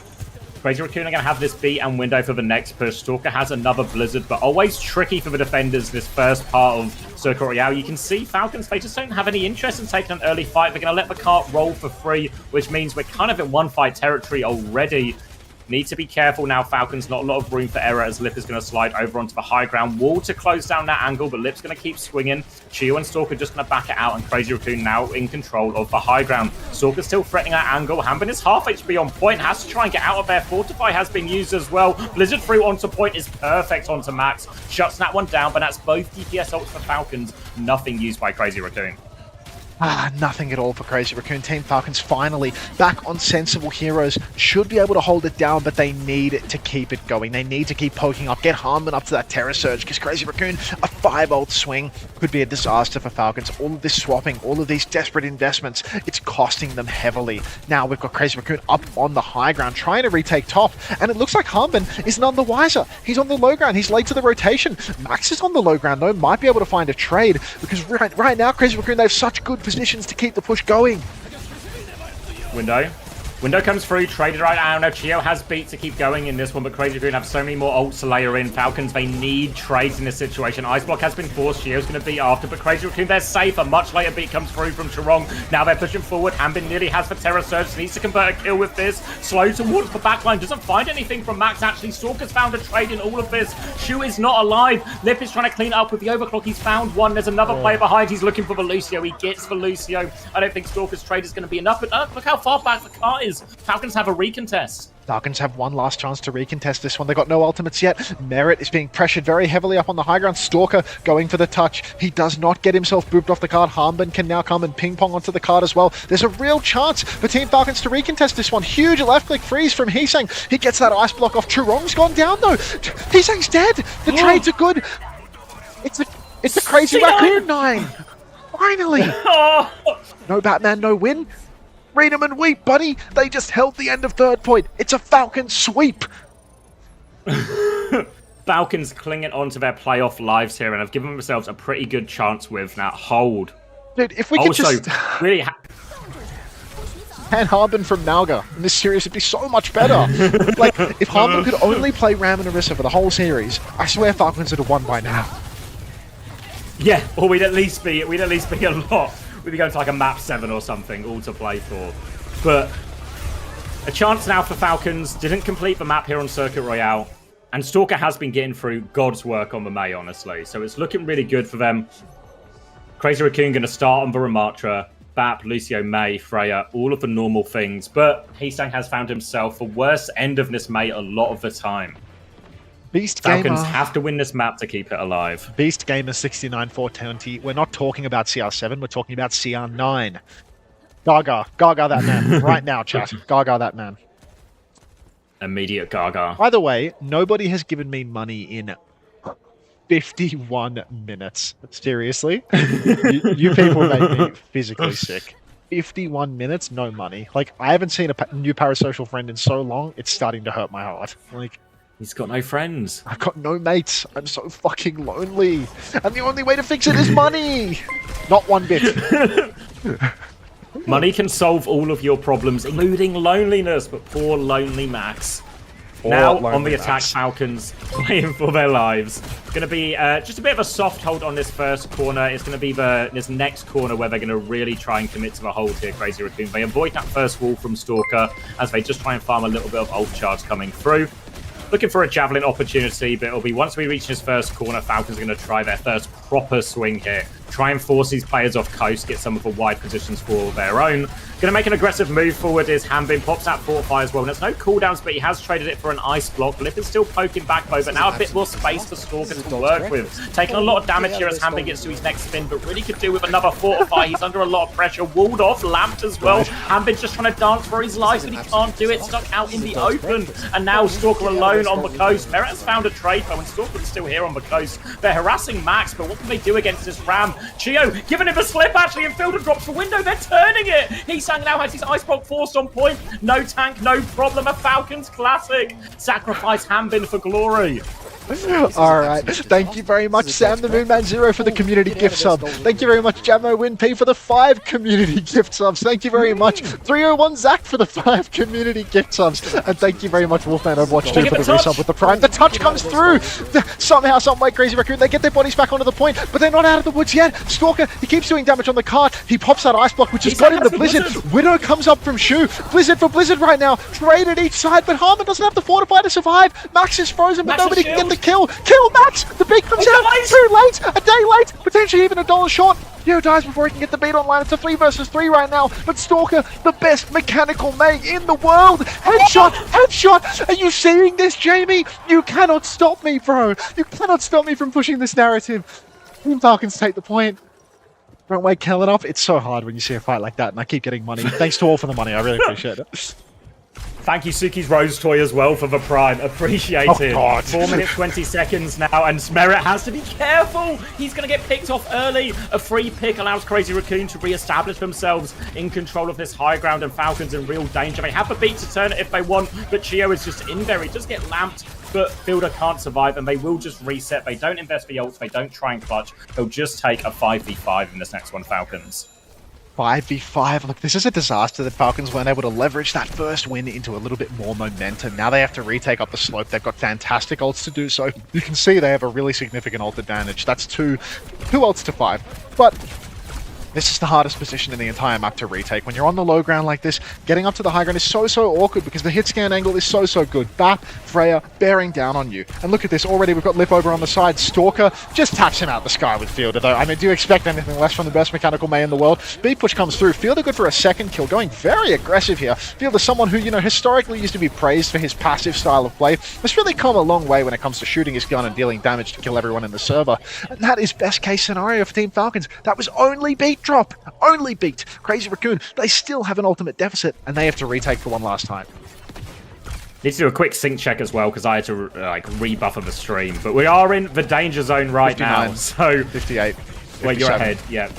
0, 59, 58, 57, 56... 55, this works, 54, mate. Window comes out. Now the bowler as well for Merit. So much damage onto Max. He has the Annihilation, but the Blizzard and the Terror Surge over the top. But Max survives it all and gets the Annihilation off. He's going to get Javelined out as well. But Falcons use everything and they've lost Hanlin for it. They're going to trade it out still. Falcons have won many a fight before without their tank player, and Stalker is still pushing forward, looking for more. Max is under a lot of pressure, looking for the difficult shots onto the Freya, but can't find it. Merit good for a pick, though. Ice Block comes through, and he's just taken all the attention. Falcons, they don't need it. A wall now off onto Max, nowhere to go, and Falcons close out second point. Oh my god, how have they managed it? Somehow, some way, when they invest every ultimate into a round with Annihilation. I remember doing that at the Grand Finals on Lijiang Tower. That shit hurts. That shit really hurts when you think the Ram's going to die and he doesn't. Falcons, they invested every ultimate they had into a round with Block and Annihilation. Got nothing for it. Lost their Ursa in the process, but they clutch up anyway. Fielder just good for it. 3.5 minutes to cap the map. All the way to the end do they need to go, but I think they're good for it. He's so booby. Charong, he knows how to stick to walls. He can wall ride too. It's all okay. Falcons, they're holding the choke very hard right now. Harbin just on the other side. Beat comes out now. Lip did not receive the beat. Often Freyas find themselves missing the beat. It's a little bit difficult with the style of the hero. Merit taking so much damage though in this beat push looks to be the closer, the dagger. As Team Falcons, they cannot survive this push.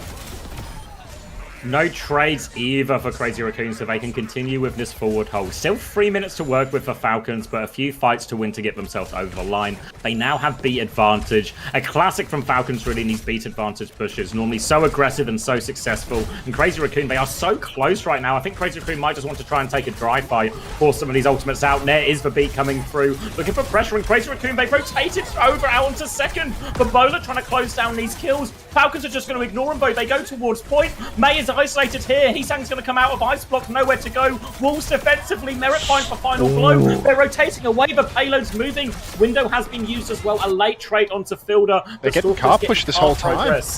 Late yeah, they're staggering them out actually here. Oh, Merit's so low. Shoot! She's got the kill. They're staggering him as much as they possibly can, though. This isn't a case of him playing his life to perfection. What's he lamping for? Like, what are you doing? What are you accomplishing, fucking halfwits? Anyway, Team Falcons, they found themselves being traded, but it doesn't matter because they find that really late stagger trade onto Shu. It's definite last fight territory at this point. They have double cart clearing ultimates as well. They've got the Surge and the Blizzard. Let's see if they can keep getting that cart just that little bit further. Because now, Fielder's holding high ground, bolted once, but he doesn't have to use the lamp. He keeps his shift, he keeps it going, and now it's Lip getting boxed up into the corner. You can see the car keeps moving in main. Slow used up on the high ground. Flip in main. They can't. Too many angles up in main. Blizzard inside, but it catches nobody. Harmon forts his way out of it, and that's a zero-man Blizzard. Crazy Raccoon, they've still got almost four ultimates to play with. No support ultimates online for Team Falcons, but they're building their own ultimate. Bank, they are trying to make this work. Harmon again pressuring the cart, forcing utility out from Heesung. The cart clearing ultimates are available, mind you. They could go for this force at any time.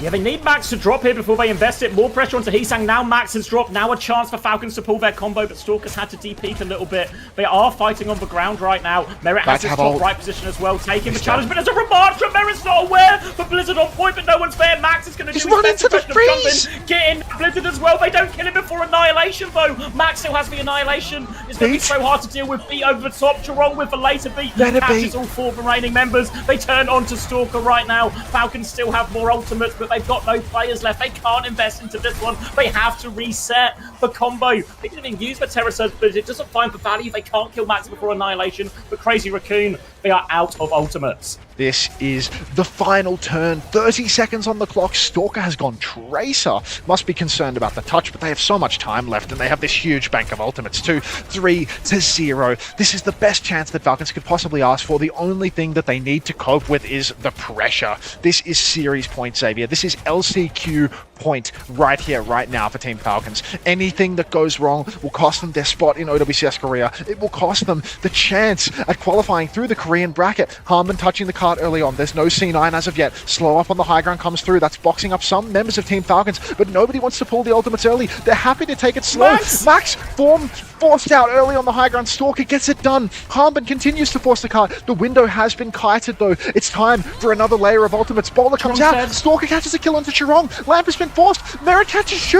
And it's looking like Falcons can do it. Heesang has the Blizzard, but Harmon still has the Terror Surge on card. He's incredibly low. He's taken so much damage. He has to use it just to stay alive. But Merit on the high ground, he's done it all. Stalker, the clutch king on the Tracer. He forces the form. He kills the Lucio. And Falcons, they keep themselves alive in the series. Don't milk me, pay me. What? So well played from Falcons there at the end. Good patience from Falcons. They deal with a high ground threat there. They get Merit a good position as well, and then Stalker's able to take over, really win that side fight, and they continue to play patiently in main. Hanbin doesn't overextend, doesn't get his cooldowns forced, keeps it all to survive that Blizzard coming through from Heesang, and he keeps Falcons alive in their quest to qualify directly for the Esports World Cup.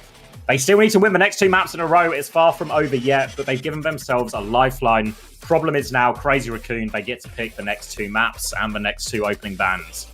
Smash says fucking ad. Trenty, thank you very much for the prime. Welcome to the Parasocial Friends Club. Appreciate that. Enjoy the ad-free viewing, mate. No ad, please. I mean, there's only one way for you to not get ad, Smash. I hate to break it to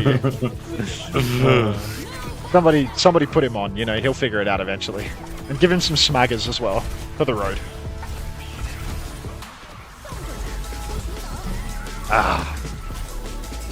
Got a series on our hands.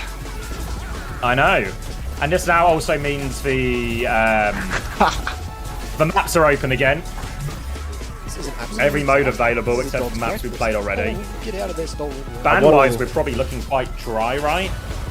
Waddle SSBM, thank you very much for the gift sub to Smash2. Smash wrote in his own words, at Waddle SSBM, thanks for the gift sub, exclamation mark. Classic Smash that. Thank you very much, welcome, Smashy. So the whole pool is opened up again. Maybe they can go to Ilios and this time play ball. Instead of playing jumping around. What bans are left for them? They still have an Orisa ban if they want, but I don't know if Nat actually... like, who has the Orisa ban available? Oh, sorry, I was wait, so I'm looking on the wrong side. That's Falcons who have it available. So yeah, like Falcons would never use. Crazy Raccoon, they could ban the Ram, but then that just forces an Orisa mirror, isn't that? Maybe that's what they want, but I don't know if it's the most impactful.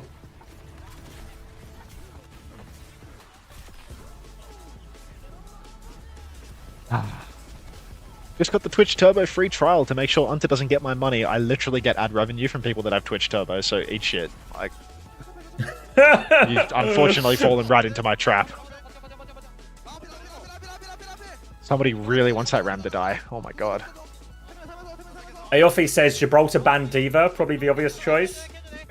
Yeah. Yeah? So put someone in. Put someone in. Someone for the map 6? Yeah, put someone in for the map 6. Tournament life on the line. Can you leak your ad income?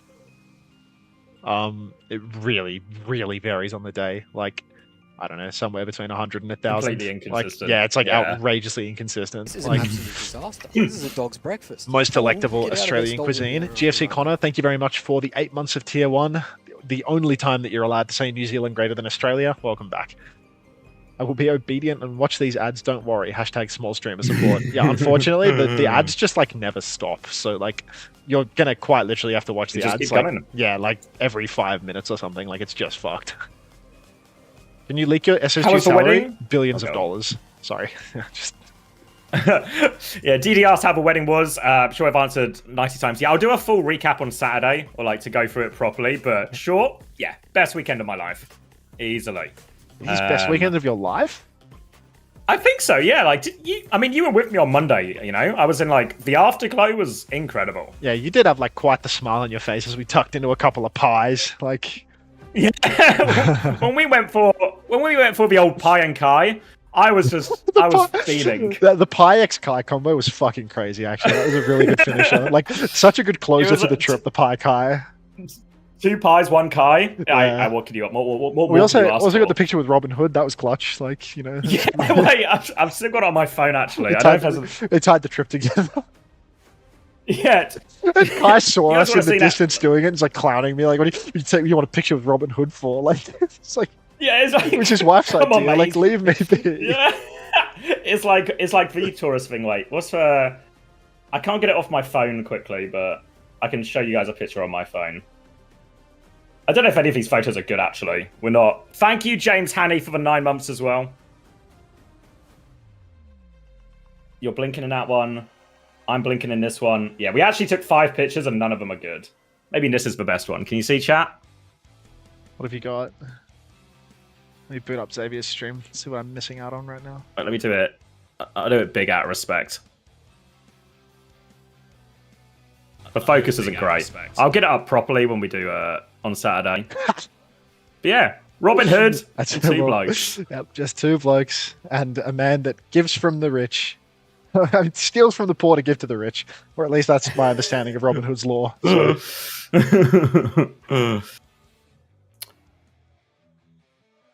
How's the honeymoon? Honeymoon, also beautiful. I went to Crete second fiddle to in the London, wedding, yeah, Heraklion. Yeah, I mean the wedding was so good.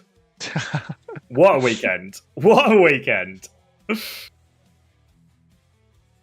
Look at this man's house. This guy does not need money. This is not my house. Like, this isn't my house. Like, have you... Look at my surroundings Look. right now. Does this look like my fucking house? I'm sitting in a chair with Space Station embroidered on it. Where do you think I am right now? Like, use your fucking brain or whatever like you have up there that is substituting a brain, allowing you to fucking type in my chat. Like, oh my god. Oh wait, James Hannay says, no cap, I actually live next to Nefer statue. It's next to the oldest pub in the world, the oldie trip to Yeah, Jerusalem. we've seen it. Max saw the pub! We took Max to see the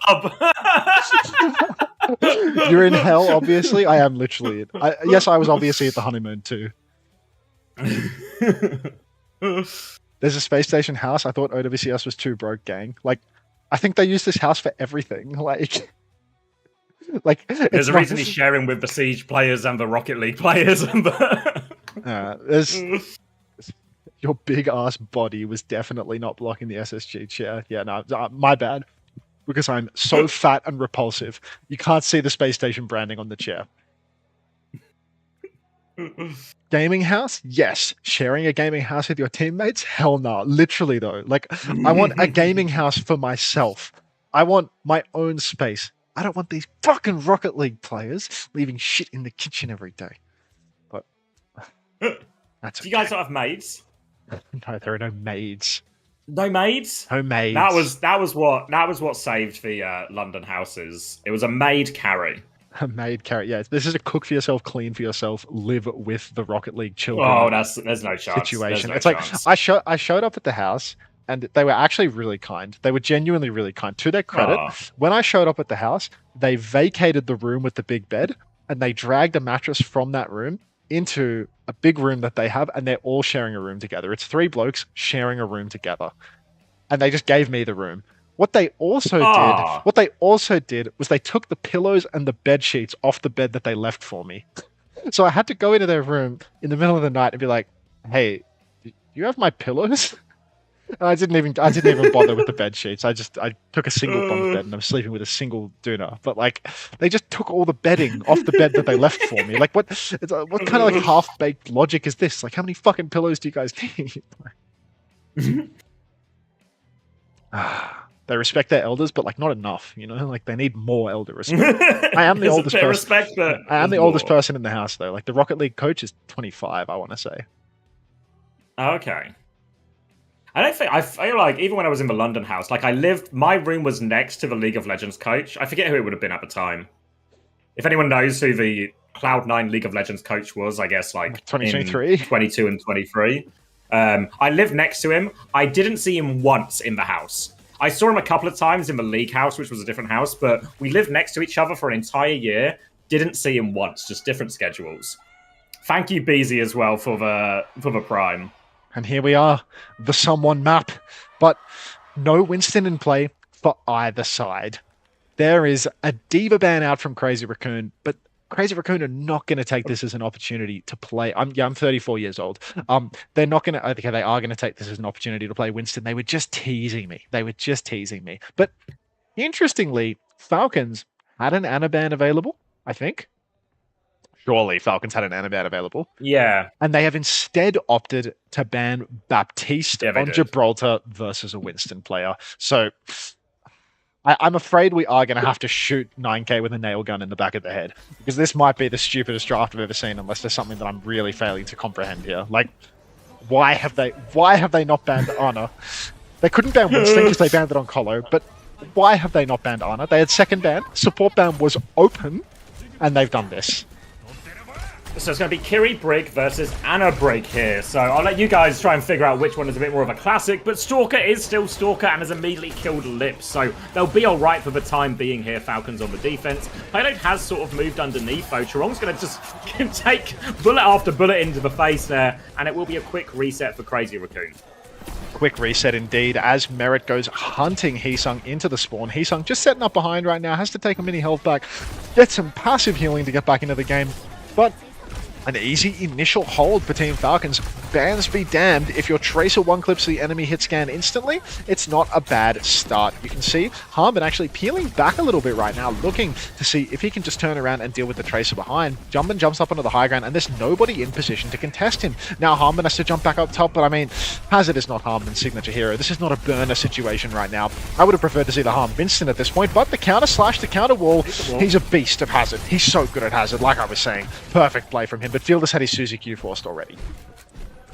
Nano very close for Shu as well, as he's going to take this high ground position. Expect that one to go the way of Jumpin as they look for this engage. Goes for the sleep onto the feet of Merit, but cannot find it. Going to wait for this next Nano timing, but Merit has taken care of Heesung, and just all the picks before the fight are all going Falcons' way. They're all going Merit's way. That's both DPS dead, and they can't use the Nano at all. This is absolutely going to 7. Crazy Raccoon having a very hard time breaking this hold. Feels like Crazy Raccoon's comp is, I don't know, better, but Falcons are somehow making it work. The Kiri Brig struggling to find kills onto the backline. They know something that we do not. The Cass on Gibraltar, a big long map, shades of 2021 Violet in this one. Merit ripping heads. Nano comes out onto Jumpman, but he's instantly been chunked. He's taken all the damage in the world. No Suzy Q though. Fielder will kill Heesung. Disaster. Jumpman, pulse bomb by Stalker as well. And there's just no opening at all for the side of Crazy Raccoon. Falcons holding strong. One thing that the Kiri Brig can do really well is obviously both supports have the ability to support in these sort of side fights and side positions here. I feel like we've seen Heesang just die in 2, maybe even 3 of these fights already without really getting anything done right now. It just means whenever these Winston dives do come in from Jumpin, there's not the same follow-up with these Tracers, so it's a little bit easier for the backline of Falcons to survive. Now though, Jumpin is coming back with Primal. He's onto the high ground, asleep onto Hanbin as well. Suzu is good though from Fielder. Downpour comes out looking for the backline. Does it find anyone? No. They jump back. Bola comes out, but Lip dies in that attempt for it as well. Chio has rallied to survive it though, and Falcons push forward for more kills. They find Heesang again, and so far, I mean, it's just a DPS gap, right? Merit and Stalker are winning all of these duels, getting everything done. They're piling onto Merit for a late trade. They can't find anything. There's 1 minute left on the clock. I mean, we say DPS gap, and I agree, but I do think Chirong has actually slipped under the radar a little bit as somebody who is egregiously throwing the game. What is the purpose on the attack of him playing the Brig versus the Hazard? What is he shutting out? I feel he would be much better served playing Ana Kiri, even Ana Lucio for Pete's sake. Ana Brig is not great versus the Hazard. You're an attacker, you have the luxury of choice, but instead he can't brawl with anything. Jumper jumps top and gets his head ripped clean off. Merit takes lip as well. Kitsune Rush comes out from Fielder in all of this, and Shu finds a trade onto Chio, but still, this is bad news for Crazy Raccoon. They have their ults at least, Crazy Raccoon. Double support ult and the primal ready to go, and Falcons are looking a little bit slim on the old economy. You see Merit hiding on the right-hand side now. Crazy Raccoon are going to have to rush for this touch as well, which means they don't have time to properly clear space for their backline to rotate. Heesang's going to get the first touch initially, just try and play this over time, but look at Merit hiding from behind right now. Chirong has been booped in, he's going to rally and chase for it. He's 1 HP into the bubble, lives. Hanbin has died though. Now they're going to try and regroup. Falcons are all over the map. They are very split right now, but the Nano onto the Chaos and Crazy Raccoon have flipped themselves over to point, but Falcons, they will get a recontest here. Falcons have a recontest, but only Sticky Stalker's Pulse Bomb to play with. Pulse and Primal, and Sticky Stalker's gone down. Now the touch is in peril. In fact, the touch is just not going to happen out of respect. So Crazy Raccoon, they've bought themselves a lifeline in this final fight. Great juggling of aggro in that final fight from Chirong. He pops that rally in the face of the High Noon, then he bashes back into the bubble, back to safety. If he bashed towards that Cassidy, he was a dead man walking. Crazy Raccoon playing an EU level dive comp right here. Smash says no way. Off-brand Milk says Norway. Then Smash laughs. Lovely. Lip onto the high ground right now. Early pressure. Jumpin's going to dive into the back line. Shu has line of sight so can pocket him up as Chirong is going to keep this payload moving forward. But it's going to a little bit of pressure from the chaser, so they have to take a step back there to make sure the cart is okay. Hanbin can't clear the high ground though, and Falcons actually want to go underneath. Downpour now onto it, but Lip just has for roll, so another zero-man downpour, and Stalker's died on the point during all of this. Lip is getting taken for an absolute ride all the way around, but he's absolutely fine, no problem. Falcons are actually just going to concede a bit more cart progress. The nade from Shu is good, and Falcons, they're struggling. They're getting staggered out right now. They can't afford any more late deaths, and they're all stuck in this Green versus Primal. Ooh. This is a disaster now. No rally for Chio. He goes down, and what looked like a rock-solid first hold is suddenly Crazy Raccoon rolling into third point with time in the bank. Kiri from Fielder down in the corner. Anti-nade splashes onto Hanbin, but no Suzy Q to keep him alive. Now the Suzy Q comes out. Kitsune Rush in the corner, but Fielder, he has no TP. There's already a Winston on him, and that Winston has Primal. Chirong goes down. Hanbin somehow clutching this one out. Wait a minute. Crazy Raccoon are letting this one slip. Does Jumper need a written invitation to use his Primal Rage? What is going on? How on earth have Falcons clutched this? Feels like a miscommunication there from Crazy Raccoon, because they had the ults to commit into the fight, and you look at Shu and Chirong's position, they were standing on payload, they were ready to take that brawl match for Kitsune Rush, they probably had self-nano and everything available as well, so they could have taken that trade if they really wanted, but the Crazy Raccoon frontline choosing to play it slow when their backline was committed. Now they're going to rotate through the high ground. Hanbin's wall doesn't really find anything. They're trying to come out this corner, but it's such a difficult choke. They're trying to shoot their way out of it now, but Merit and Hanbin have that one camped. Nano is available, might just be onto Lip to burst out in this corner, but Jumpin's forcing the point. They need to go get the touch. Stalker's in a 1v2. They have to drop for it. Chio goes for it, nearly has the rally, pops the rally, but they see 9 during all of this as well. Disaster there. Crazy Raccoon's backline just continue to play it slow. They're losing the fight here, Crazy Raccoon, but it doesn't matter as they've got the cap, they got what they wanted. And they played it slow and allowed Jumpin and Heesang just a 2v1 Stalker on point. Absolute disaster for Team Falcons. The C9 there, that is the dagger. Look at Crazy Raccoon's ults right now, Zab. This is a full push if ever I've seen it. Falcons need something special. They need picks in the neutral. They need outrageous clutches. Stalker went down twice with the pulse bomb. Jumpin, here's the clutch. Jumpin, Primal forced immediately, pre-fight. Now Hanbin, Primaled into a corner, has the downpour. Could potentially turn the tides with this one, or just get knocked out into main to safety. Thank you, Jumpin. Do we have a TYJ command? I don't think we do, but we should, because really Jumpin is selling the series right now. Fielder in the back has the Kitsune Rush, has the TP, doesn't even receive the nano. Thank you, Junbin. Primal into bubble, into jump of the century. Thank you, Junbin. Downpour now comes out. Nobody gets caught by it because the block from Chirong is so good. Cass was caught, but let's pretend he wasn't. Shu has the mana boost in the back pocket, but Falcons, they keep building their ultimates. Now they have the Kitsune Rush. Sticky Stalker has a Pulse. Merit in the back with the High Noon. Pulse comes out, lands on a shield. Lip is taken low. Shu saves his life. Kitsune Rush comes in. Harmon stepping to the plate. Junbin is on Hazard now, by the way, but the kite looks to be good from Crazy Raccoon. The High Noon from Lip, it's very far behind. Nano comes out onto Junbin. Will he make anything happen with this? He's looking for the backline, but Wall finishes the job onto Fielder. He kills both of the backline as High Noon is out as well. He's going to get all three. Junbin saves it on the Hazard there. Free for him. A trade from Stalker, but only onto the Tracer. Stalker is stalling out payload, though, so there is a recontest, and Stalker's actually managed to preserve his life in all of this as well. Gio's coming back with rallies soon, and it's going to be all on Junbin's Downpour to save this for Crazy Raccoon.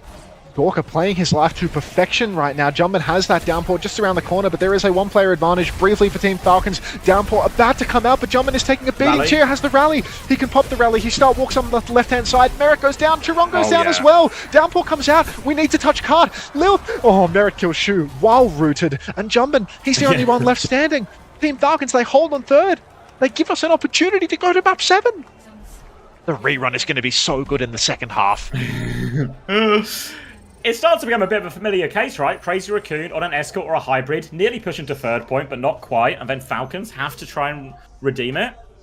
And now, actually, when we're on this Winston and a Brig versus Hazard matchup as well, one thing that Hazard can do against the Winston is really just force the point quite a lot.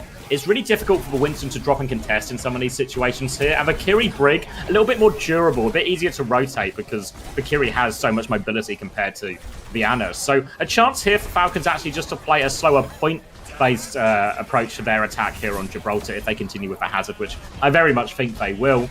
Over on the other side, Crazy Raccoon's big decision on this defense is what does Junbin start? Does he just stick the Hazard? And yeah, looks like he's walking out of spawn on the Hazard right now. And a Kiri from Shu.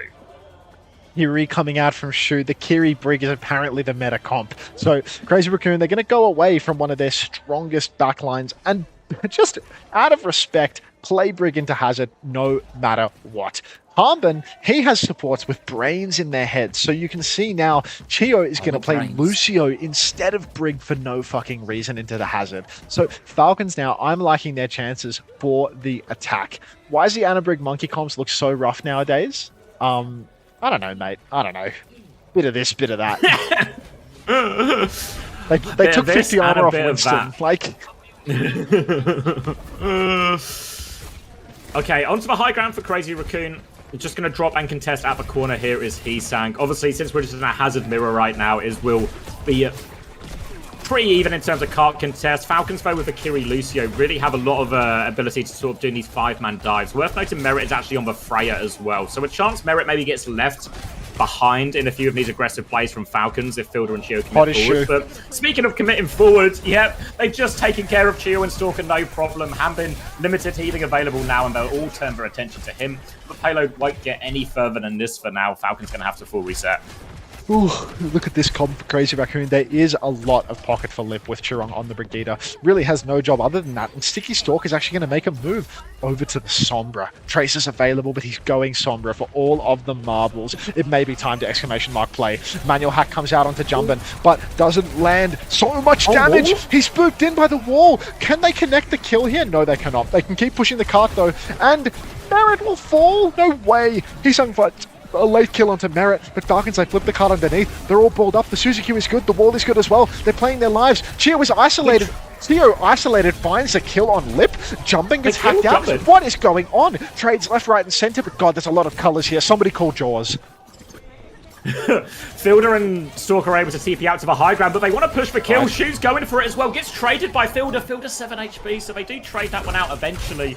And one of the problems that Falcons are going to have here is when they're making these aggressive plays, you see the Kiri Lucio, Fielder and Chio playing very much with Hambin and Stalker to set these dives up, and that leaves Merit isolated, and that is just easy pickings for Heesang here. So it might be difficult for Merit especially to find value in these fights as they get more brawly. Lots of ults online now, but more for Crazy Raccoon. Double support available already. Roll forced out of Lip. The double bolt lands. Kitsune rush up on the high ground. Bash. Downpour potentially available. Downpour comes out in main. Not sure if it's caught much of anything though. It's only caught Jumpin. They can't find the kill. Suzuki is good. Harmon is incredibly committed now inside the rallying brig. They keep him alive, but Merritt will fall up on the high ground. Stalker, he's closing on an EMP, but there's no kills yet. Jumpin, he needs to die, but he just won't. Fielder finds a kill onto Lip, but it just doesn't matter, Zav. It's 2v4. Fielder's going to take this duel with Heesang now as well. Forces for recall out of him, but there are more players coming forward to back up Heesang. And Fielder, his CP doesn't get as far as he wants. And now, all of a sudden, it looks like Falcons are in danger of getting full held. But they have this beat, they have the EMP, and Crazy Raccoon, they don't really have the tools to do with this. They need to play for trades, make it a scrappy fight, maybe get a late recontest here. Merritt has swapped onto the cast now so he can try and rotate with the team, but it's still going to be very tricky for him. Opening hack onto Jumpin doesn't clear his position, but they're forcing the payload already here, Falcons. Point touch already for Falcons. Stalker needs to find that EMP angle. Nobody's spy checked him as of yet. You can see everybody flanking on the side of... Oh, he doesn't have TP! Because he went to TP invisible. He didn't realize he didn't have the TP timing. He hacks up Jumpin and gets himself caught. 1-for-1 trades. This is a good trade, but they needed that EMP. Got to be so careful now. It's all on Jumpin to get a quality beat. Stalker's going to come in the flank mid-fight with this EMP. This is last fight territory. Once again, it's LCQ point. Beat is invested. Rally.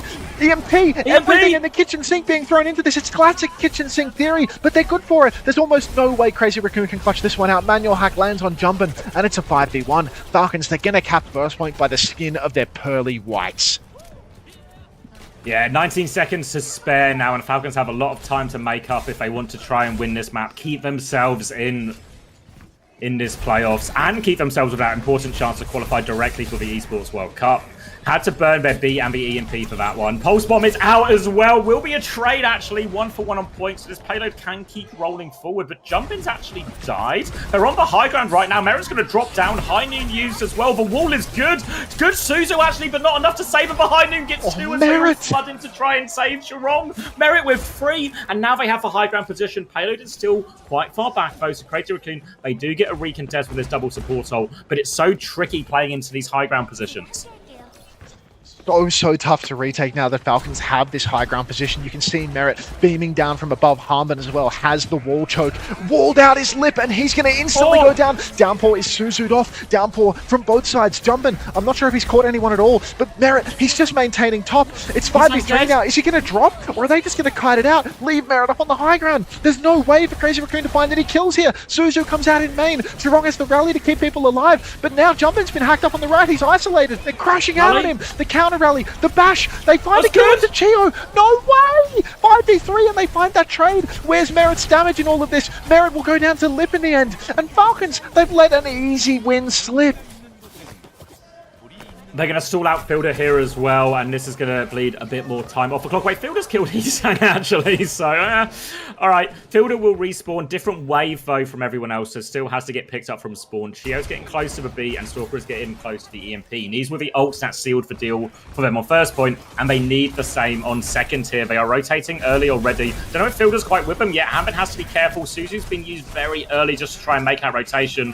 Yeah, everyone except for Chio through, though, which means Fielder's in big trouble. He's 1 HP. Jumpin's killed him on the cross. Chio was separated. They're all going to die on the rotation. No trade. They have time for another fight, but this is a really important fight for Crazy Raccoon. All of a sudden, they have the High Noon, they have the Downpour, nearly a Kitsune rush as well. Starting to look like a more winnable situation now.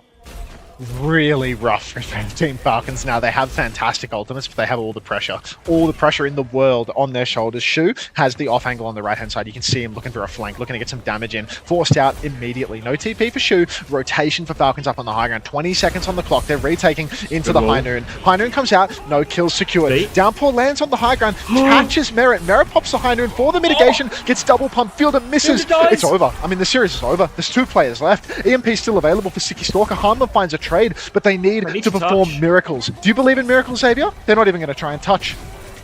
Hambin's got the touch, but he's 1 HP. They found 1 kill with that EMP. Hambin now dies. This Kitsune rush. Falcons are trying to flood back in. Stalker goes for 1 more touch. They're flooding in, but the Kitsune rush is just allowing him to shred everyone. Merritt is back on Tracer. That's how you know it's desperate. Heesang is marking him out right now. Merritt gets 1 more touch. No recall available. And Crazy Raccoon, they're going to eliminate Falcons. Kitsune rush too little, too late. Crazy Raccoon get the hold. Falcons eliminated from playoffs in 5th/6th. Falcons I mean, I'm first gonna have to do it rounded. through the LCQ. Falcons first rounded in the playoffs, eliminated. We can only imagine how happy Coach OC is right now. Happy Pride, y'all. Happy Pride. Express ticket to the LCQ. What a disaster. What an absolute disaster for Team Falcons. They had so many opportunities there towards the back end of the series. Felt like that was theirs to win, theirs to produce an upset. But Crazy Raccoon, yep, they've been flattened. I'm going to hit the stop recording button and see if it breaks my OBS. It didn't break my OBS. We're so fucking back, dude. All right. We're so back. I want to see if I can make a rerun thing. Add a source. Copy paste this, I guess. Duplicate. Really, like that second point there when they had that beat EMP, was it 2 fights or maybe even 3 fights in a row where they had those 2 ults? Maybe just 2. But they kept trying to go in this top right rotation, but they just kept getting walled. They kept getting separated. All their Suzu was forced, their wall was forced. Their block burnt through. So every time Crazy Raccoon could just push into that room afterwards and convert kills. Even when they used that beat, they still got hit by the downpour. Don't know why they didn't try maybe a different approach, maybe more through point. Force them to come to you. You know, start forcing that objective, force Crazy Raccoon down from their powerful high ground positions. Then once they are on point, then EMP them. They have to touch eventually. Instead, they kept trying to commit to that top right rotation. Died every single time. And Crazy Raccoon, after losing every single game last week, which isn't something we normally maybe have ever said with Crazy Raccoon, get the win over Falcons here and keep themselves going into that top 4. Any suggestions on how I fill the time until I turn on the reruns post-host? Like, I legit have no idea what to do. Like, when they give you an Asia co-host and there's no games up next, and it's like the start of the week. It's the Friday too. Yeah, it's like I can see, like Avril requested the Saturday, and it's like, I wonder why he did that. I wonder why he did that. So then he can stream, and then I have something to watch a couple of hours later. But like, Friday works perfectly for me as a man that actually has a match to play on the Saturday, I suppose. Like, I probably, I still need I need a little bit of filler, before I boot the reruns in. Quick play Doomfist. I didn't even bring my peripherals. I'm just not playing. I have to watch something. You could always just watch back some of Crazy Raccoon Falcons, right? I'm not watching back the matches that I'm about to rerun 15 times while I'm asleep. do a song and dance. Not a bad suggestion, Sam the Moonman Zero. A little routine ready to go. A little song and dance, like village jester or court jester type situation. But yeah, I'll think on it. Why does Answer want Falcons in the LCQ? It's him who will be having to play them when SSG finish 4th. I mean, who cares, man? Like, who cares? View of VOD reviews? Nah, I charge people for VOD reviews. I charge people.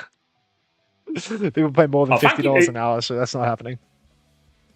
Thank you, Ushi, as well for the Prime. I may be missing out one, but thank you very much. Ego on the streamer. Congratulations, he sang. Can I show the cameo video? Maybe I'll do it on Saturday, because I feel like I'm going to wrap up. I feel like actually just getting to do Korea, my first stream back, and then I get like a half day back. What a treat. What happens if I do media source? Can media source do... Let's call this rerun. Oh, I think I've broken it. Can I load a video into media source? I think I can. Maybe. Hey, does this work, chat room? Videos? Chat, is this working? Restart playback when source becomes active. Loop. Alright, let me know if this breaks my OBS or not. That's fine. Looks good to me. Yes, Minjay, let's go. Let's watch Finn absolutely fuck. You won't believe this, right? Just got a message in my family WhatsApp group from my dad. You know my dad, unironically. Yeah. Parents on holiday in Portugal right now. And me and the wife not sent him any pictures or talks about us seeing a yacht in Greece. But my dad's just sent a bunch of pictures of, look at all these crazy fancy mega yachts in Portugal. Small world, mate. Small world. Bro, what is going yachts, on? Mate? It's broken. What are y'all talking about? Record a new uncoachable in the time that it takes for me to receive the host? Actually, what I can do is I can look at the view count of the stream and think, how big is the host? 12.6k. Could be better, could be worse. Maybe they could That's bundle not too in bad at all, actually. Overwatch Esports Japan's viewership into that as well. Like if they could, if I could turn Japanese for a day, that would be a treat. You know, like if they hit me with the double dinger, wouldn't that be nice? But you know, you can't always get what you want. See what OC's up to.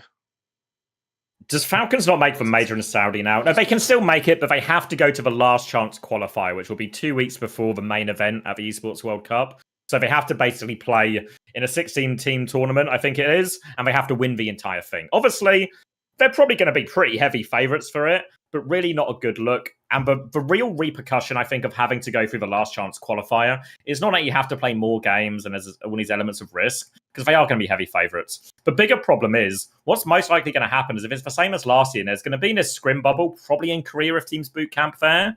And they're going to miss it. Falcons are not going to be in it at all. Because normally we get all the Western teams, North American, European teams, going over to Korea to get into that good scrim bubble. Falcons are going to have to actively leave the good scrim bubble to come make sure they can actually qualify for the tournament here. So the problems for Falcons off the back of this result are actually quite long-lasting in terms of how much uphill work they're going to have to do all the way through to the Esports World Cup as well. Absolutely dire consequences of their actions coming in hot here. Dude, what the hell do I do? Like, I need to actually like find a VOD to open up or something. Like, I actually have no idea what I'm going to do when they pass me the host. I've not thought about this at all. Did you stream NA and EMEA last week? Is there any of those games that would be worth like? I think I like watched back the ones that I was interested in. Like, what was the big game last week? It was like there was a map 5 Barney, right? Nightmare? Yeah, I watched GK versus Nightmare. Yeah, GK versus. Because was there another GK? Didn't GK Team Liquid go? Or was that the week before?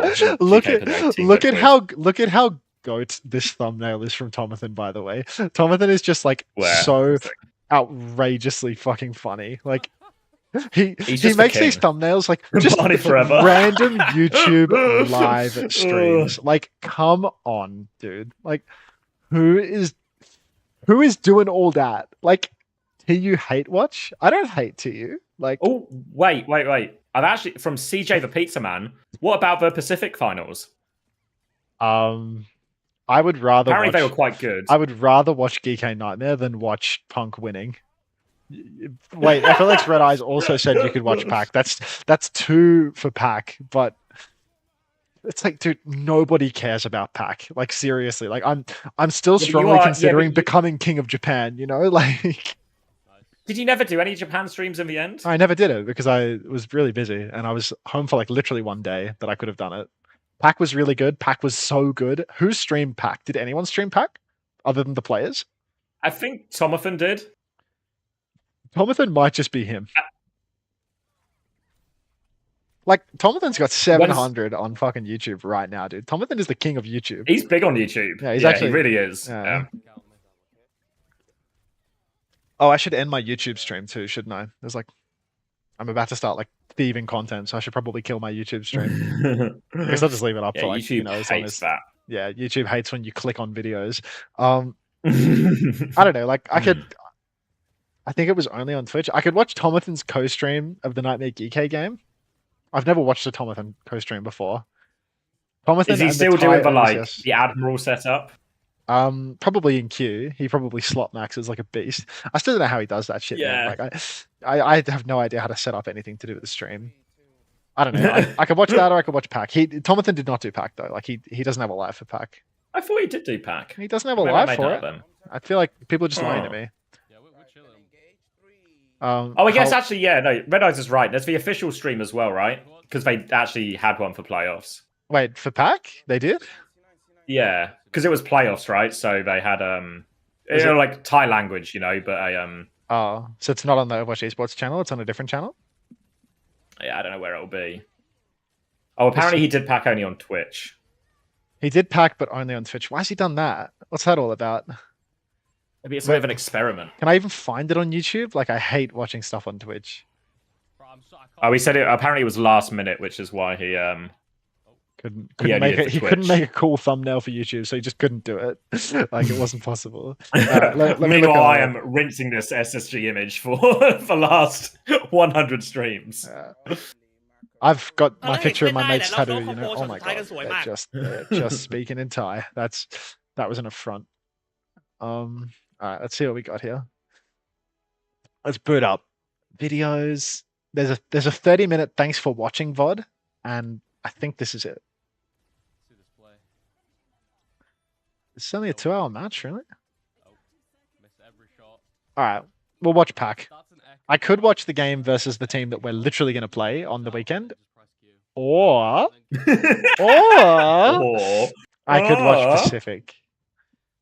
I'm going to watch the game versus the team that we play first, and then we'll transition to pack. Wicked smart. Wicked smart. Like, I'm not making it through all of that. I'm going to get halfway through the GK Nightmare game and then be like, reruns, see ya. Like, just go off to bed. But yeah, if you were watching on YouTube, watch me on Twitch because I'm turning off the YouTube stream now. Thanks for watching on YouTube, everybody.